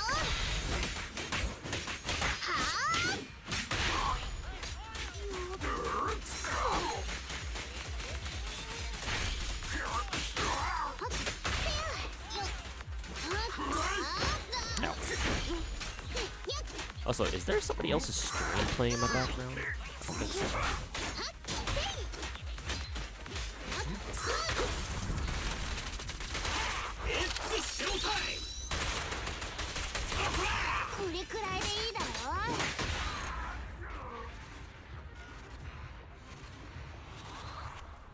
You think Zenless has the most enjoyable endgame out of the big four 3D gods right now? I agree with that one, yeah.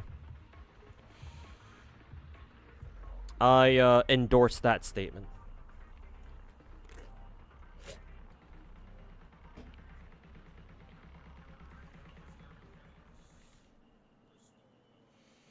Heard that the last couple of updates for Zenless really improved the game. Yeah, because 1.4 was the back in like December or so was their soft relaunch, and they tweaked the game quite a bit.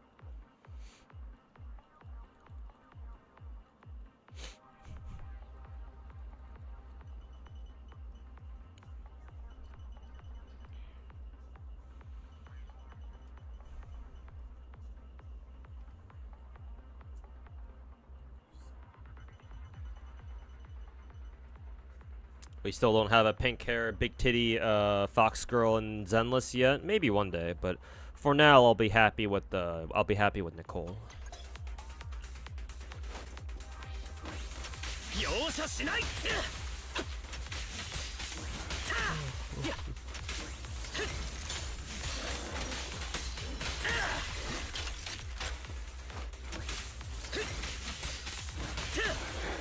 Oh, have to charge for longer.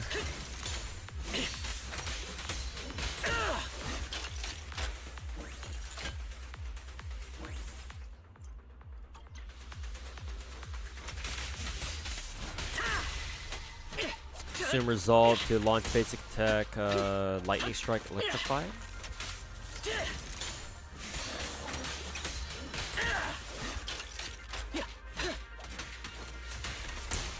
Oh, I gotta hold basic. I don't really play Seth at all. So.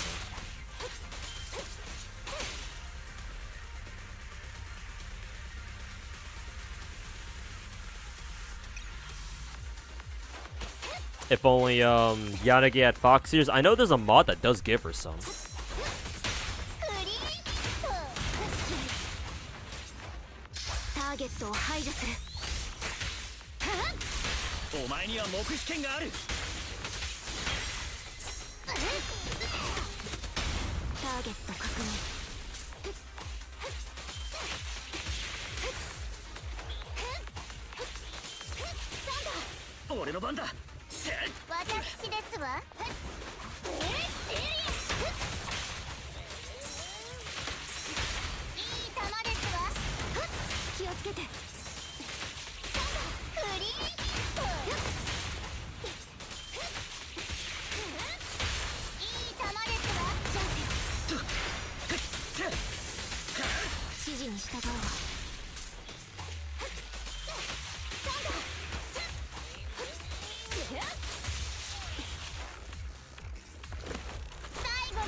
There we go. Yeah, I swear there's like a second stream somewhere that I keep hearing. There isn't. Maybe I'm just going crazy.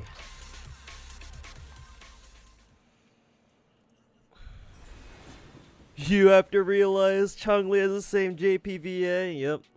That's Chiwa Saito for you.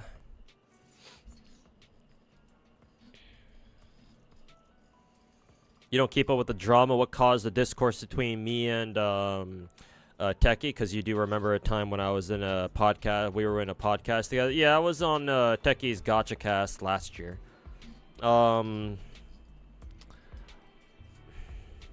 Technically, nothing major happened.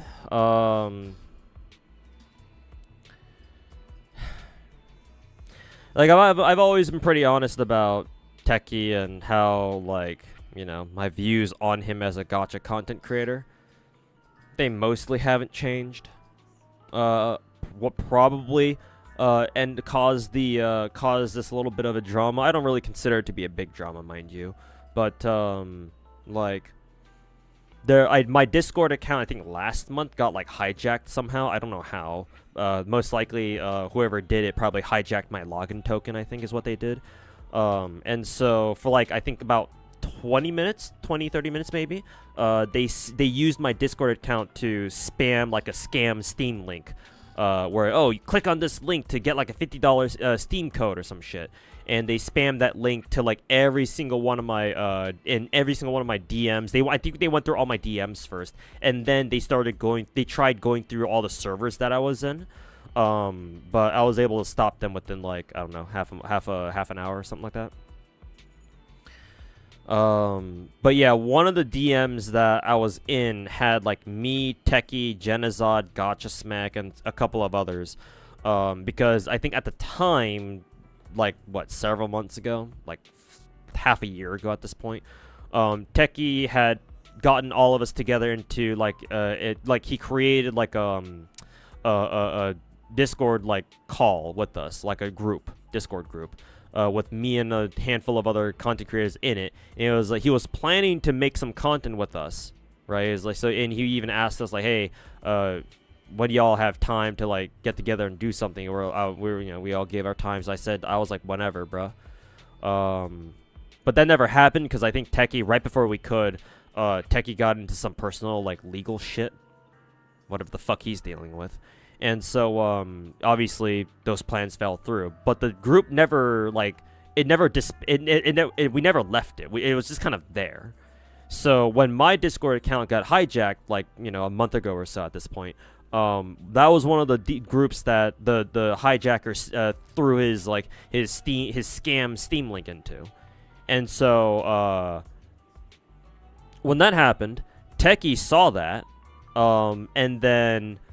he obviously realized it was he must have either realized it was a scam or you know, my Discord account got hijacked. I don't know. Maybe he didn't even realize that my Discord account got hijacked, and so he actually, let me pull up this screenshot because I actually have quite a few people in here.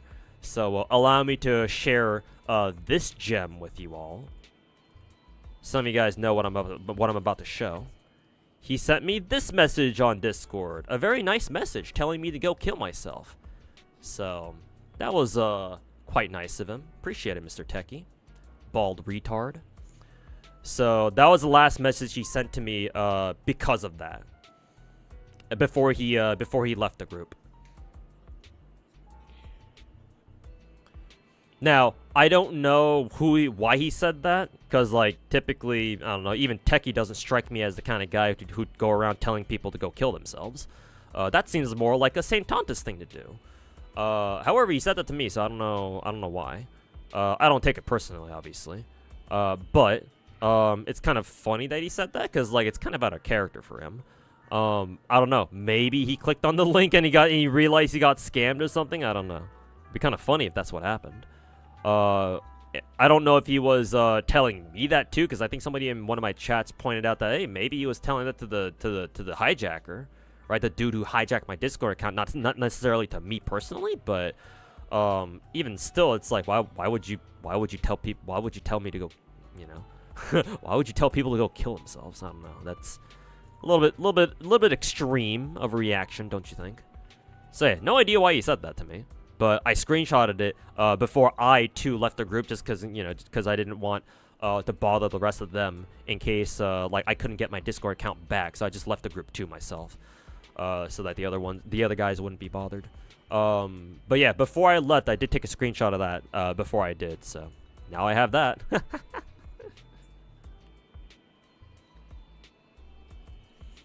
So.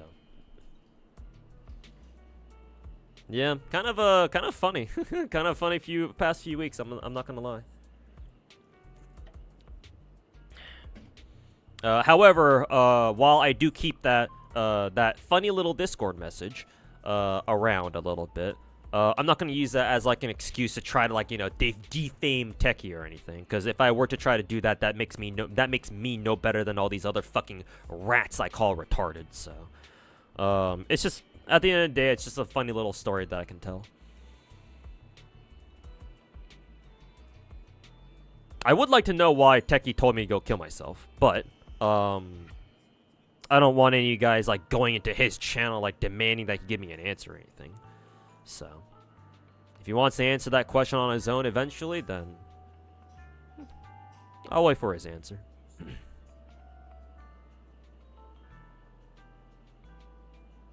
Yeah, such a positive message from him, yeah. Such a nice and friendly, welcoming message, as expected of the biggest gacha content, the biggest gacha streamer out there. What a fucking role model.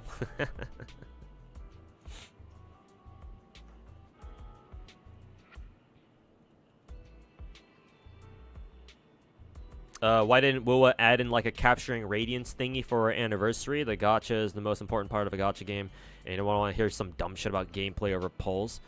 Characters are content. Characters are content too.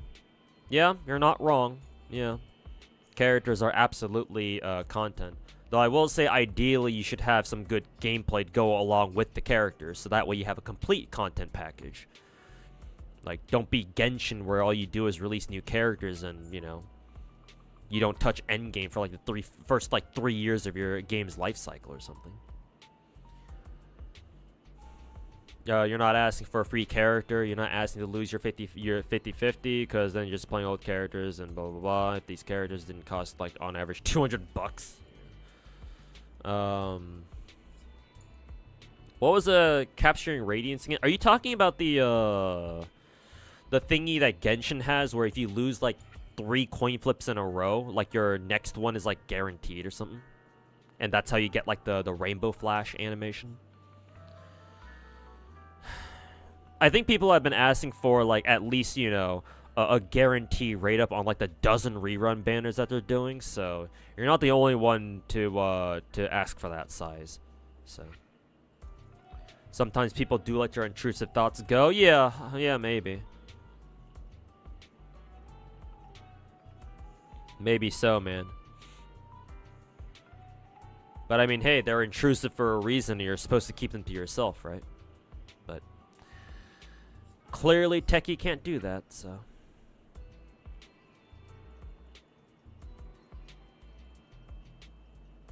Which gachas has the best waifus to goon to? Whichever is your favorite, honestly.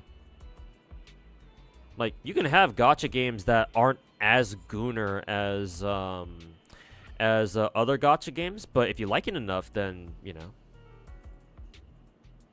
I mean, like they say, you can goon to anything if you try hard enough.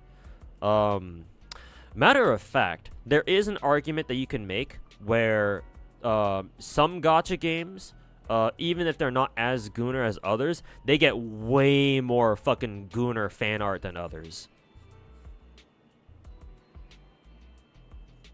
But it's not everything. It doesn't happen all the time, but sometimes it works out that way. Well, actually, nah. It's not necessarily that. I think it's if a gacha does a really good job, like allowing players to like connect to their favorite characters in some way. And also, of course, there has to be a degree, like a good deal of like popularity has a lot to do with it too. Like, would it surprise you to know that Genshin has a whole bunch of porn out there for their characters? Or like, oh, Nikke also has a lot of gooner shit too out there. Oh, you know, surprise, surprise.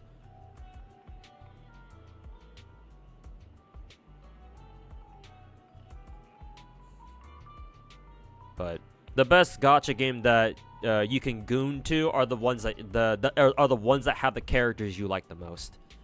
It's pretty simple. Simple as that.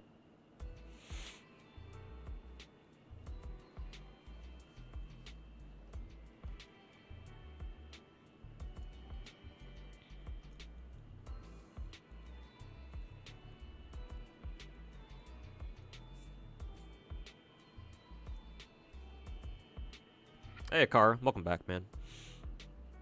Hopefully you're looking forward to the weekend. So perplexed what happened when Techie shared 2 of my previous videos before having beef with me. I mean, it's Techie, man. Techie is the fucking drama farmer. Drama farmer, React Andy, whatever you want to call him.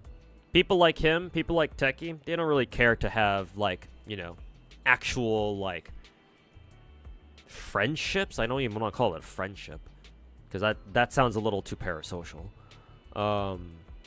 But like, it's not really that interested in having, like, you know, like any meaningful connections.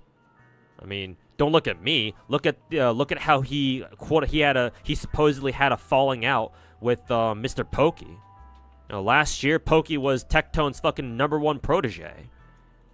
And then, like, last month, ever since, a couple weeks ago, ever since we got the fucking, ever since Honkai's Star Rail's 2nd anniversary, it's like they had some sort of, like, discussion or argument on stream, and they decided to, like, never interact with each other again, because their fucking communities hate each other so much or something like that, which is a fucking virgin-ass move, by the way.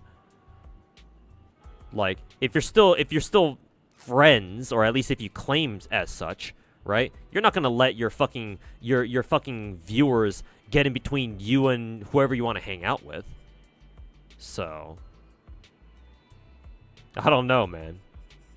Sounds like, you know, pretty fucking soy ass behavior to me. Oh, my viewers don't like it when I talk to this one guy. What are you, a fucking Hololive VTuber? Fuck you.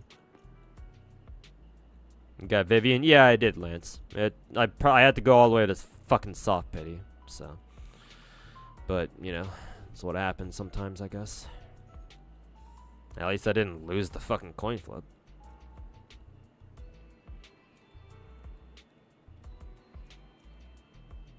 Just ignore techie? For the most part, that's what I'm doing, yeah. At least I'm not gonna make any, like, you know, response content to his dumbass, but you know, I will bitch about him on stream at least. What happened to Techie? Long story short, my Discord account got hijacked, and the guy who took my Discord account briefly put like a scam Steam link into a Discord group that I was a part of that had Tectone in it, and yeah, Tectone must have seen that and told me to go kill myself. I don't know why, but he did.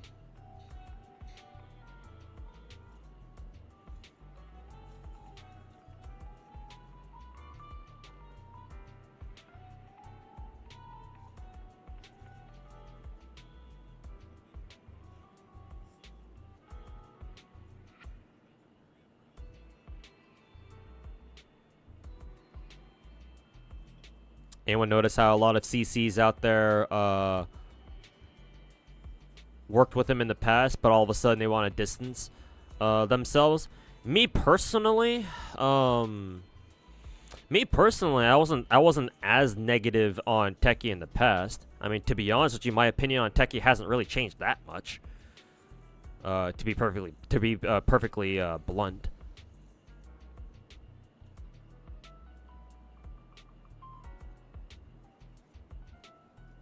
Like, ever since he blew up with Genshin, I've always seen him as, like, more of a casual gacha CC.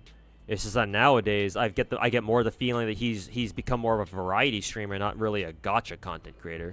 He's more of a variety streamer who dabbles in gacha every now and then, as opposed to an actual fucking gacha CC. I mean, that on its own isn't, like, inherently bad or anything, but it's like because I see him as a variety streamer more than anything else, and the fact that he still tries to talk as if he knows gacha, it's like, yeah, of course I'm gonna talk more shit on him.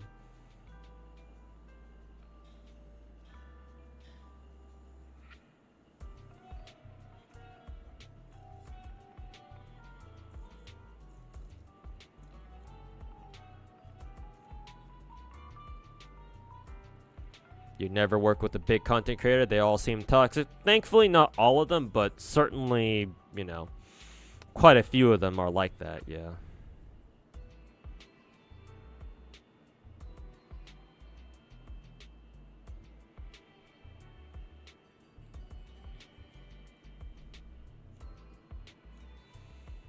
Damn, that Pokey getting cornered in that stream. Why? What happened? Because obviously I didn't watch the stream where Pokey and Techie were, like, talking or having their falling out or whatever. Pokey strikes me as the kind of dude who doesn't get cornered in a discussion, but I don't know. Maybe it could be a strongman, like, front. Maybe it could be a persona instead of, like, what he actually is like.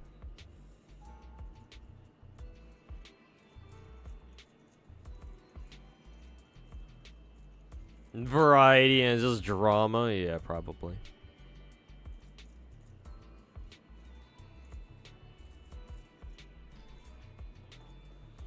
He found his lack of FGO general knowledge disturbing, even if he hasn't played it. Who, Techie? I think you mentioned Techie before. I mean, he's never played it, so yeah. Like, what did you expect?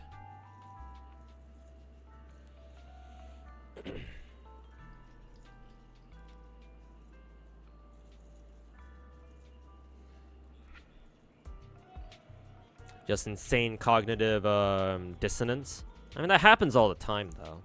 And to be fair, you can't just single out, you know, Techie or whoever you're talking about alone in that. A lot of people do that. I mean, hell, even I myself can be guilty of doing that sometimes, too. The difference between me and everyone else, though, or people like me and everyone else, though, is that, you know, at least we take the time to take a step back and try to review ourselves and be like, okay, well, you know, what are we doing wrong here? A lot of people out there don't have the decency to do that.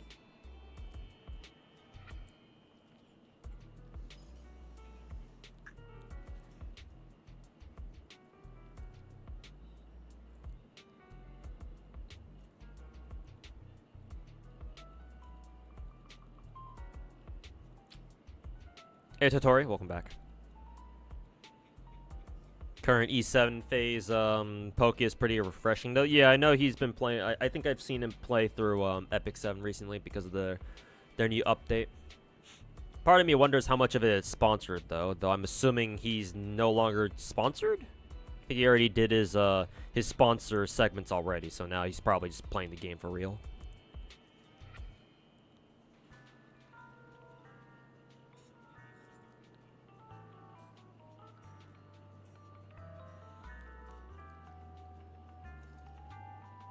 Baldy is a gacha tourist. He is now, for the most part, yeah.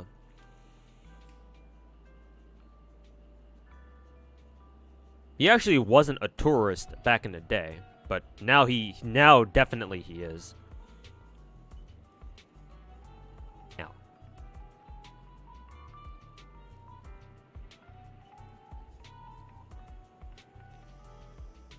People call me toxic when I'm just too blunt for most people. It's one thing if people call me toxic, like, yeah, they're stupid. If they were listening to what I was actually saying, then yeah, they should know that I'm being more blunt than toxic. But you know, if you never watched my content before, then yeah, I can see how you get to that conclusion. Because yeah, I am pretty fucking aggressive, right? I am pretty aggressive with my words at times, especially in my delusional gacha takes videos. But then, like, if it's other content creators calling me toxic, and these other content creators are people like, are retards like Saint Tontus and Ryuku and Gacha Smack and Tectone and shit, it's like, bro. Oh, so somebody starts talking shit on you and all of a sudden you get all defensive, huh? Sensitive much? Can't handle it when somebody else calls you out for your retarded fucking bullshit? Interesting. Fragile ego much? No wonder Techie got filtered by fucking Limbus Company.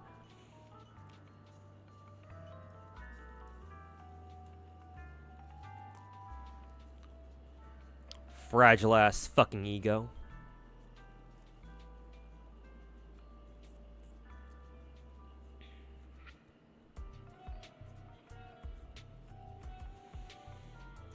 The 5v1 on Poke to admit he was supporting predatory practices by Hoyo and Starrail, global passive, etc., etc. I mean, I'm not a big fan of Poke, but he shouldn't have like agreed to anything. He shouldn't have you know, conceded on anything. 5v1, that's not even a fucking debate anymore.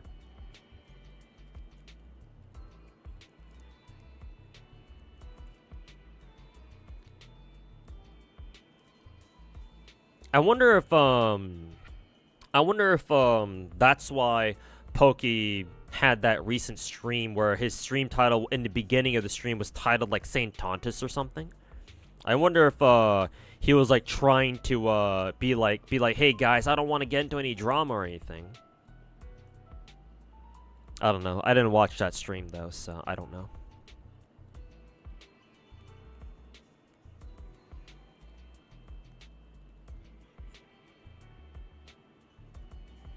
They make fun of you for playing so many gachas, but they do it. They had the money and make content out of it. Well, that's the thing. They never will. With how gacha games are like, they never will.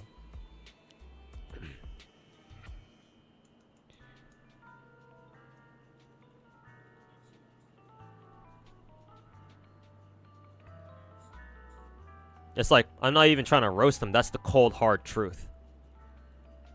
People like Saint Tontus, Aitoma, Tectone, they'll never know what it's like to juggle, what, 12, 13 gacha games at once. Not that they would. Not that they would want to in the first place. Most gacha content creators can barely handle fucking 3. And guess what those 3 are? Those 3 are 4. Genshin, Star Rail, Zenless, and Wuwo. Oh, gee, I wonder why those 4.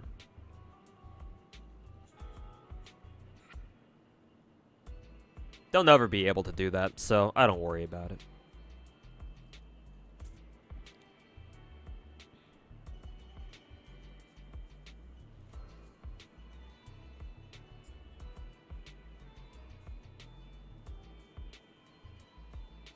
What you've noticed is that either you're with Nikke or you're against him. And if you're against him, he'll have his other gacha content creators gang up on you and make content out of it. I mean, given what happened, what I've been told, what happened to Mr. Pokey, that certainly seems to be the case.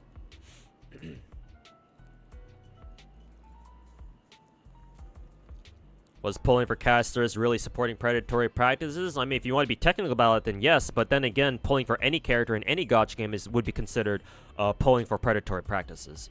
So why single out Star Rail? You know.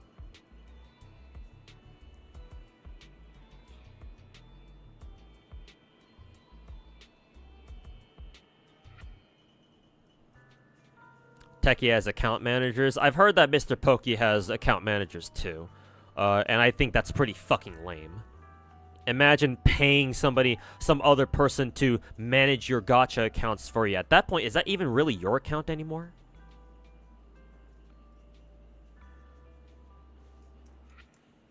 People give us whales shit for spending money on gacha. That's what they should be giving shit about.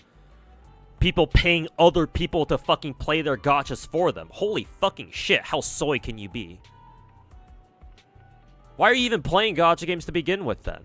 Stop saying you're playing gacha games, because clearly you're not the one playing it. Fucking retarded bitches.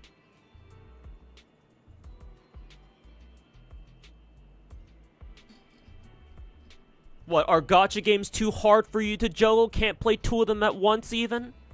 That too much for you? You want to, you want to go bitch and, whine about other people on the internet instead? Is that easier for you? Fucking loser. Go fuck yourself.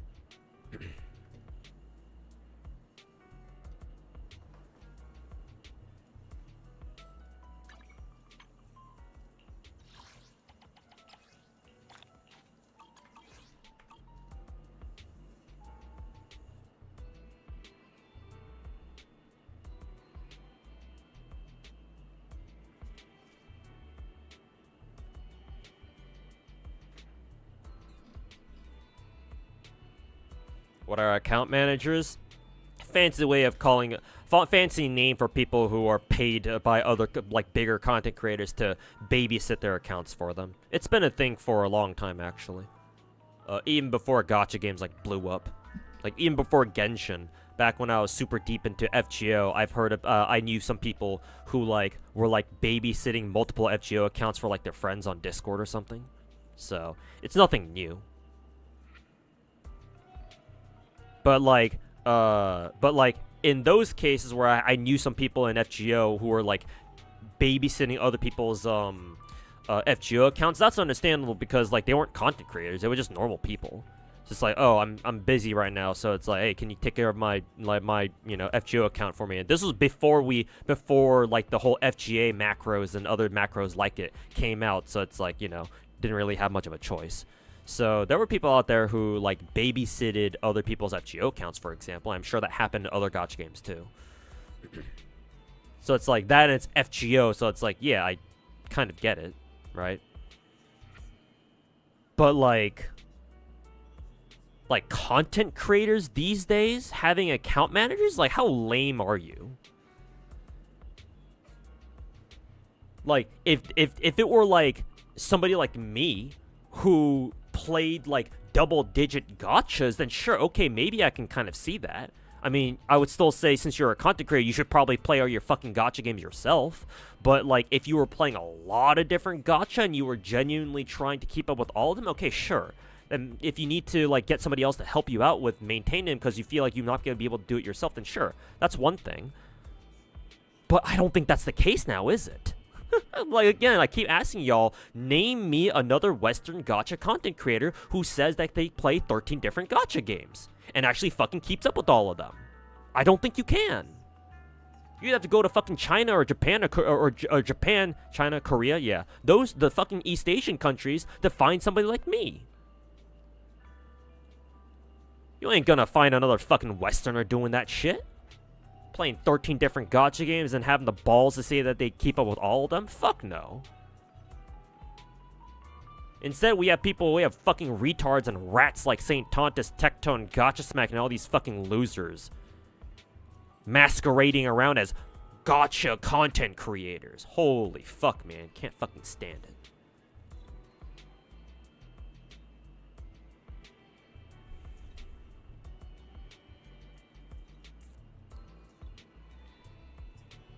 You have a schedule for your gacha rotations, like wake up, you do blah blah blah. Usually I'm I'm usually up late at night enough anyway to get the dailies done for like half my gachas in the morning. Because I'm West Coast US. The reset time for a lot of my gacha games are at 2 a.m. It's like that for all the Hoyo games, WUA, Blue Archive, I think. Yeah.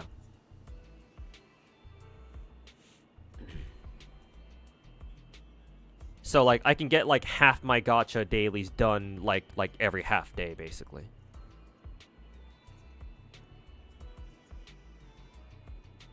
So, like, I technically have a schedule. It more or less revolves around, like, when gacha games have their reset times, though.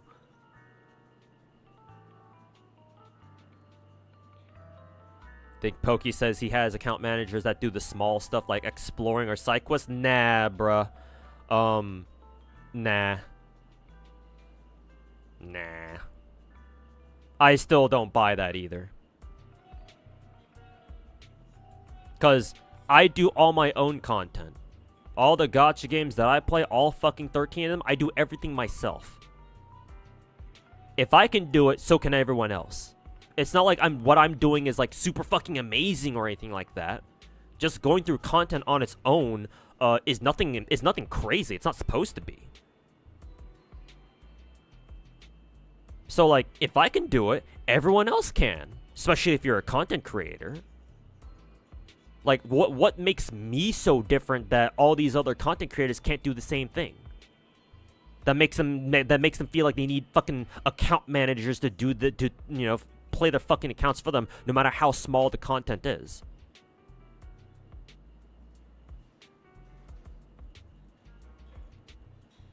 I mean, if anything, the fact that Mr.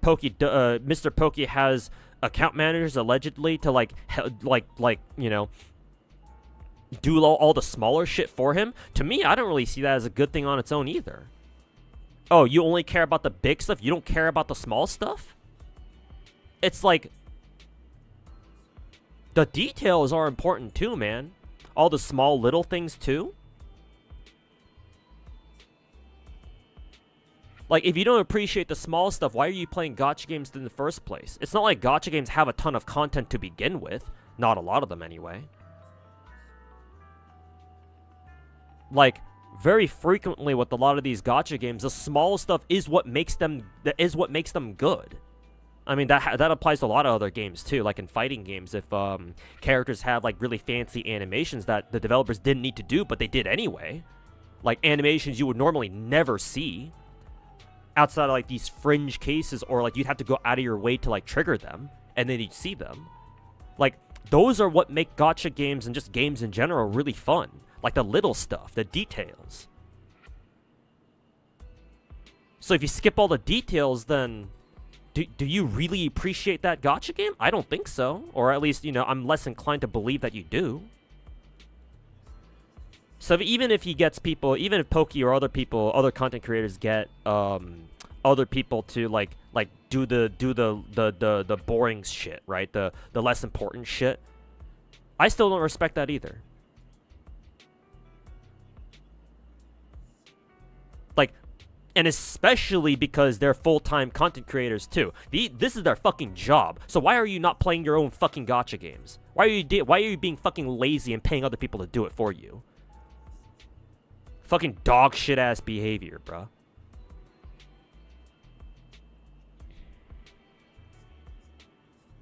Like, back when I had my second job last year for about like 2.5 months, it wasn't for very long, but it was still for a decent chunk of time for like 2.5 months. I spent fucking 10 hours out of the house every single fucking weekday. And I still was able to keep up with all my gachas. All the 11 or 12 that I was playing last year. I think it was 11 back then, because I wasn't, obviously GFL 2 wasn't out yet, and Exedra wasn't out yet, obviously. Like 10 or 11 gacha games. But the point is, I had a full-ass time job, and I still juggled 10 different gacha games all at once. If I can do it, so can you. Obviously, it depends on an individual basis, right? Maybe some of you guys in chat, maybe it's not physically possible for you to keep up with 10 different gacha games at once. I'll admit that. So you guys, anybody who's not a content creator, and, you know, you guys have other commitments, like you have a full-time job of your own, or whatever it is, right? Sure. Maybe you guys can't do what I did, but if we're talking about content creators like Pokey, Tectone, and all these others, they should absolutely be able to do all the content on their own. Why are they fucking paying other people? What, is it because they're rich? Must be nice.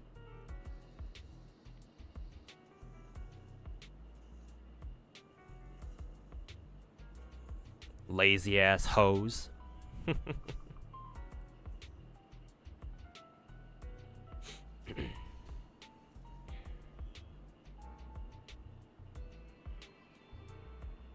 Reason is simple, they don't enjoy playing their games. A lot of gacha players, or a lot of gacha content creators specifically, in my opinion, don't actually enjoy gacha games. They do it because, oh, it's popular.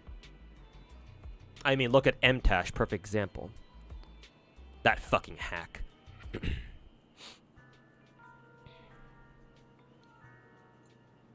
Plenty of content creators out there do it just because it's what brings in the money. They don't do it because they actually like it.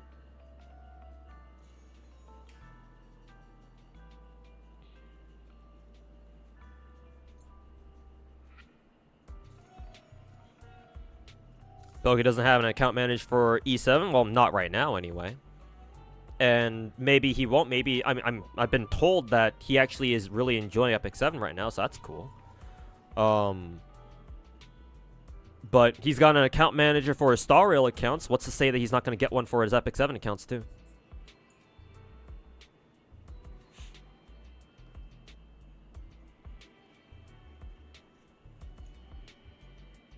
You yourself worked in construction, worked from 8 to 3. Hey, respect, man. And even you juggled like 4, so most people can't even complain. Yeah, exactly. I mean, yeah, you said most people, so yeah. It's like,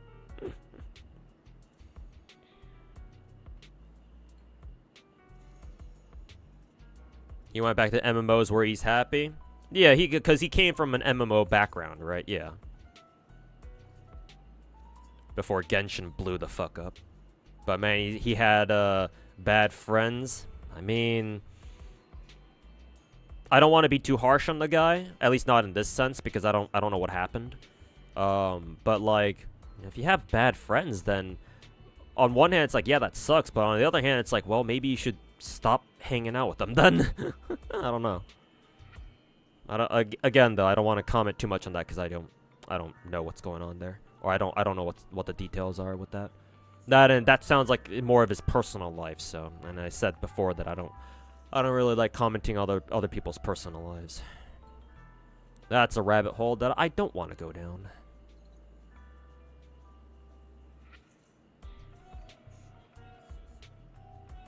He quit though. I think he quit, but I think he's back. I could check his YouTube channel real quick. Because the last time I checked MTash's channel, like, last month or so?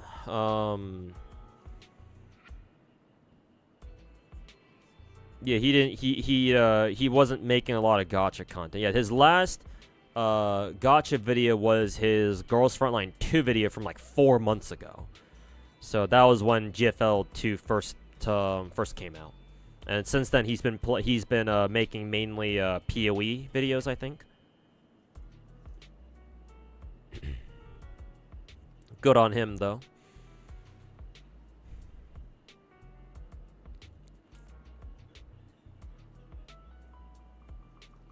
He even made a new video. Talking about a new Godforge trailer.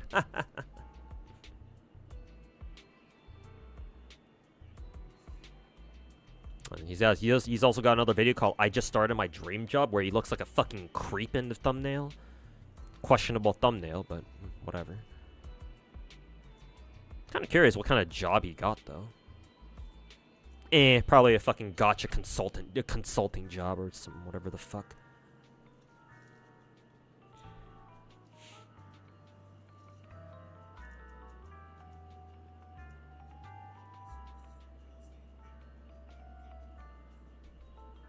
His last gacha related video was him defending Gacha Smack for some reason, so he's a fucking retard. But that was like 2 weeks ago. And his last video was from 12 days ago, so he hasn't made another video since then. He probably will soon, though. Probably just got burnt out making content for a game and he no longer enjoyed and felt trapped. Well, that's what you get for trying to get into trying to make content on a genre you never felt that passionate about in the first place. So I have no sympathy for him.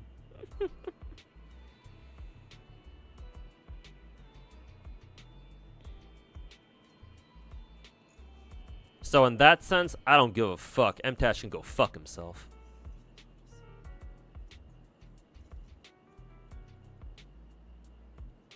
Shouldn't have gotten into Genshin then, eh?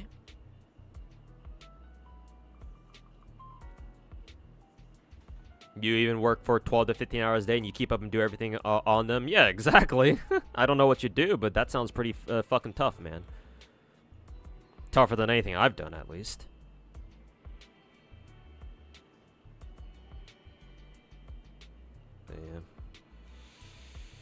Yeah. The whole fucking gacha content creation scene is a fucking blow up, man.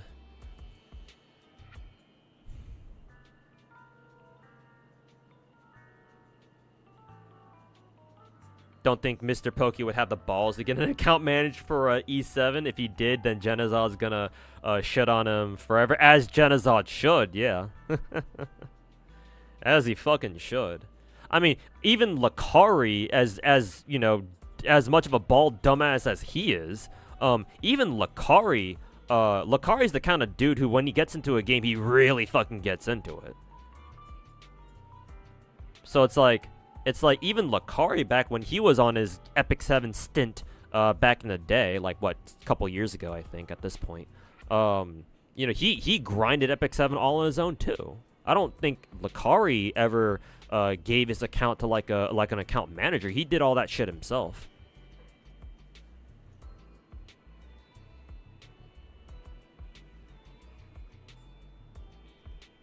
It's a consultant job? Hey, how the fuck did I know? Fuck is he gonna consult on? How to make a bad gacha? I mean, he already is, technically, so.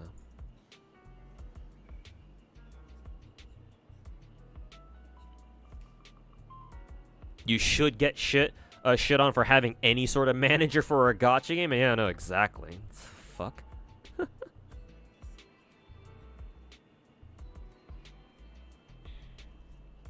Like, streamers having, like, support personnel to help them out with, like, setting up stream and stuff, that I understand, but, like, helping you with your fucking content? It's like, bruh, you're a content creator. You're the one supposed to be making content, not other people. So fucking stupid, man. Genshin got so big that everyone wanted a piece of the pie. Yeah, I know.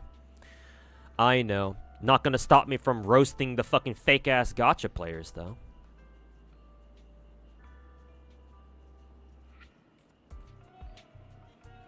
He pays for editors and stuff as well. Paying for editors and like people to like clip out parts of his stream to turn into, well, that's what editors do too. Paying for editors, I understand. Right? I mean, I do that too, to a certain extent. Not obviously to the same extent, but you know, that's what I do too. So people having editors, again, that's I don't mind that, because again, I consider editors to be like support personnel. Yeah. So I don't have a problem with content creators like having editors. Like, even if I personally don't like how like a lot of gacha content creators these days, like Techie and Pokey and others, all they do for their YouTube content is just rip out a clip from their fucking stream where they fucking talk about something, and then they just regurgitate it over on their YouTube channel with like a little bit of editing. Even if I don't like that personally, it's like, well, you know, they still did create the content at the end of the day themselves. All their editors did was just take it from the stream, put it on a YouTube channel. That's it. So I don't have as big of a problem with that, though obviously it doesn't really sit well with me still. But yeah, like paying people to manage your gacha accounts for you is a line that is like a step or two too far. It's like, bruh. Now that I don't understand.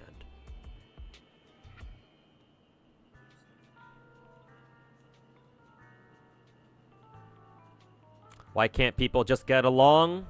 Well, blame those idiots out there like St. Tondas and Gacha Smack and Techie and shit. All those people who are like, I want problems always. Blame them. I'm just out here trying to correct their fucking mistakes. I'm just out here trying to fucking put them in their place where they belong. In the fucking sewers. Like the rats they are.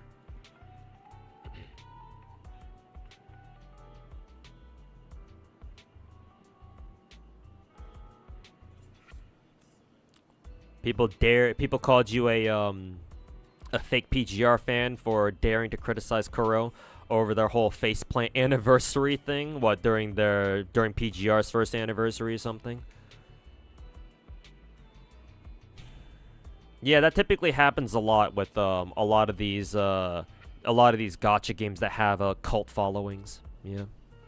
Whenever you have a gacha game that people like so much to the point where you can't even criticize what flaws that they do have, it's like, yeah, nah, that's a big fucking red flag.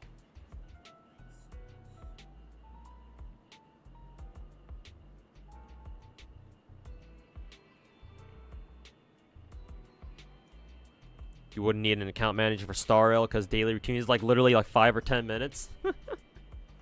Especially if you main Star Rail like Mr. Pokey does.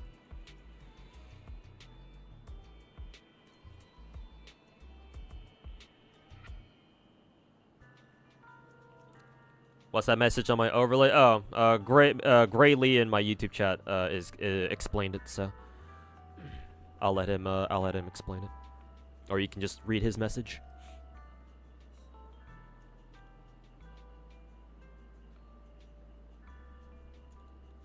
So I just have Techie's message telling me to go kill myself as a sort of trophy. So that's cool.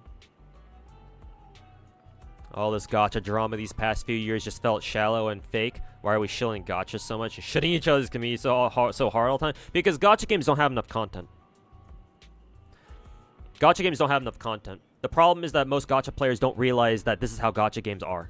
Most of the time, gacha games don't really have that much content. Like, unless you're picking up a gacha game that's been out for a good while, right? And so there's a lot of things for you to do. most gacha games that people keep up with, they don't really put out that much content, to be honest. Or if they do, they're all like time gated and they don't come out all at once. So people want to play more of their gacha, but they physically can't, or it doesn't make sense for them to right now. And so what did they do? They go online to talk about it instead.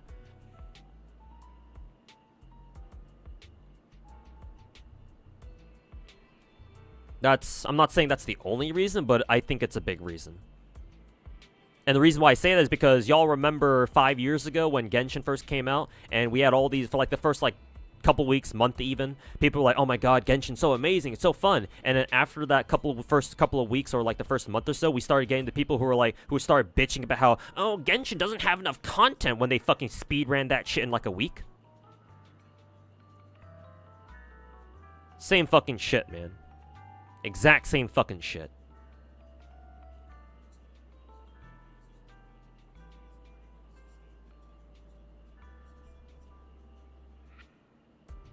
At least Rexlent still makes guides, yeah, which is why he still has my respect.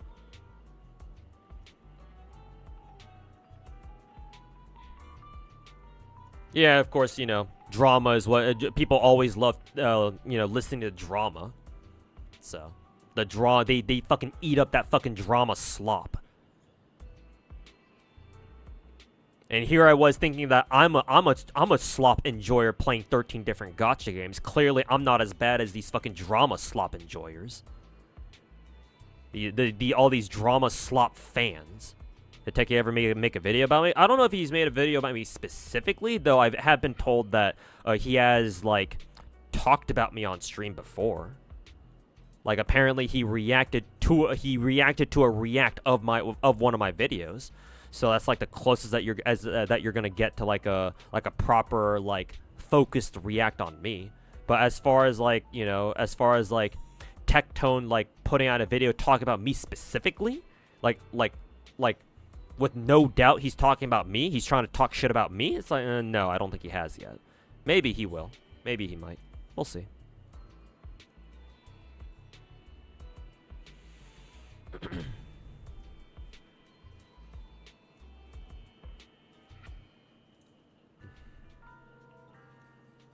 Rex actually plays his Wuwa game? Exactly. Rexlent is a true fan of Wuwa. Well, as true of a fan as you're gonna get.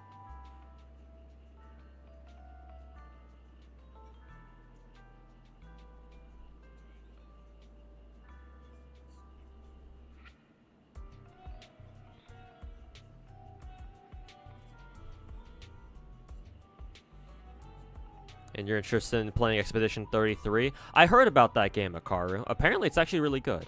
Ubisoft devs, I think, from what I've been told. Like, apparently, it's actually like surprisingly really good. It's just unfortunate that Oblivion Shadow dropped like earlier this week, so that's kind of awkward. But I heard it's really good. I don't know if I'll be playing it myself though.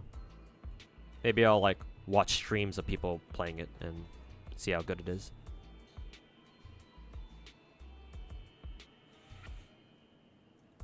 Mr. Pokey has some fake-ass friends, to be honest. Well, considering he was at one point considered to be Tectone's protege, yeah, I'm not exactly surprised.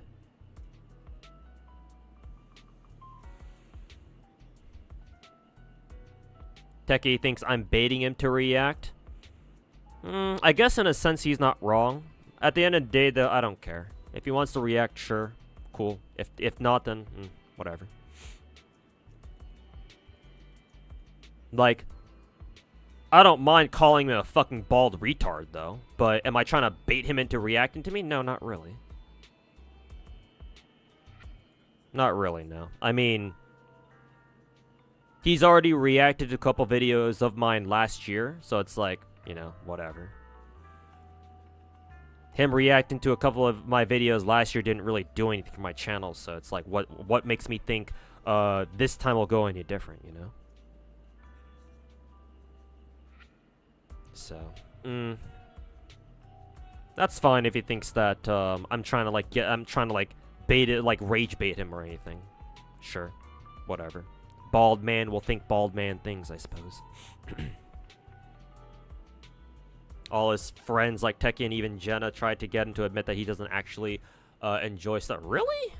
Genazod? Even Genazod says that? I don't know about that one, man. Maybe Genazod is saying it like ironically. Maybe he's just giving Mr. Pokey some shit, but nah. Like, if Mr. Pokey genuinely enjoys Star Rail, I mean, clearly he does. He's a fucking Star Rail main. Even though I don't see, I don't know how you'd be able to farm that much content from Star Rail of all things. If that's what he truly enjoys, then I mean, fuck him, let him.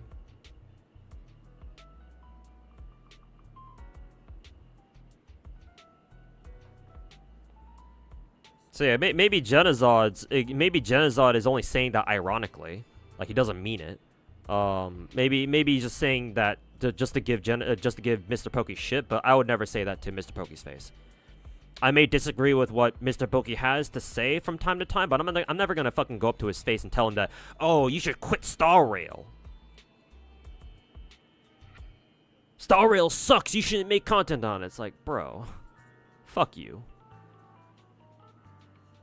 Like, let the motherfucker enjoy what he wants, man. Just because you don't like it, it doesn't mean you have any right to tell other people not to, you know? I mean, that's what I had to deal with for 20 years of my fucking life living with my fucking family. Great childhood growing up with parents and an older brother telling you that you shouldn't enjoy what you enjoy. Oh, video games are gonna ruin your life, blah, blah, blah, blah, blah. Whine, whine, whine.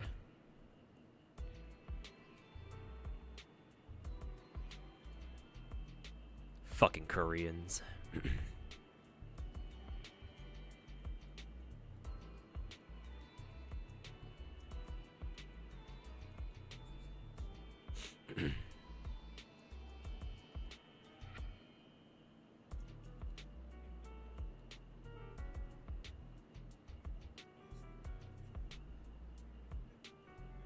Someone's got to replace Saint now. I mean, that implies there's someone else out there who's as retarded as Saint Tontus, which is gonna be on its own pretty fucking impressive if you think about it. But I don't know. It's a crazy world we live in out here. There might be somebody who's as dumb as he is, or actually even fucking more retarded. But we'll see. Time will tell. Does it have an endgame now? Genshin? Well, they did add one more endgame mode. I don't know if you've heard of it, called Theater. Full name is called, like, Imaginarium Theater or some shit. It's actually quite different from Spiral Abyss, because Spiral Abyss is all about vertical investment for the most part, with some horizontal investment. Theater is actually the exact opposite, where it wants you to horizontally invest and get more characters and have them all built up and shit, as opposed to Spiral Abyss. So it actually is quite different. It's definitely not the same as Spiral Abyss, but still, those are our only two endgame modes, and they both now they both have month-long refreshes, which is not great.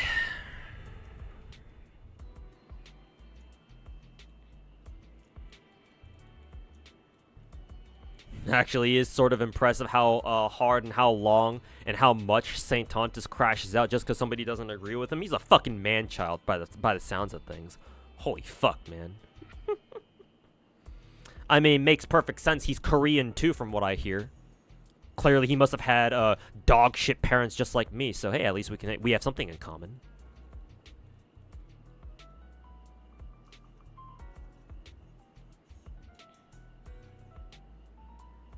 Heard the game is kind of dead. Genshin? Well, there's certainly not a lot going on in Genshin right now.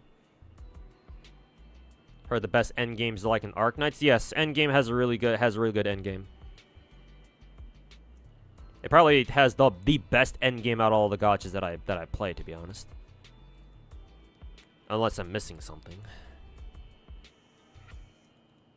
Zenless also has a really good end game too, technically. I think Arknights is better though, but Zenless also has a really good endgame.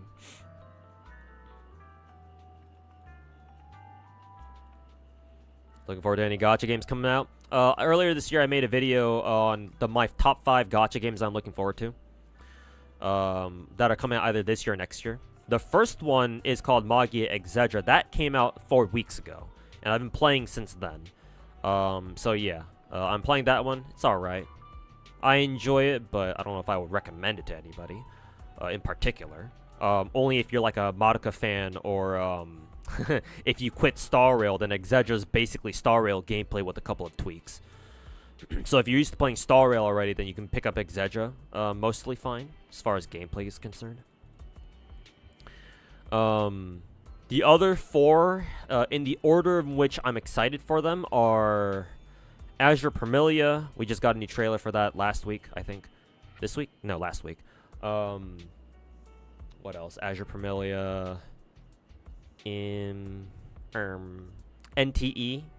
By the same guys who made Tower Fantasy. They're trying again with NTE this time, and hopefully it goes better. Ananta, formerly known as Project Mugen, the one where you see people fucking Spider-Man web slinging through the city. That one looks really good. And Arknights Enfield, and Enfield should be coming out sometime this week. This year. Enfield is probably the next likely gacha to come out in like my top 5 from that video. NTE, Azure Permilia, and Ananta will all take until next year to come out at the very least, I think, because we barely even have any information on any of those 3 for now, anyway. But Enfield already did a closed beta. They did their open beta earlier this year, so it's like, yeah, most signs point to them releasing this year. Matter of fact, we even had a leak where they're supposed to come out. Enfield's supposed to launch before like August or something. So, looking forward to that. But those are the 4 gacha games that I'm looking forward to now. And just to let you guys know, if I can make, I've made a promise to my stream that if I can make content creation my full-time job, like as in I can make enough money to support, obviously pay my fucking bills, and roll for stuff on occasion with content creation, I will pick up Limbus Company and Reverse 1999, no questions asked. But until then.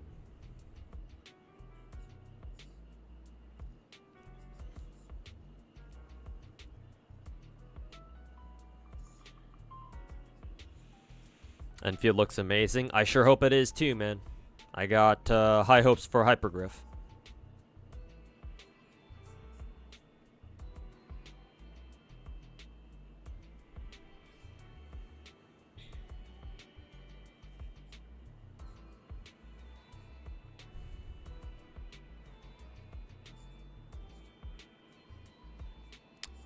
It's like me with FGO. I think that plushie has a moronic take on Lottos, but I never said that he should stop making content. Yeah, exactly. I don't like plushie.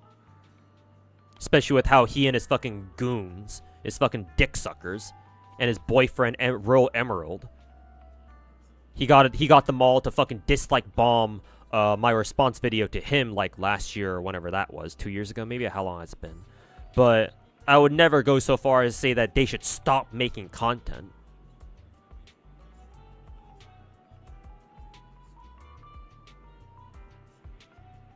Please God, no dollar store Saint Toaster. Some fucking, Salvation Army motherfucking, discounted 50-cent toaster. Hey, Long Bill, welcome to the stream, man. You see the DMC collab and PGR? I think I saw people mentioning on Twitter, yeah. Interesting. One step closer to getting a Devil May Cry collab in Wuthering Waves. And once we get that, we can finally do the full the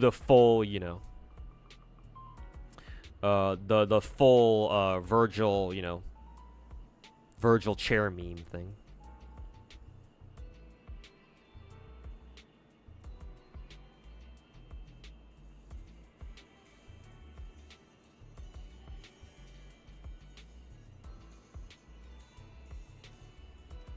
So we are getting closer and closer.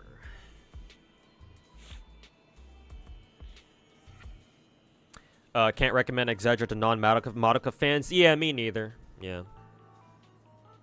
Like, Exedra is definitely a game where, like, you kind of it's kind of important to be a fan of the IP first and foremost. Yeah. I doubt Exedra will get a lot of traction from, like, all of the other, like, new age gacha content creators. Maybe if somebody gets sponsored to do it, then sure, maybe, but...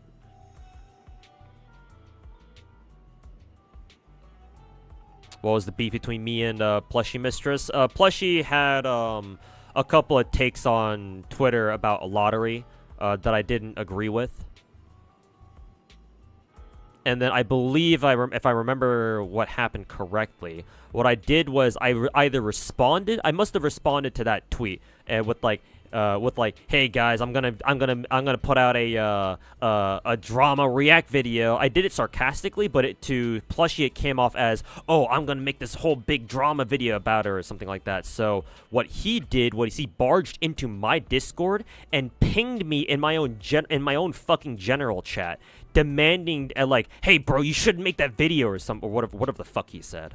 I forget exactly what he said, but he barged into my own Discord. He joined my Discord just to tell me don't make that video, bro, or whatever the fuck he said. And so because of that, I was a lot harsher on him than I was planning to be. Cause I'm like, bro, even if you thought that I'm gonna make some fucking drama video on you, how fucking flimsy must your ego be to go into that other guy's Discord server and try to get them to change their mind to make that fucking video? Like, fuck no. Plus, he can go fuck himself.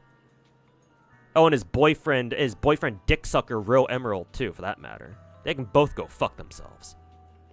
Maybe you can start being scissor sisters too. I don't know. I'm sure guys can scissor too, I'm pretty sure. But yeah, that was our quote-unquote beef. If you can even call it that.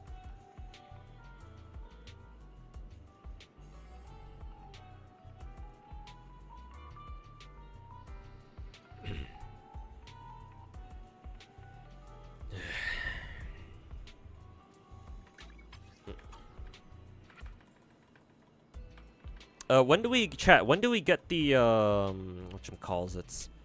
When do we get the free multi, our third free multi and Star Rail again? I'm gonna pull up Star Rail just in case. I don't think we get it today. We might get it tomorrow. Because once we get that last free multi tomorrow, I might commit to picking up a copy of GACHA. Because me losing the coin flip last week got me real fucking salty. So I want the salty run back. It's probably tomorrow, I think.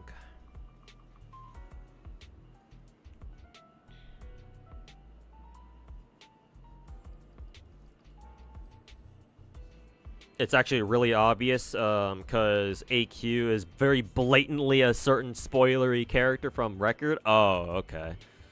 Oh, is that so? Alright. Oh, alright. Oh yeah, we do get the multi in exactly 24 hours, alright. Makes sense.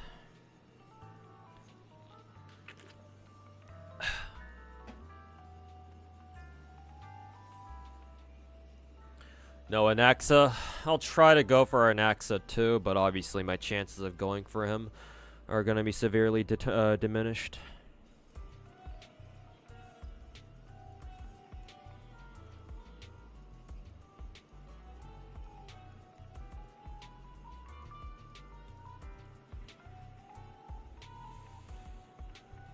Anaxa will be a problem for me in 3 weeks. For right now, I'll try to pick up GACHA.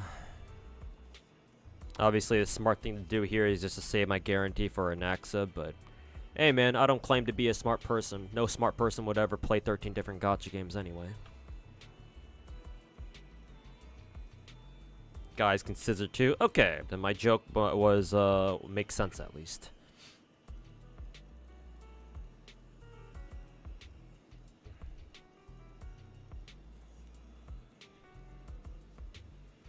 Just hoarding for the Fate collab? Yep, understandable. getting closer and closer to the EBW collab. Same for Heisey and Cypher.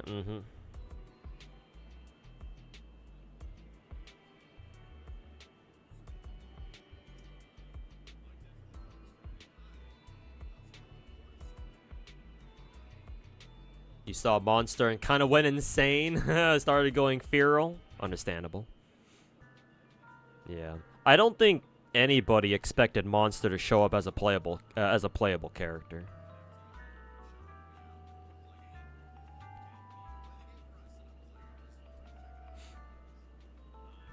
Am I rolling 3.3 and 3.4? 3.3 and 3.4. For which game? Oh, for Star Rail, duh. Yeah, of course I'll try to.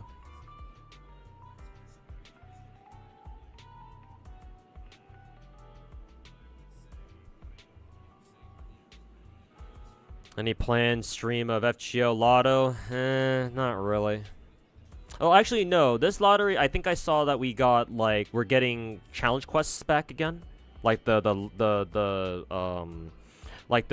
7 or 8 fucking challenge quests like last time. So, yeah, I guess I'll probably have to do an FGO stream.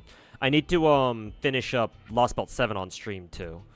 Because, they already announced Ordeal Call. That'll be out, what, like, next month or something. So I have to set aside some time to, complete Lost Belt 7. I'll probably finish it on stream or something, because I'm right at the beginning where you're about to do the personal raids against Ort, and I think after that I don't have that much longer to go to to finish Lost Belt 7. So yeah, I might as well just stream the rest of it.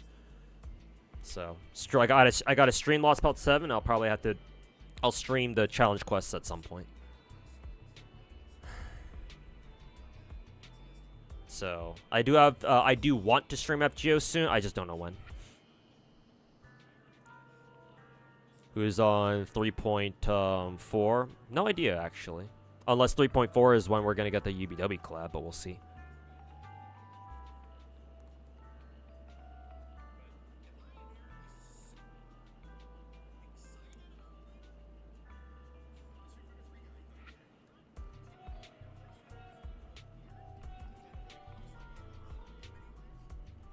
Did I get Lappy? Yeah, I rolled for Arknights earlier today. So yeah, I have both of them. I'll level them up later tonight. Cypher VA. Oh, her VA is what got you.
Oh, I think I saw a comment earlier in Twitch chat.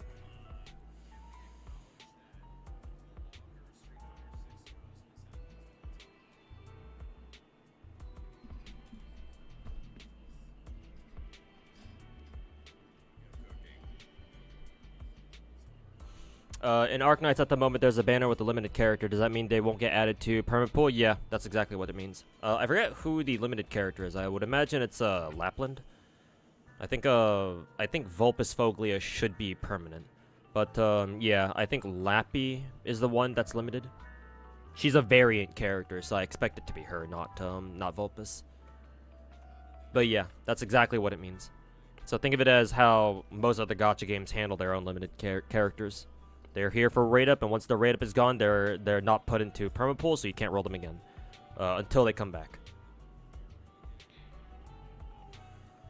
I'm the top Zenless streamer in the category right now. Hey, look, chat, we made it.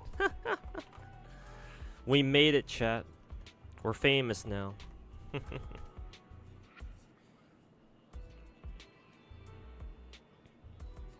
All I'm doing is just fucking sitting here, yapping about gacha and staring at Vivian.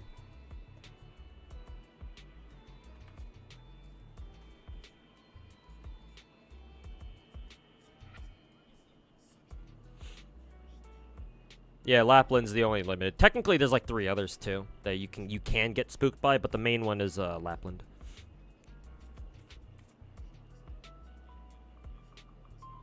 Reverse does the same shit with the limited characters, but Reverse, I heard the difference with them is that even their limited characters, after they've been gone for like I think 3 patches or so, apparently they stop being limited and get added to the permapool. So to me, they're not truly limited characters. Like when you say limited character, I expect them to never come back unless they're to never be unobtainable until their raid ups come back, because that's how gacha games usually are.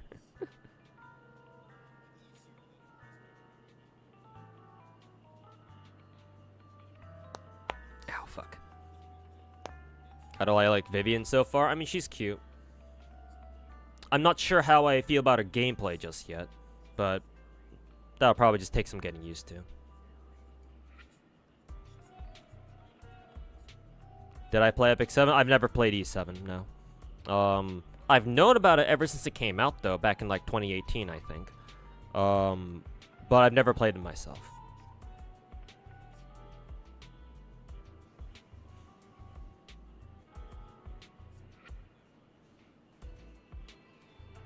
Maybe you should stop doing delusional gacha takes. It seems to hit your reputation tremendously in a bad way. Even if it has, does it look like I give a fuck? I'm going to keep making those videos. My next video isn't going to be aimed at any of the reactors in particular, but you will see me make more videos about them. This will happen again. That's YouTube, right? Yeah, of course. So, no, Marison Jerry over in YouTube chat. I don't think I will. I'm going to keep making those fucking videos.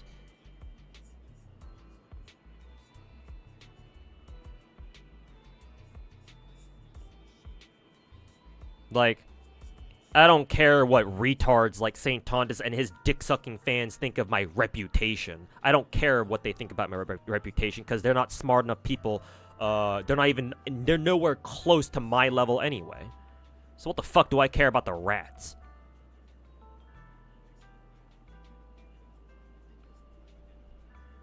Anybody who has half a brain will see where I'm trying to get at here.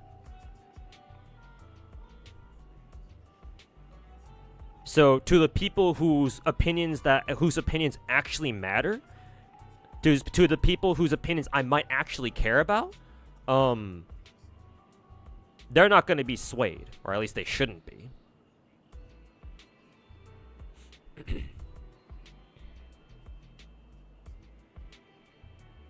So no, I will continue to make those delusional gacha videos. I would love to see them try to fucking stop me.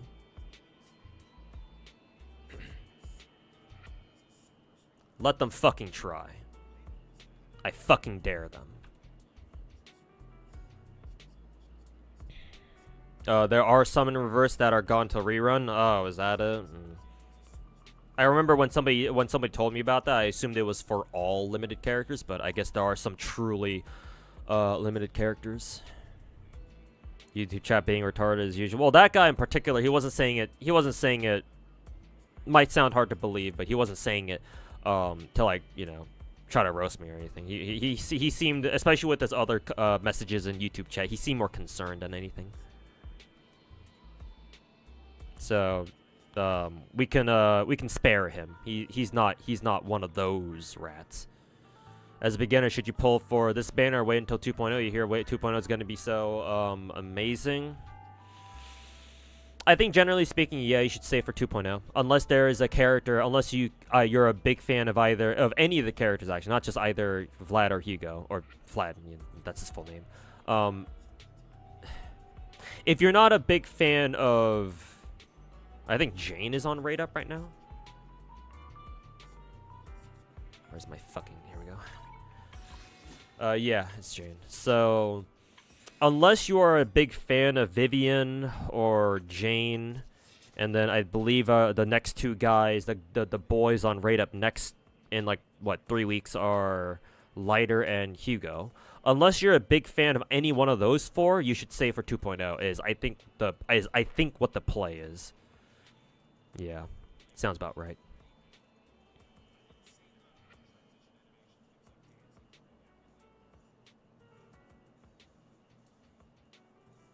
FGA is a lifesaver for this lotto event. I mean, yes, for anybody who's too soy to farm FGO manually, yes.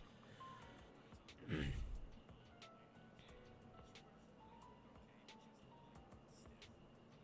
I playing Exedra? I am, actually, yeah. I've been playing it for the past, like, 4 weeks or so.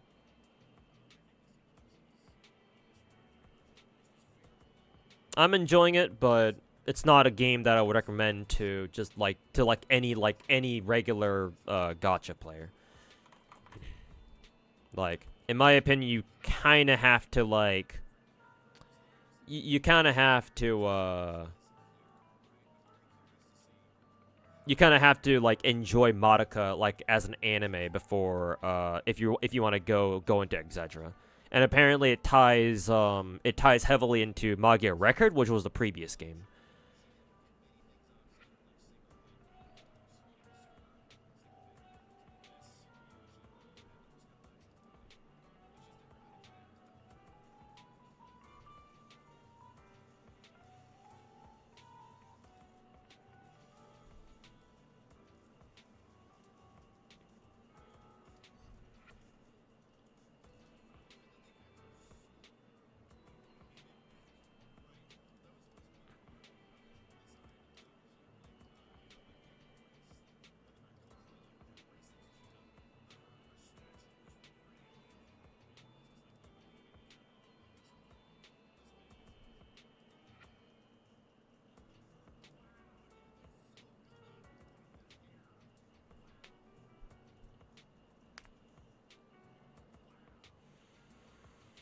Just feel that bad that people treat me like a clown when I'm kind of reasonable. I mean, not just kind of.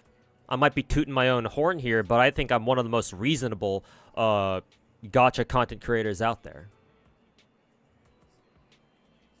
My only fault, if you can call it that, is that I speak very bluntly about shit.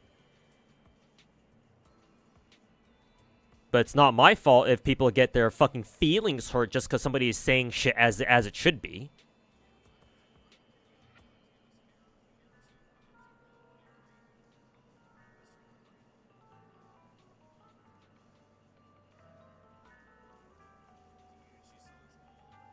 Ironic, too, that the clowns are treating other people like they're clowns. Again, have any of these assholes looked in the mirror before?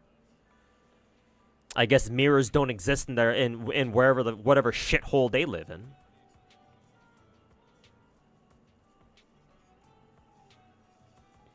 What are my thoughts about Exedra? I think I just said them. Exedra is cool. It's all right. But I wouldn't really recommend it for like your average gacha player.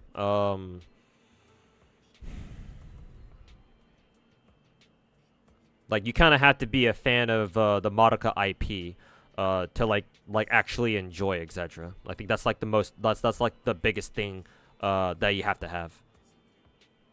Like if you don't really care for Madoka, or you've never heard of it before, or you realize that Madoka is about a bunch of underage middle school girls like fucking, you know, getting their heads cut off and shit, and you're the type of person Saint Tondas you're the type of person to call anybody who plays a gacha game that has a character who's less than 18 years old a fucking pedophile, then yeah, no, I can't say I recommend Exedra to you.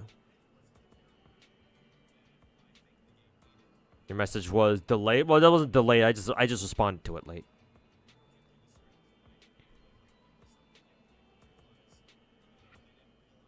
Vector just got announced. Okay, I was sort of expecting. I was wondering when they would make a post about that.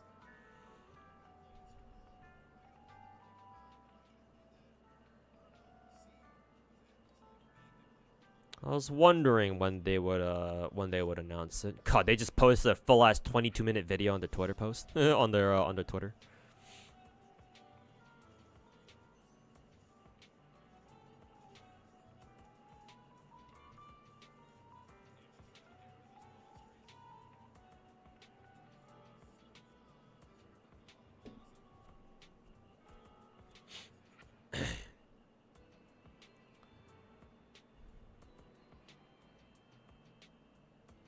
But good to see. So now I know exactly who to farm attachments for.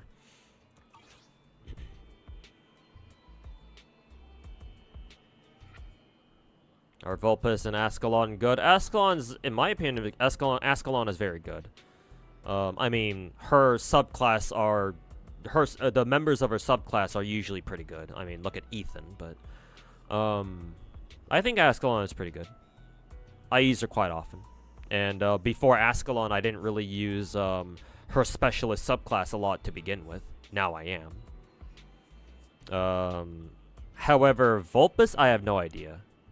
I mean, I doubt she'll be better than Bagpipe, but we'll see.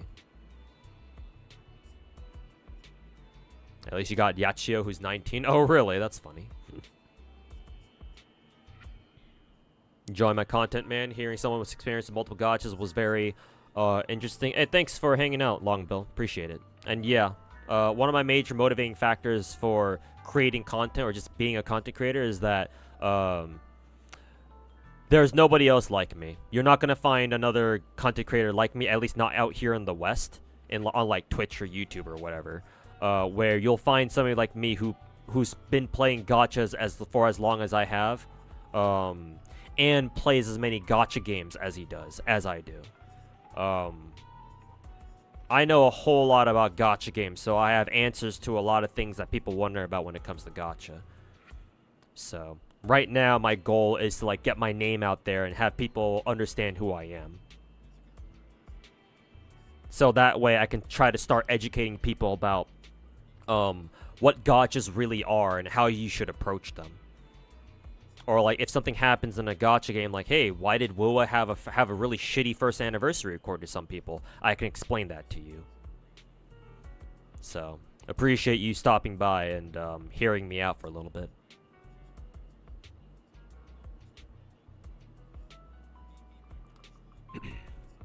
Vulpes is fine. She just suffers from not being either an agent or a flag bearer. Ah, okay. Your take on power creep was very thoughtful. Hey, thanks, man.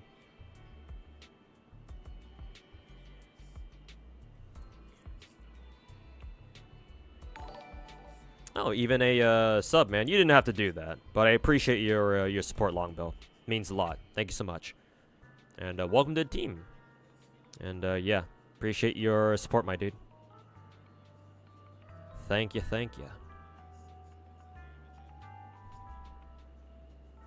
You just give more opportunity for people like St. Thomas to farm you and make fun of you. I mean, if that's what he wants to do, then sure, I can farm him right back.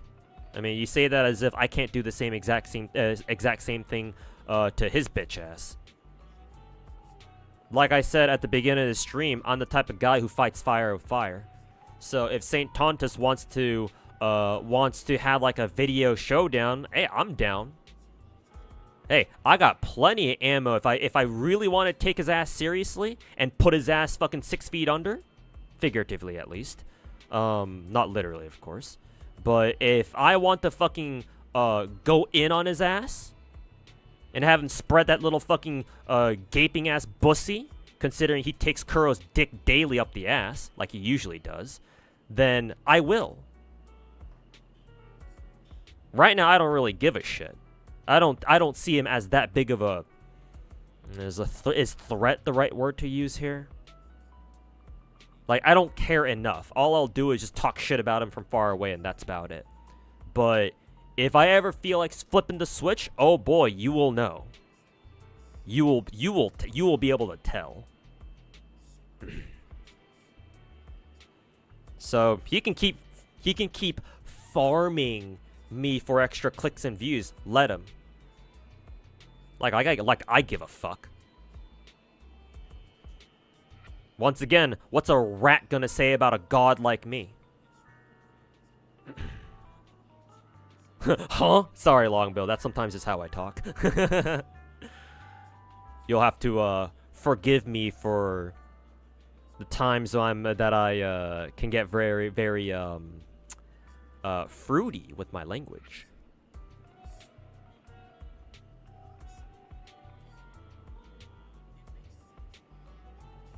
I'm not gonna be gentle. Yeah, I'm the type of dude who'll tell him to fucking bite the pillow because he's gonna have to.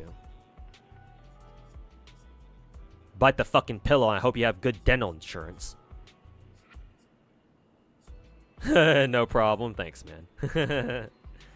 I know that there are some people out there who don't like it when, you know, content creators get like use like a lot of profanity and stuff, so I appreciate you giving me a pass.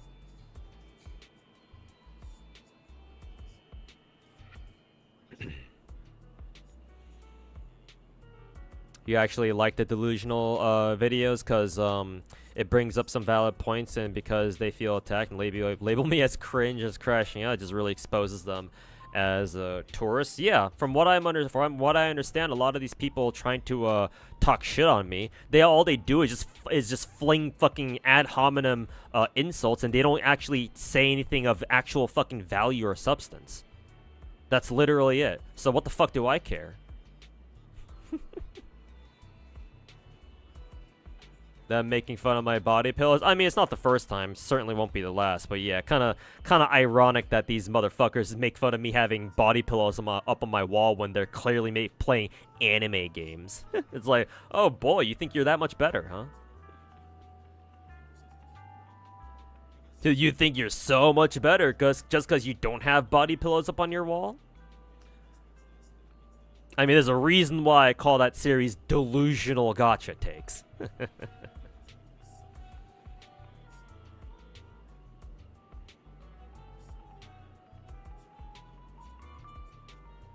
People expecting a free SSR from first anniversary were delusional. I mean, it certainly didn't help that apparently we had like leaks that were alleging that we were supposed to get a free 5-star. I never heard those leaks, so thank God. So my expectations for Wuwa's first Annie were like kind of whatever. It's like, let's see what they give us, as opposed to like, oh my God, they should give me, we should get a 5-star, free 5-star right here with first anniversary. And then turns out they didn't. Like, I'm pretty sure I remember that I was lurking in Sweetly's stream last weekend when they did the Wuwa first anniversary stream. And the entire time, like, even Sweetly was like, free 5-star, free 5-star, free 5-star. So I was like, what brought this on exactly? Why is she hoping for a free 5-star character? Initially, I thought it was just because, oh, like, Star Rail gave us, well, technically it's a free 5-star. It's just you can't choose anybody, but hey, at least they gave you the additional options of Luolcha and Ruin Mei, which is nice, instead of just the perma characters. But I assume that was why, you know, even Sweetly was like, you know, oh, expecting a free 5-star. But I don't, now that you know, I'm a little bit more informed, I don't think it was because of that. I think for Sweetly personally, it was just because she must have heard leaks that were like, oh, we're gonna get a free 5-star first anniversary, and then, you know, turns out wasn't the case.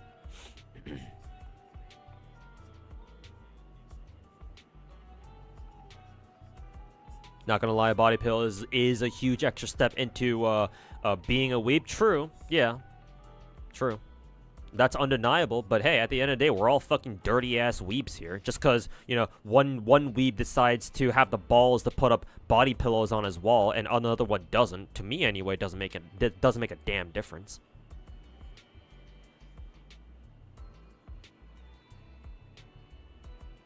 If I'm not saying this to anyone in particular right now, but if you think that it's kind of cringe to put up body pillows on your wall, that's one thing. But let me make one thing clear: I'd rather be cringe than fucking retarded.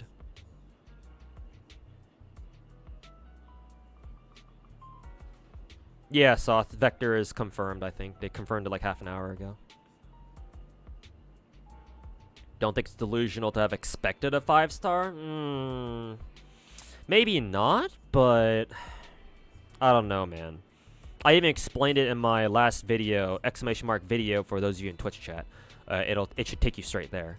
In my last video that I put up, yesterday, right? Yeah, yesterday. I explained my reasoning as to why I didn't expect a free 5-star. Even despite Kuro's, like, generosity over the past year. Because, like, all the other free stuff that they gave us, the one truly generous free thing that they gave us was actually Shangli Yao. Shangli Yao they did not have to do at all, I don't think. That's like the one exception. Where it's like, oh man, like that's actually pretty cool. They just gave us a free fucking 5-star for free when they didn't have to. But everything else, right? Like the free 5-star perma character selector that they gave us last year, the free 5-star perma weapon selector, guaranteed weapon rate up, anything else, those aren't like, I don't know, man. Especially having played WoW for the past year fucking every day and seeing how the game's developed and evolved over time, over the past year, it's like, I look at those things, I'm like, nah, bro, that's not Kuro being generous. Not really, no. So it's like, I didn't expect Kuro to drop us another free 5-star because, like, it didn't make sense to me. It's barely only first anniversary. Fucking, they're half owned by fucking Tencent, of all companies. And you know Tencent wants their fucking payday. So it's like, yeah, free 5-star? Yeah, you can fucking kiss that shit goodbye. Ever since, as soon as Tencent got a hold of their fucking shares, being half owners now, because I think they control like 51% of Kuro shares or something like that. And it's like, last year, WoW's character selector thing, they gave it to us as an apology, not a reward, or just them being generous. They gave it to that as an apology for how bad, how dog shit WoW's launch was. Dog shit might be a little bit too harsh. Maybe subpar is more like it. But the point is that the character selector, the perma character selector that everybody got Verena out of, including me, I think, that was more of an apology than anything. So it's like, free 5-star? I don't know, man. If you think you should have gotten if you're one of those people who thought you should have gotten a free 5-star out of WoW first anniversary, I think more than likely is because you saw Star Rail's anniversary and so you wanted WoW to do the same.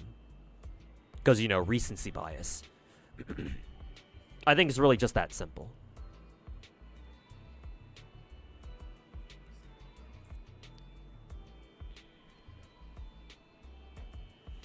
Don't think they didn't have to give us Yao because this patch was like the deadest one. Maybe not. Either way, though, I think Shangli Yao, out of all the things that, you know, Wuwa players can point to as Kuro being generous, Shangli Yao is definitely the strongest example of them being generous, to be fair. But you might be right, yeah. Maybe his patch itself was so dead that they had to do something. Yeah.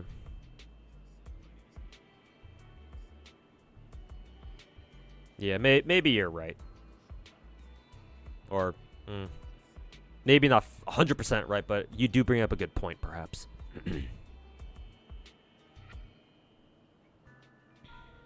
Have to applaud Kuro for slowly improving the game to make sure it runs smoothly. Yes, I agree. 2.0 was a very good patch, obviously. Essentially, their soft relaunch. So, it is amazing to see what they've done in such a short amount of time. I do kind of wish that they would have, you know, launched the game in a better state, though, but we'll take what we can get, I suppose. You don't expect any free 5 stars from Gacha? Maybe that FGO player? Well, yeah, I would agree. Old school Gacha players know better than to assume anything. Especially not a free fucking 5 star. You know, call me a Gacha boomer, but, you know, all these young whippersnappers expecting, you know, all these spoiled ass new age Gacha players expecting everything to be hand like spoon fed to them. None of y'all know the real grind. None of y'all know how it used to be like. Wouldn't exactly blame it on Tencent's involvement. Yeah, true. That and apparently Kuro reassured its players in like a public statement that they got Tencent's word that Tencent wouldn't like interfere with any of their major decisions for their games. So, assuming that's true, which, you know, I take that statement with a grain of salt, but assuming for the moment that that's true, then yeah, Tencent shouldn't be meddling with anything that Kuro Game is doing. But, you know, it's Tencent, so you never really know now, do you?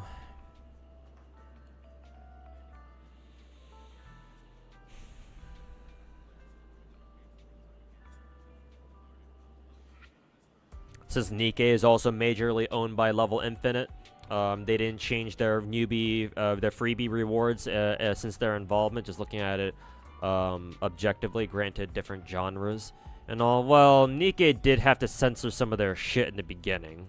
I do wonder if that was because of Tencent.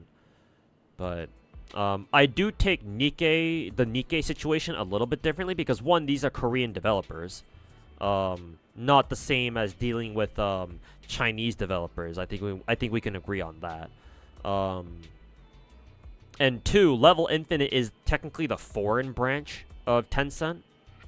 At least that's what I understand. So I would imagine that makes a difference too, even if it's just like a little bit. But I get what you're saying. You think Kuro will take the Hoyo route and keep releasing multiple games in a few years? Maybe they will. I don't know. But I don't want them to. If they know it's good for them.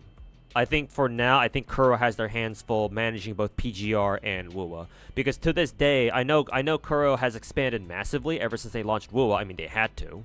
But I don't think WUWA is anywhere near as big of a company as, like, say, MiHoYo. MiHoYo can afford to come out with and maintain like several big gachas at once. I don't know if Kuro can do the same. Kuro barely has the hands full already managing WUWA. If they were to try to come out with another gacha game, I would fear for its quality and its quality both in terms of its content and its support. So if Kuro Game feels like they can come out with a third gacha game, then I guess sure, go ahead, but I'm not sure if I'd be willing to play that. Because I'm not confident that Kuro could give that third game of theirs adequate support.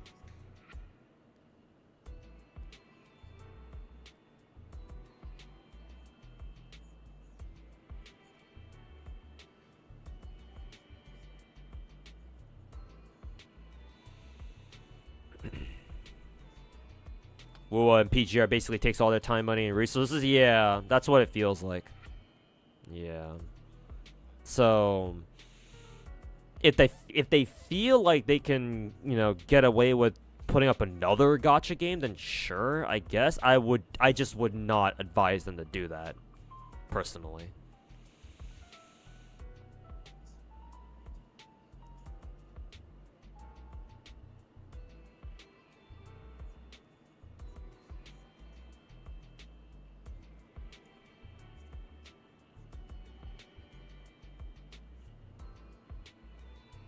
People completely forgot that launch sucked. Yeah, and all the WoA glazes will fucking deny it too. Fucking try to deny that shit and scrub it out like there's some fucking they're like some fucking, you know, history rewriters or some shit. Hey, I majored in history back in college. I'm not gonna fucking forget that shit.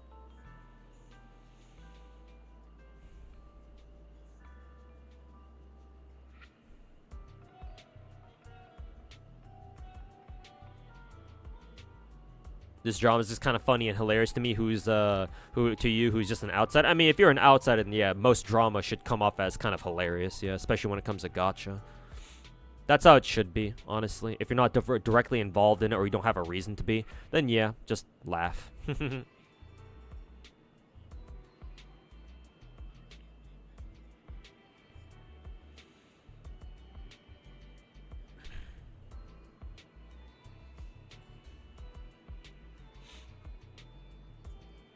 WoA revenue falling off faster than TOF. I'll admit I'm not one to ask for like gacha revenue charts, but I'll admit as soon as you said that, I'm a little bit curious to see how WoWa's revenue has been doing over the past couple of months.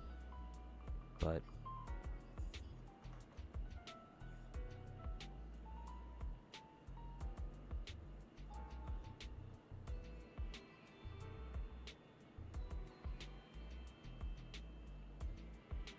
they had to release Renacita way before, and oh, you meant it in that context? Okay. Like, I want to say that they originally WoA wanted to like put out a couple more patches for the 1.0 client version, because like even for WoA, only having like what 4 or 5 patches total for your 1.x client version, that doesn't seem like a lot of patches. Like even Genshin went all the way to like what 1.6, 1.7 4 years ago before finally switching over to the 2.0 or like the 2.x client version.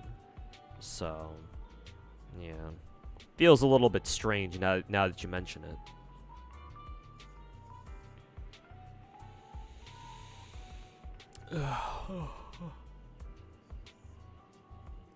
Nikke gives free SSR, but the SSR shit are not even that good. True, however, the free SSRs are still important because for newer players, they help those free SSRs and those extra copies that you get for them for free. They help newer players get past the level 200 progress gate faster. So they're still useful, just not in actual combat.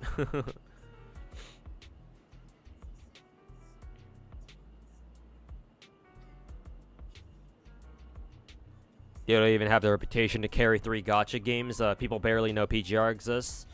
Maybe, but then again, people barely know Honkai Impact exists, despite you know, MiHoYo trying to push Honkai Impact as much as they can. You know, with all these, with all the fucking Impact characters showing up in Star Rail, and then them literally adding, what is it, Honkai Impact to the Hoyo launcher. I'm pretty sure. And yet, most people who play like Genshin, Star Rail, even Zenless, like have never heard of like Honkai Impact. You say that name, you're like, oh, is that like a? They'll probably ask something like, oh, Honkai Impact 3rd? Does that sounds like Star Rail? Is it basically Star Rail 2.0 or some shit like that?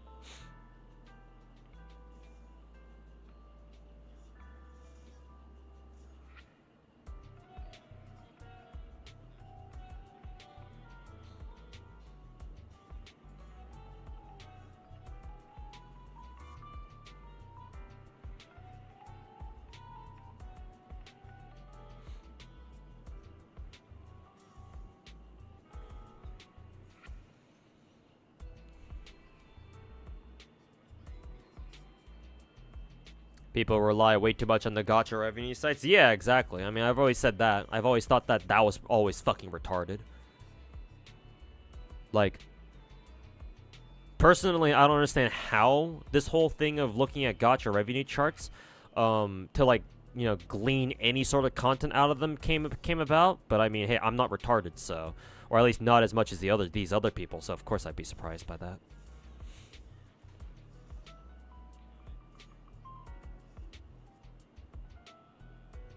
And y'all went to SakuraCon last weekend. Oh yeah, there was yeah, I think like there were like 2 different anime conventions going on over the weekend, or was it just one? Maybe it was just SakuraCon or something. I think SakuraCon is up in Washington, right? Something like that. Oh, excuse me.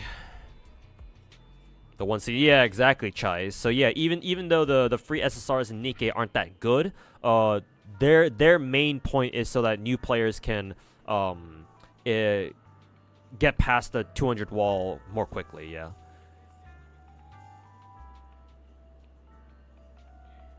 No, it's Genshin collabing with Star Rail.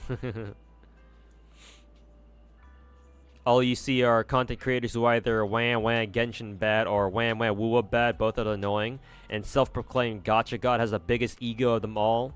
You think so? You think I have the biggest gacha? I actually don't think so.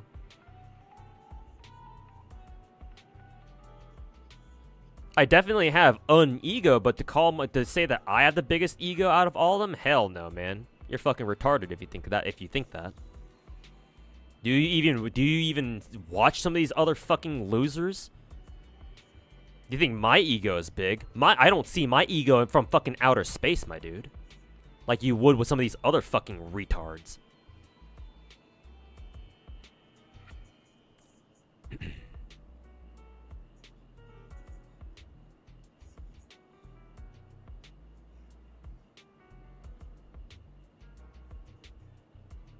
Revenue doesn't really matter. There are some that have low revenue and they're still doing alright. Yeah, but, you know, people are fucking stupid, so they wouldn't know that.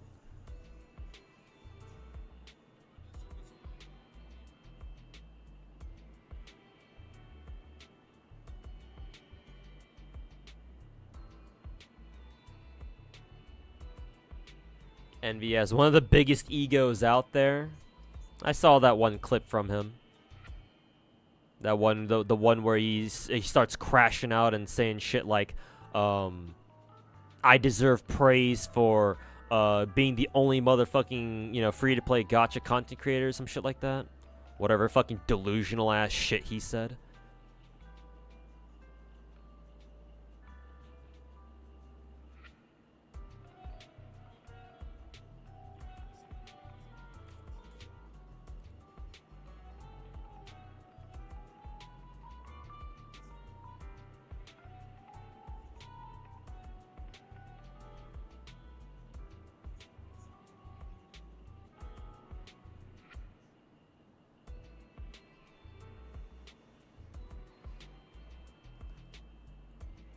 The guy whose crowning achievement was blowing over $1 million on gacha.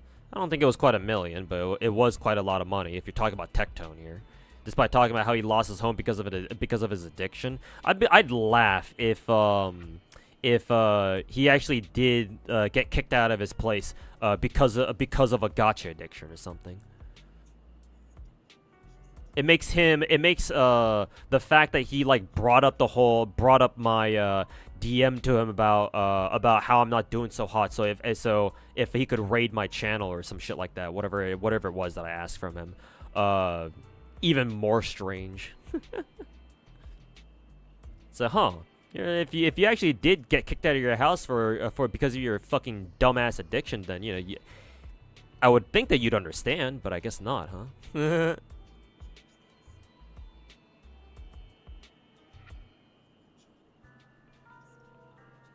But I don't know if that's Tectone he was talking about.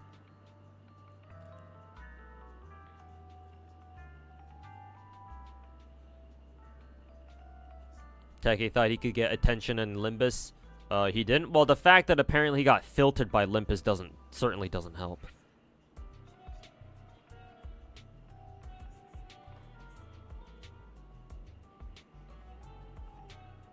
Okay, you were talking about Tekke? Alright, yeah. But I knew that he had to. I knew he had to leave his like apartment up in like Canada or something for some reason. But I wasn't aware it was because of a fucking addiction. Was it specifically because of a gacha addiction? Because that would truly be ironic.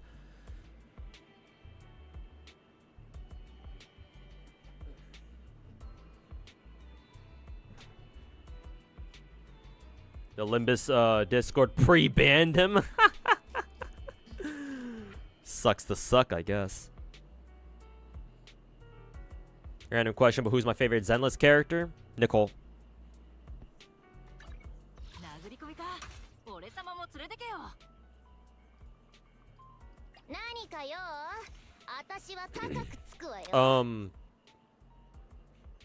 Out of a lot of the gacha games that I play,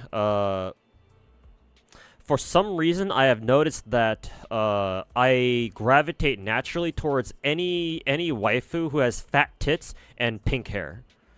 So naturally, it shouldn't surprise you that Yanagi and Nicole are two of my favorite characters in the game. Grace is my favorite perma character, though.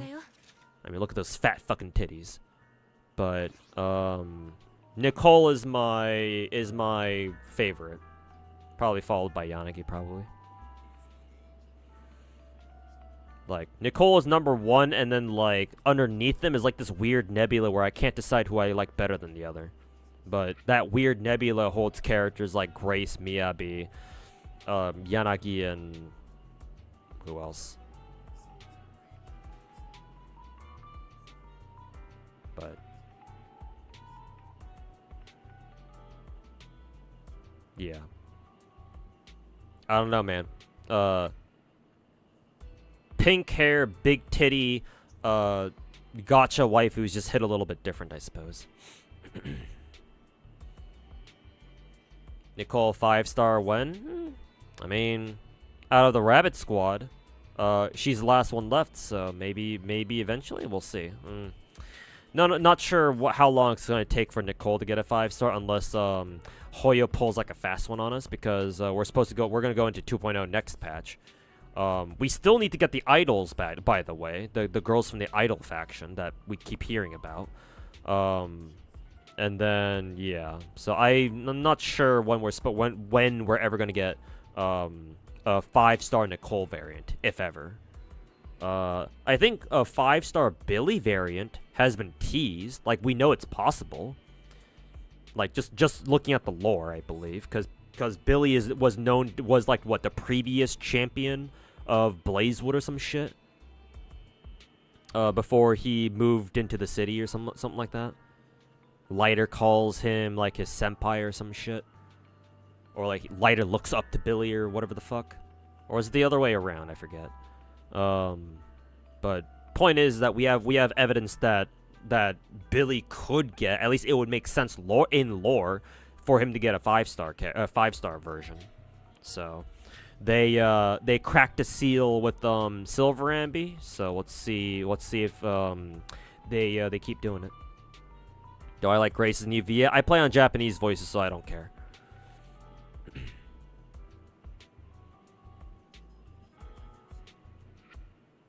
Who was my first one? Tamo? Yeah, her.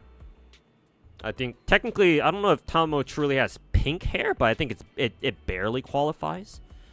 But yeah, technically Tamacaster.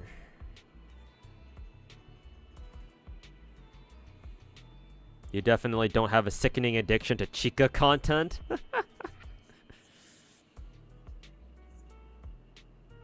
Don't tell me you're one of those people who does her dance thing in private when nobody's looking.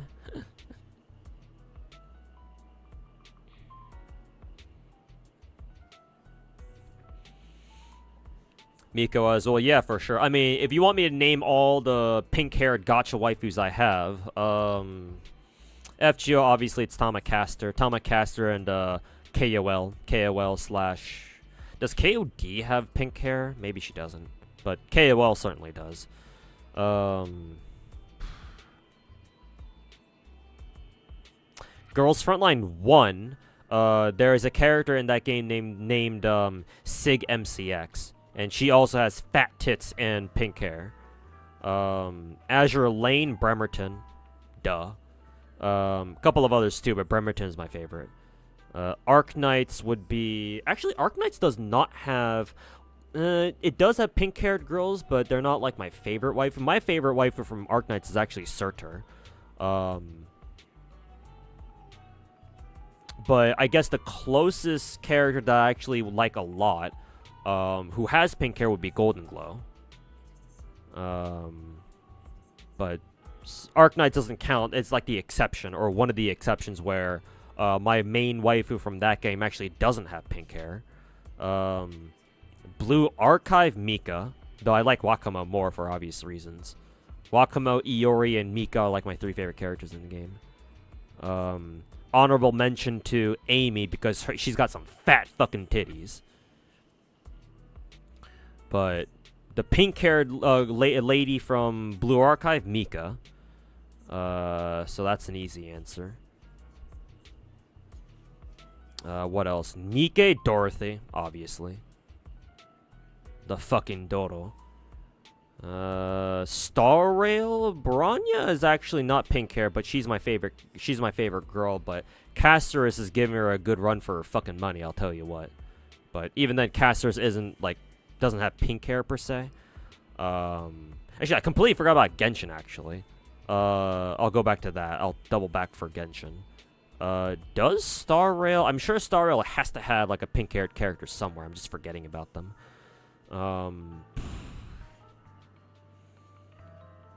Hanako? Hanako's alright. She's got fat titties too, but I prefer Mika. Let's see. Yeah, I'm having a hard time coming up with like a pink-haired waifu in Star Rail. Oh yeah, March. I'm kind of neutral on March. She's cute, I guess. I like it when Trailblazer says some dumb shit and March just looks at them funny. Giving the fucking giving them the fucking, you know, the side eye. Genshin Miko. Miko Kokomi. Shoutouts to the original Kokomi fan, the original Kokomi enjoyers. Before the era of Dendro, back when all the dumb shit Genshin players were saying, "Oh, Kokomi can't crit, wah, she sucks so much." I would just like to let it be known that I C6 Kokomi as soon as she came out with their very first banner, so all of those Kokomi naysayers can go fuck themselves. As a C6 Kokomi enjoyer, almost nothing in Genshin Impact felt more vindicating when Dendro came out, and all of a sudden people started realizing, wait a minute, Kokomi actually is kind of pretty good. Fucking retard Genshin players. I'm never gonna let that one live that. I'm never gonna live that one down, or let him anyway. Let's see, Genshin, Star Rail, Ether Gazer. I actually don't know if there's any pink-haired waifus in that game. If there is, then I don't know if I would call them waifus necessarily. What else? Snowbreak. Who has pink hair with Snowbreak? I actually don't know if anybody does have pink hair. I think Freddy is the only one, but I don't really like Freddy that much. I prefer either Lifa or Tess, to be honest. So nobody in Snowbreak, I guess.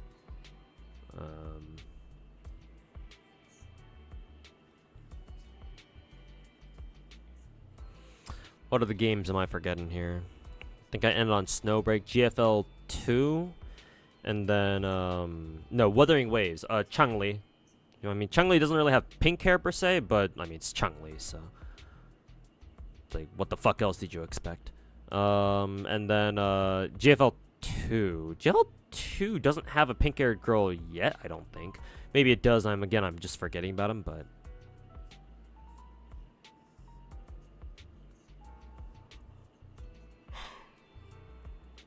and last but not least, Exedra. Exedra, my favorite character is Homura, so she's an exception too.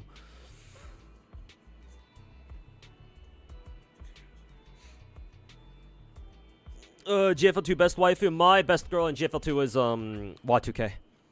She was my best waifu she was my best girl in the first game too. So you can imagine how I felt when she came back in the second game. I am patiently waiting for Mika to put DSR 50 back into the game too. And once they do, I will have both of my original waifus from the first game. But not sure if they're going to put in DSR 50 into the second game though. Not sure how popular DSR 50 was. She did have that one gacha skin that a lot of people gooned to, but I don't know if people remember that one anymore.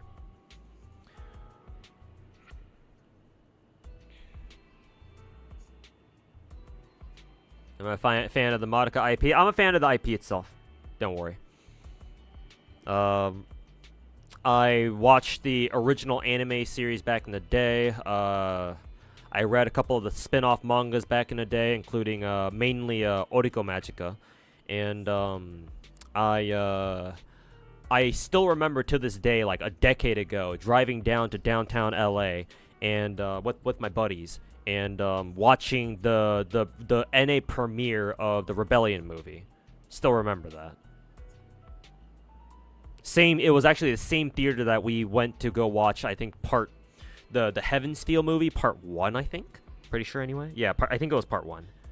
So same exact movie theater. I forget the name of it though. It was like the Continental or something. I forget. But I would call myself a fan of the IP, not just the characters.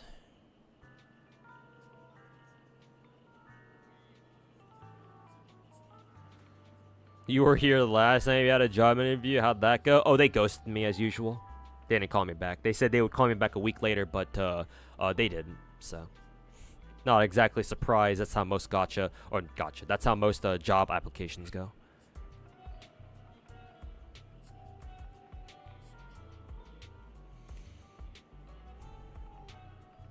Asta kind of has pinkish hair. True. Yeah.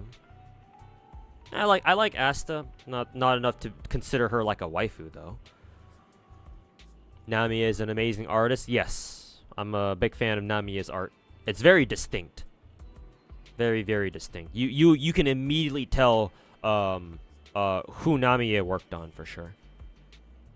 I really like the way she does eyes, because it reminds me a lot of a certain artist that what is it? It reminds me a lot of a certain artist that I'm familiar with, who did a lot of art for a lot of Alisoft games.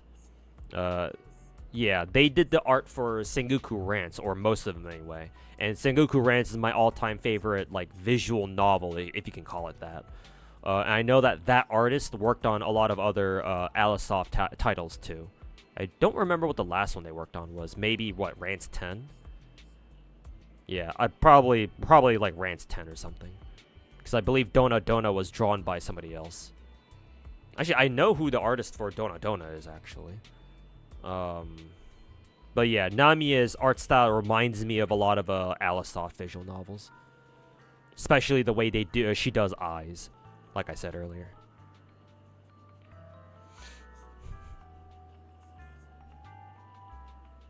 Bet you would like Varese. Oh yeah, that's right, yeah. I plan to triple crown my Varese, so yeah, you're absolutely right. Fat titties, pink hair, of course. And she's cute. Of course. How did you know? But yeah, Varese is immediately one of my top 2 favorite characters from Natlan. Zelo and Varese. Nice little contrast between the two. So, have you ever considered quitting Genshin? No. I like Genshin too much. I am not going to quit it anytime soon. Unlike most other fucking virgin-ass content creators out there, and yes, I'm aware that's kind of, you know, that's kind of ironic coming from someone like me, but I'm gonna call them virgin-ass losers anyway. Unlike most other content creators out there, I'm not afraid to say that I like Genshin. I enjoy Genshin. I think it's one of the best gacha games out there. It's not without its problems, though. It could definitely be a better game, but for what it is, I still enjoy it a whole lot. So I will continue playing it. And anybody who doesn't like that opinion can go fuck themselves. Fucking losers.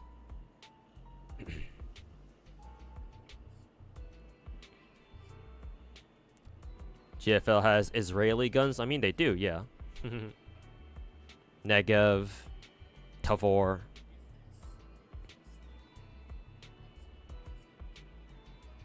The Galil, yeah. I think they have like one or two more, I think, but Negev and Tavor. Negev is the most popular one because she's a Yandere. Here's the hoping you find a good stable job. Yeah, me too, man. I'm still looking. I have plans to grab some like side hustles. Hopefully starting next month, but we'll see. Was the artist behind that part? No. Sayuri is somebody different. No, it wasn't Sayuri.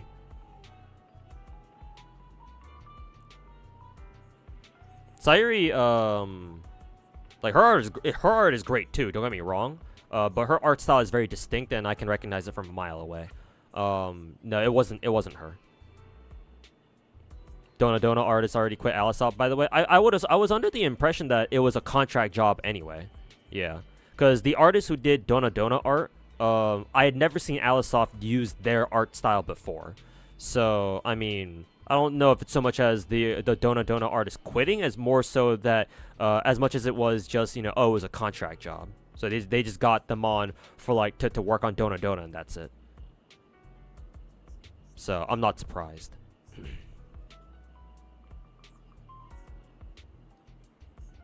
You didn't get into Varesa until you learned about her VA, who voices Narmaya? No wonder. Narmaya is my favorite Granblue Fantasy character, so that makes perfect sense.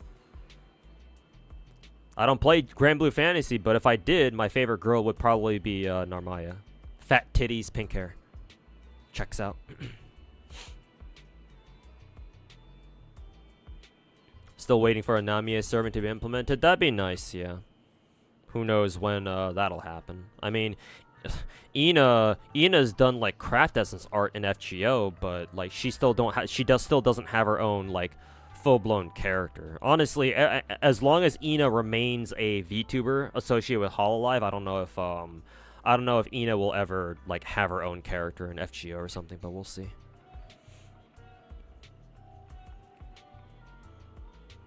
Your favorite Alisop Eroge? Really? You like Dona that much, huh?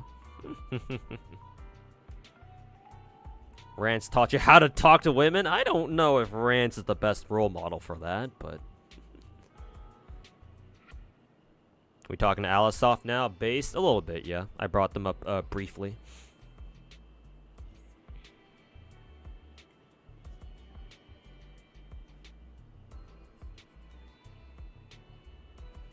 Am I enjoying the Snowbreak update? It's been chill so far. Still trying to roll for the gacha girl. I forget her name. I know that you have to do like an Easter egg to unlock 5-star or S rank. What was her name? Nita, I think. I haven't done it yet though. I'll probably have to get it done soon at some point because maybe there's like a time limit on it or something. But yeah, I haven't gotten her yet. But I'm aware that you have to do like this little Easter egg thing. So I'll probably just look up how to do it.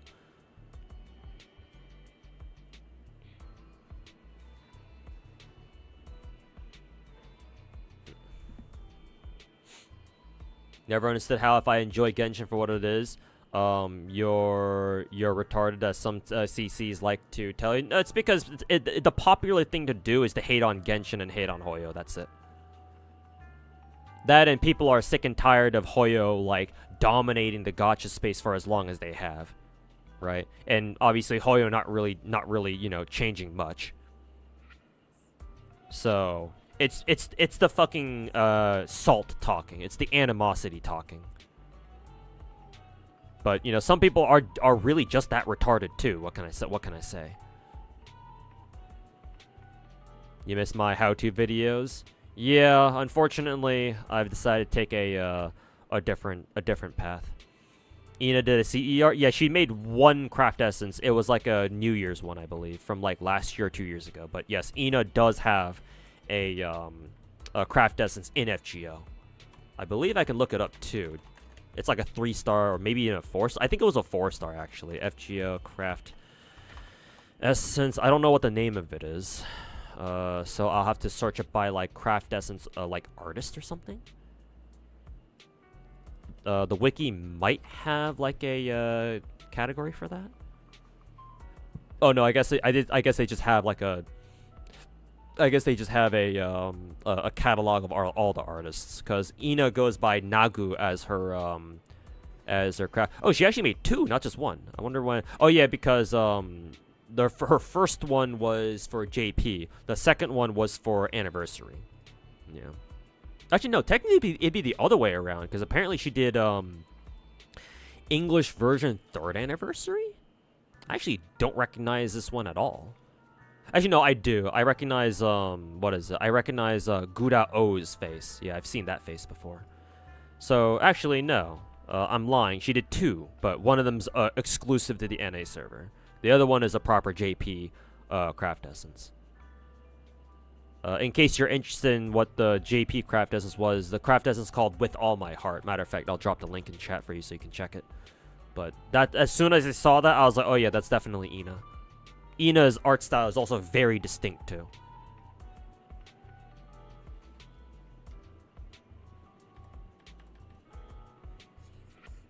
Am I playing? Do I play BD2? No. I've heard of the game though, obviously. I wouldn't mind picking it up, but not right now. But I have heard of the game. I have seen the Gooner content.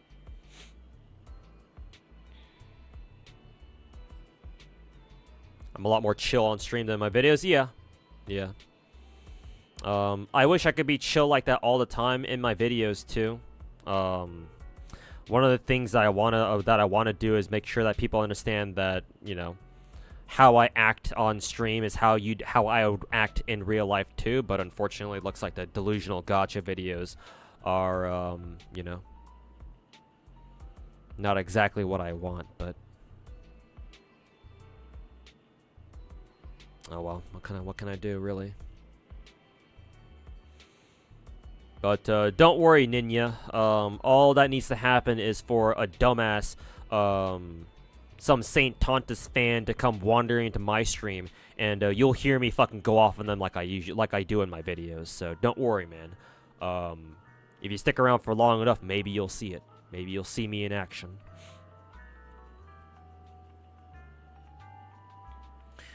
But yeah, man. I prefer being more chill than anything. That's what I try to, that's the kind of vibe that I try to set for my streams. It's unfortunate that, you know, I feel the need to go all aggro in my delusional gacha takes videos, but seeing what I see out here in the gacha space and seeing all these fucking losers and these fucking retards and these fucking rats scurrying around the sewers of the gacha content creation scene, talking their shit, just shitting everywhere like rats do, sewer rats do. It's like, nah, bruh. I can't always be chill. You know? So, like, ideally, this is how I would love to be all the time. Just, you know, kick back, chill, drink some cherry Pepsi or whatever soda I happen to have at hand, and just, you know, spend hours just, you know, killing time talking about gacha with you guys, or to anybody who's interested. It's unfortunate that we live in a time right now, or, you know, the gacha content creation scene is the way it is right now. But somebody has to be the fucking janitor, man. Somebody has to clean up this fucking mess. So, and who better to do that than yours truly?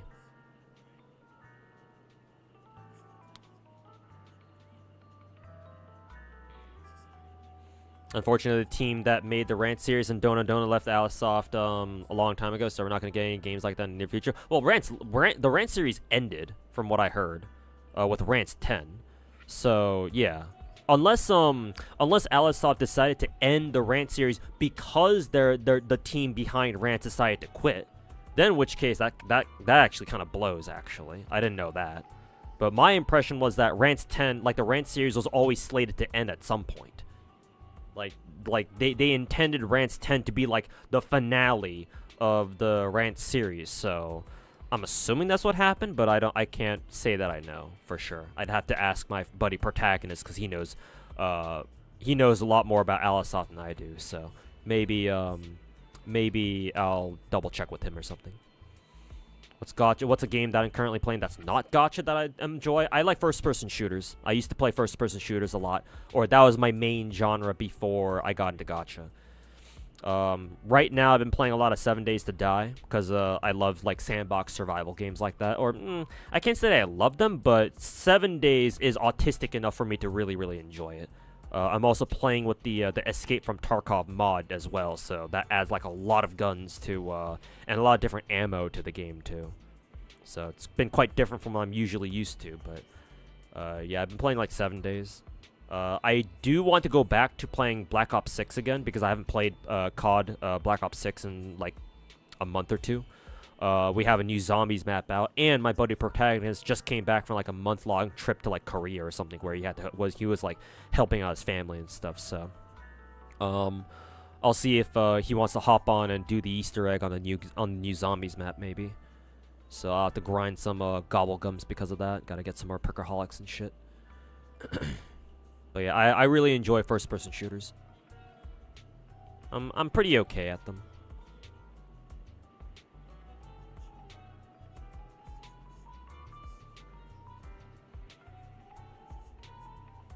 You crack up whenever I roast Naruto.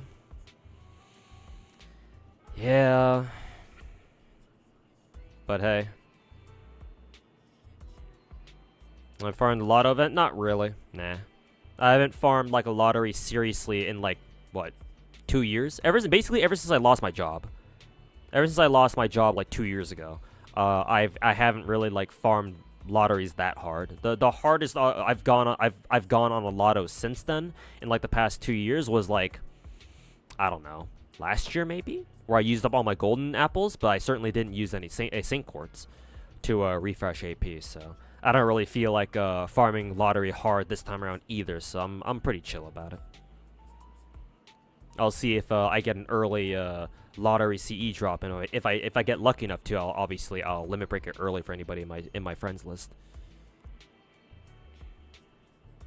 Sweet Lily's a good CC. Yeah, I agree. Sweet Lily's one of the better ones for sure. Because she doesn't feel the need to go out there and farm drama. She's usually pretty okay with just, you know, taking gacha content at her own pace, and you know, ain't nothing wrong with that. You do enjoy watching my content. I see someone who doesn't shit on Genshin just for the sake of it, but also plays a lot. I wish there were more people like me, but hey, like they say, it's pretty lonely at the top.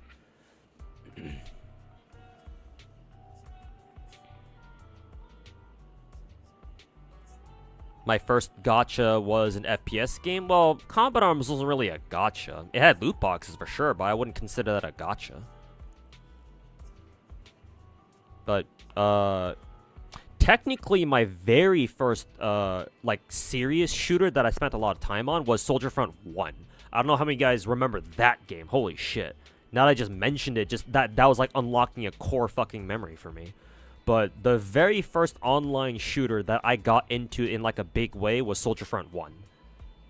Or it was called Special Force in like Southeast Asia and East Asia, I think. It just got localized for the West as Soldier Front. But yeah, that was my very first like online shooter. Not sure if Soldier Front 1 had loot boxes back in the day. I wouldn't be surprised, but I don't think it did. Combat Arms, however, absolutely had paid loot boxes, though. I would know. I spent $5,000 on the game.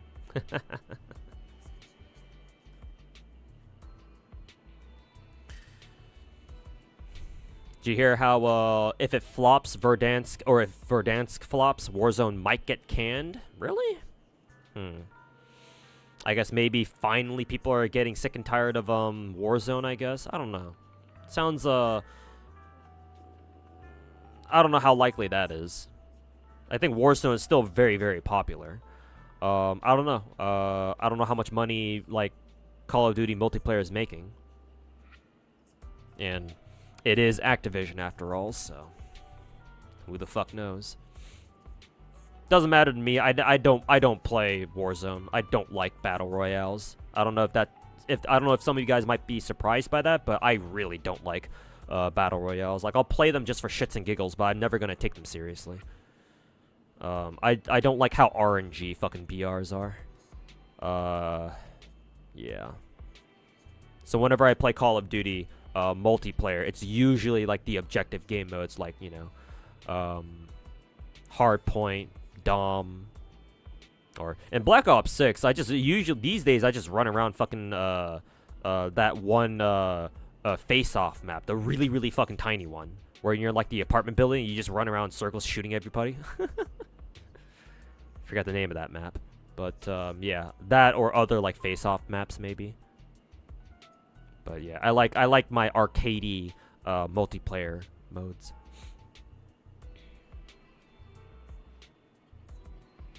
It was called, yeah, exactly, Tyrant. Yeah. That's why I mentioned Special Force, or like Special Forces, I forget exactly. But yeah, I know it was called Special Force, or Special Forces in like Southeast Asia. And then I think in some parts of East Asia too, even. Yeah. It was fun. Had a lot of problems, obviously, but it was fun. What do I think about Zajeff? I don't know too much about the guy. I've talked about him a few times. I think I've even reacted to one of his videos too, in regards to like what he thinks about, like, there was one video that I remember Zajeff making, and I watched like 2-3 years ago at some point, where he was talking about like how Genshin should handle like endgame stuff. I think it was something in regards to that. Yeah. Or maybe it was just like a general list of things that he would like to see Genshin like do better in, or like make improvements in, something like that. Something like that. Other than that, I know Zajeff is a smart boy. He's one of those Genshin smart boys where he calculates shit for upcoming characters on stream. So just because of that, he has my respect. The smart boys who make spreadsheets and do the cold hard math for the rest of the community so that we don't have to.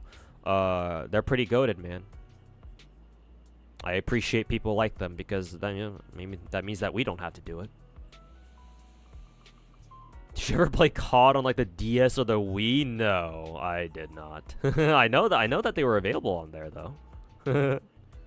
Kind of funny to think about, but yeah, I know that for some reason some of the Nintendo consoles had Call. Actually, I still remember playing Call of Duty Big Red One on my friend's GameCube back in the day.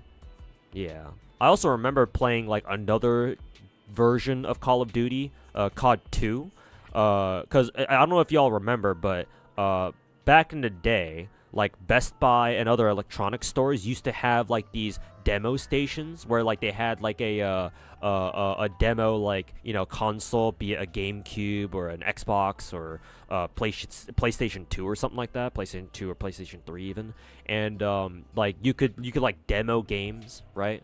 You could play like the demo versions of certain games.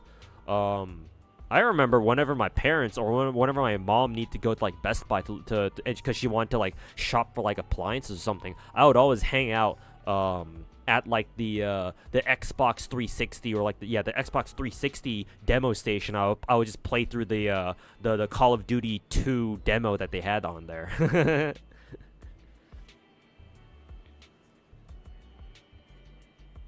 It's not so much Warzone being unpopular, but it's a lot of problems building up, like cheaters, bugginess, hatred with the hatred SBMM.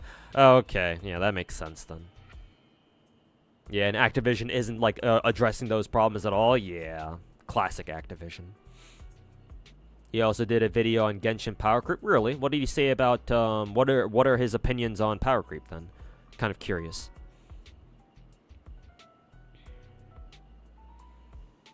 Because my opinions on Genshin power creep is that Genshin power creep is almost negligible.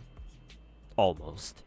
Though to be fair, with the recent inclusion of Natlan enemies, it's like, yeah, not gonna lie.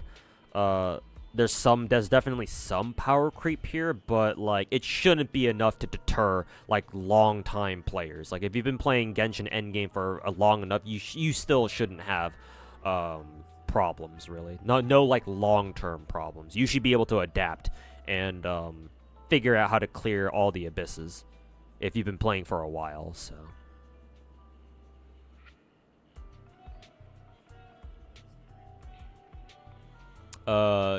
Zajiv was fine with it before Malwika? Okay. Yeah, I can kind of see why, because, yeah, we have Malwika, the Malwika team with the Sitlali and Zelo, yeah.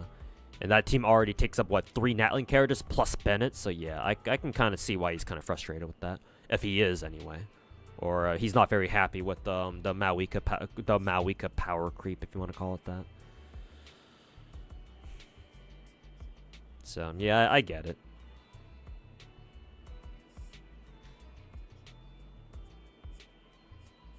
You miss old COD? Yeah, I'd have to say I miss old COD too. I much prefer Call of Duty back when it was on the old engine. So like any Call of Duty from Black Ops 4 and before, yeah, when it was on the old engine before they revamped the engine like in a major way with Modern Warfare 2019.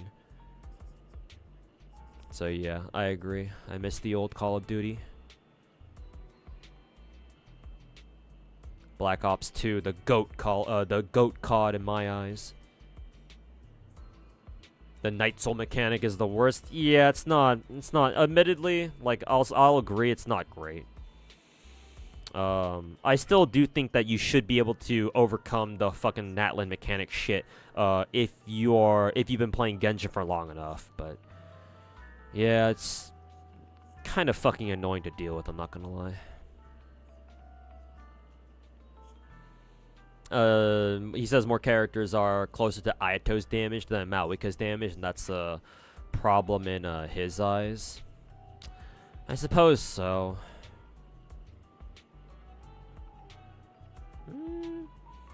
Is it though? Like my Malwika does. I don't think my Malwika does that much damage, because my Malwika is only C0 and she does not have her signature. All she's got is what, like an R5 Serpent Spine. So, and like my Malwika, when she's got her full rotation going with Zelo and Bennett and Sitlali, I've seen her punch for like, I don't know, like anywhere from like 400k to 450k damage. I don't know if that's supposed to be a lot, but I feel like Malwikas can easily do way more damage than that. So, I don't know. I do agree that Natlan mechanics are, they're not the best. The worst, actually, are those enemies that, the Wayobs, especially the Wayobs that fucking steal your energy. Those guys are actually fucking, dog shit. They can actually go fuck themselves. It's like, oh, whoop-de-doo, Malwika's ultimate doesn't rely on energy, so she's completely immune. It's like, oh, really? How convenient. Wonder why you did that. Your last Spiral Abyss 12 clear was with Fontaine and Sumida characters? Well, yeah, then there you go, then, yeah. Is that 450k with Melt trigger? Yeah, Finkel. Should be with Melt. Because, yeah, I mainly use Malwika in her Sitlali team. With Sitlali, Zelo, and Bennett. So, yeah. I don't usually use Malwika on her own. Actually, no. Actually, these days, I actually do use Malwika with my Varessa team. I use Malwika as like an off-field DPS with her tap skill, where it rains down fire onto enemies from above automatically or something. So actually, no. I do use Malwika more often these days. So I'll have to check to see how much damage Malwika does just on her own, outside of melt reactions.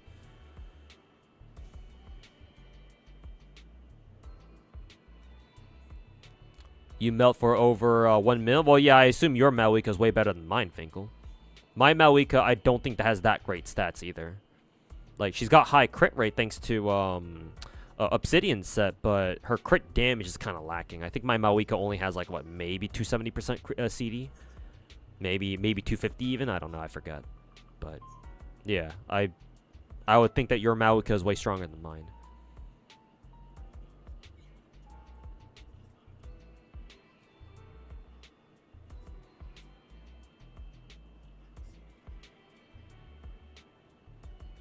You do have her. Yeah, I don't have her signature, Finkel. I think I'm pretty sure. Maoika's signature is fucking cracked as fuck though. So that would explain why. Have I tried Black Beacon? No, but I heard it's good. That and Psyche put out a first impressions video on it. So, he says it's pretty good by the title. So I trust him on that. I'll probably watch his video on Black Beacon later at some point.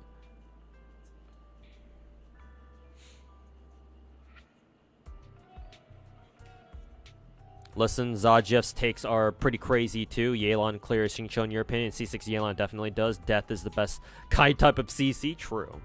Yeah. Why does Zajeff say that Xingqiu is better than Yelan somehow? I guess if you were to compare C0 Yelan to C6 Xingqiu, then maybe there's an argument to be made there. Yeah. Perhaps.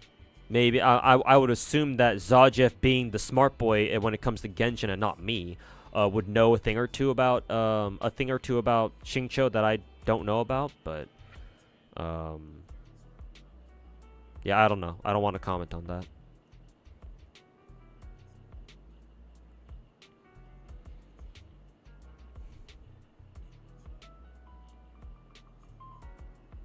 Not the weebs.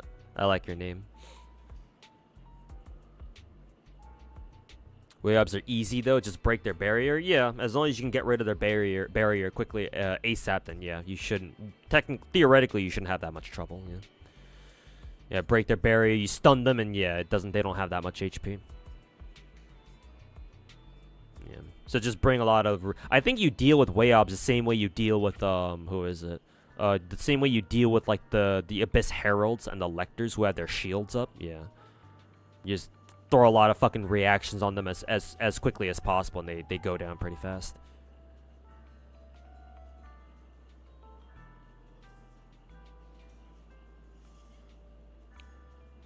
Also, Maoika is just more consistent damage than any of the other 5 stars, unless she's like, unless you're Arlecchino or Novelette.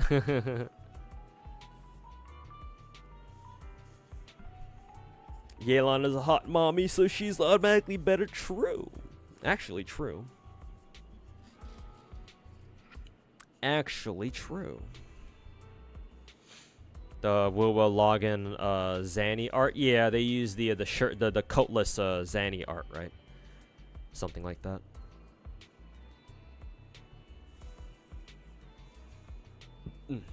Give her to me now. Don't worry, she'll be here next week. Zajeff overvalues defensive utility like Genshin devs do. I mean, defensive. If he's talking about like the healing of Xingqiu, if that's what he's talking about, then yeah, I don't know if I fully agree with that. Yeah, because I don't know like why you would use Xingqiu for like healing or whatever. I mean, a little bit is better than nothing, I guess, but yeah. If that's what he's talking about, anyway.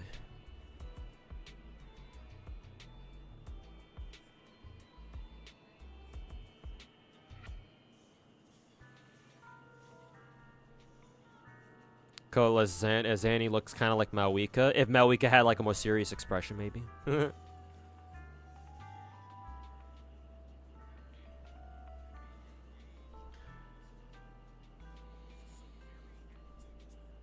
Oh, now that we're talking about Genshin, Naruto has popped his head back up like a little gopher. Who'd you use to beat first floor 12 of Abyss? Which chamber?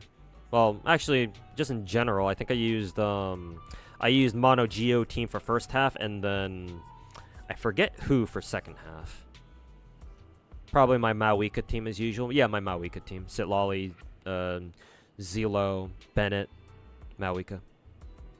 Mono Geo team was Chiori, Ito, Goro, and Zhongli, as per usual. Naruto only did no. He's in Twitch chat. He's right. He's 2 messages above yours.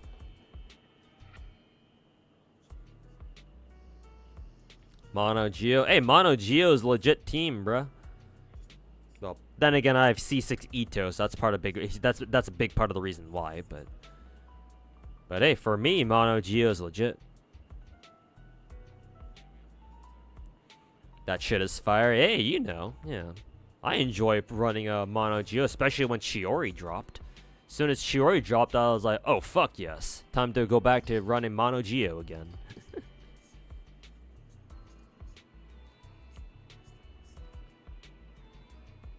You think some of the ENVA for WoA needs better directing? Well, English voice acting in general needs better directing. For any gacha game that's not called Arknights. So.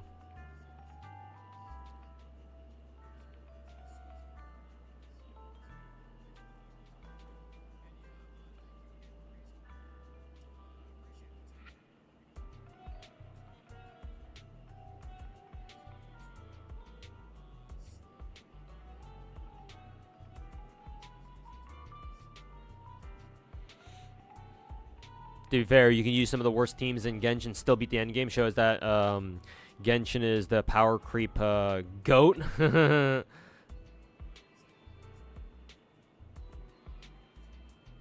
As a Geo enjoyer, you couldn't be prouder. My favorite element is Pyro. So any chance that I get to use Pyro, I'll take it. Well, usually. But I'm not like an element like elitist or anything. Right, I'll use whoever I feel is the best fit for the situation. And considering in floor 12 right now, we've got a fucking massive Geo skill buff. It's like, well, guess what I'm using here? All right, time to pull out the Chiori again.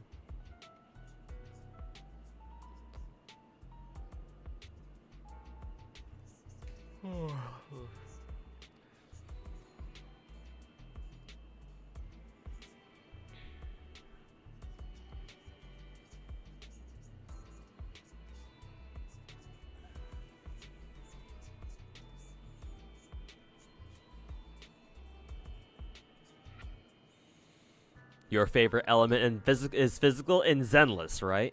in Zenless, right?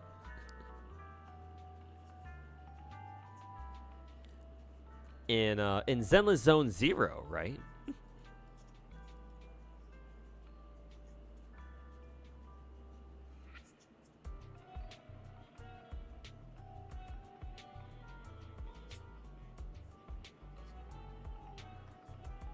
Is it okay for someone to suggest, is it okay for chat to suggest someone to raid? I mean, sure, but, like, there's no guarantee that I'm actually gonna do it.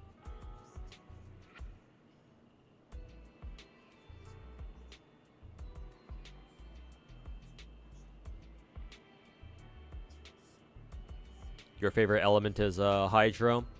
I've got a lot of, Hydro waifus in, Genshin, too. Mona, Kokomi. Yelan, among others. If you could fix Shatter in Genshin, how could you? What was Shatter again? It's just you freeze somebody and you hit them with like a claymore, right? Something like that, I guess. Sea Dog VA raid. Huge 140 viewer raid, huge. But no,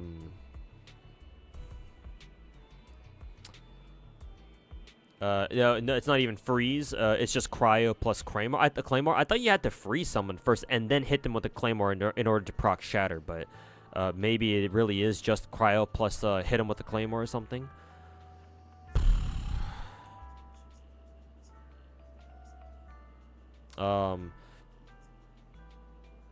Actually, I would need to know what Shatter does even as like a reaction on its own, actually.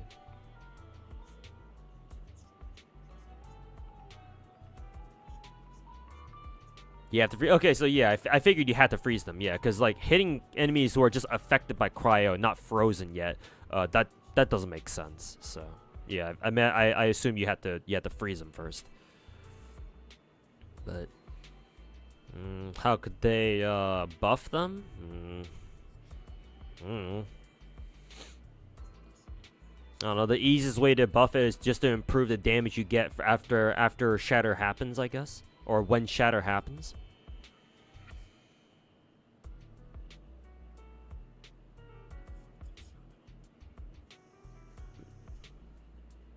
Yeah, it's freeze plus claymore, right? Yeah, that's what I figured in the beginning.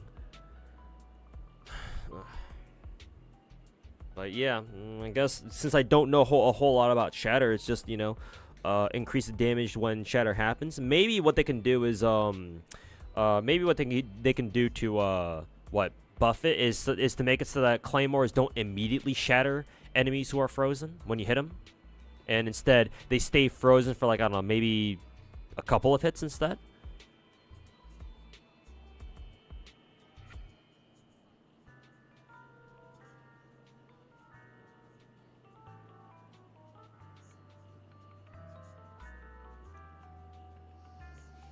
Can't freeze bosses, so that is a good point. So they had to figure out something for like what kind of bonus you would get if you try to freeze bosses, yeah.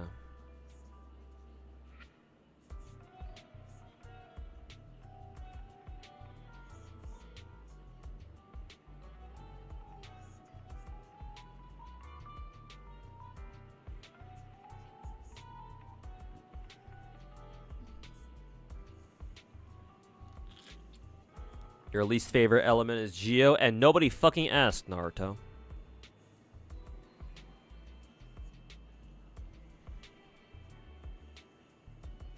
They should say fucking and remove physical from the game.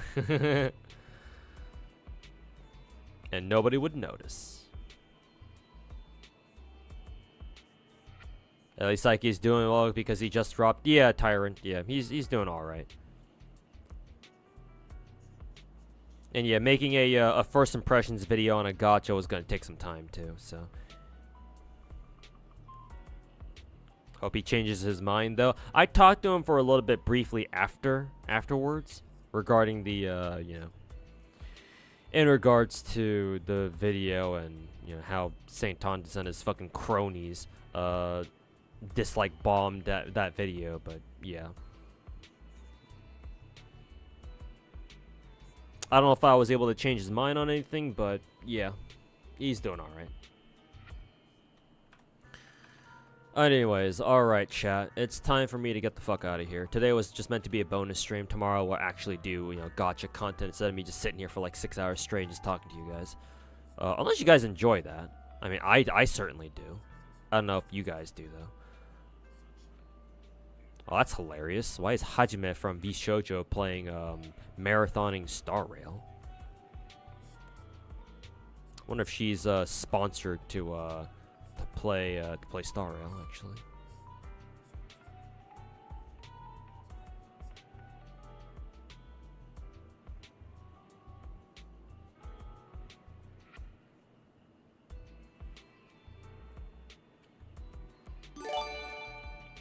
Hey, Derpin, thanks so much for the late gift of sub there at the end of the stream.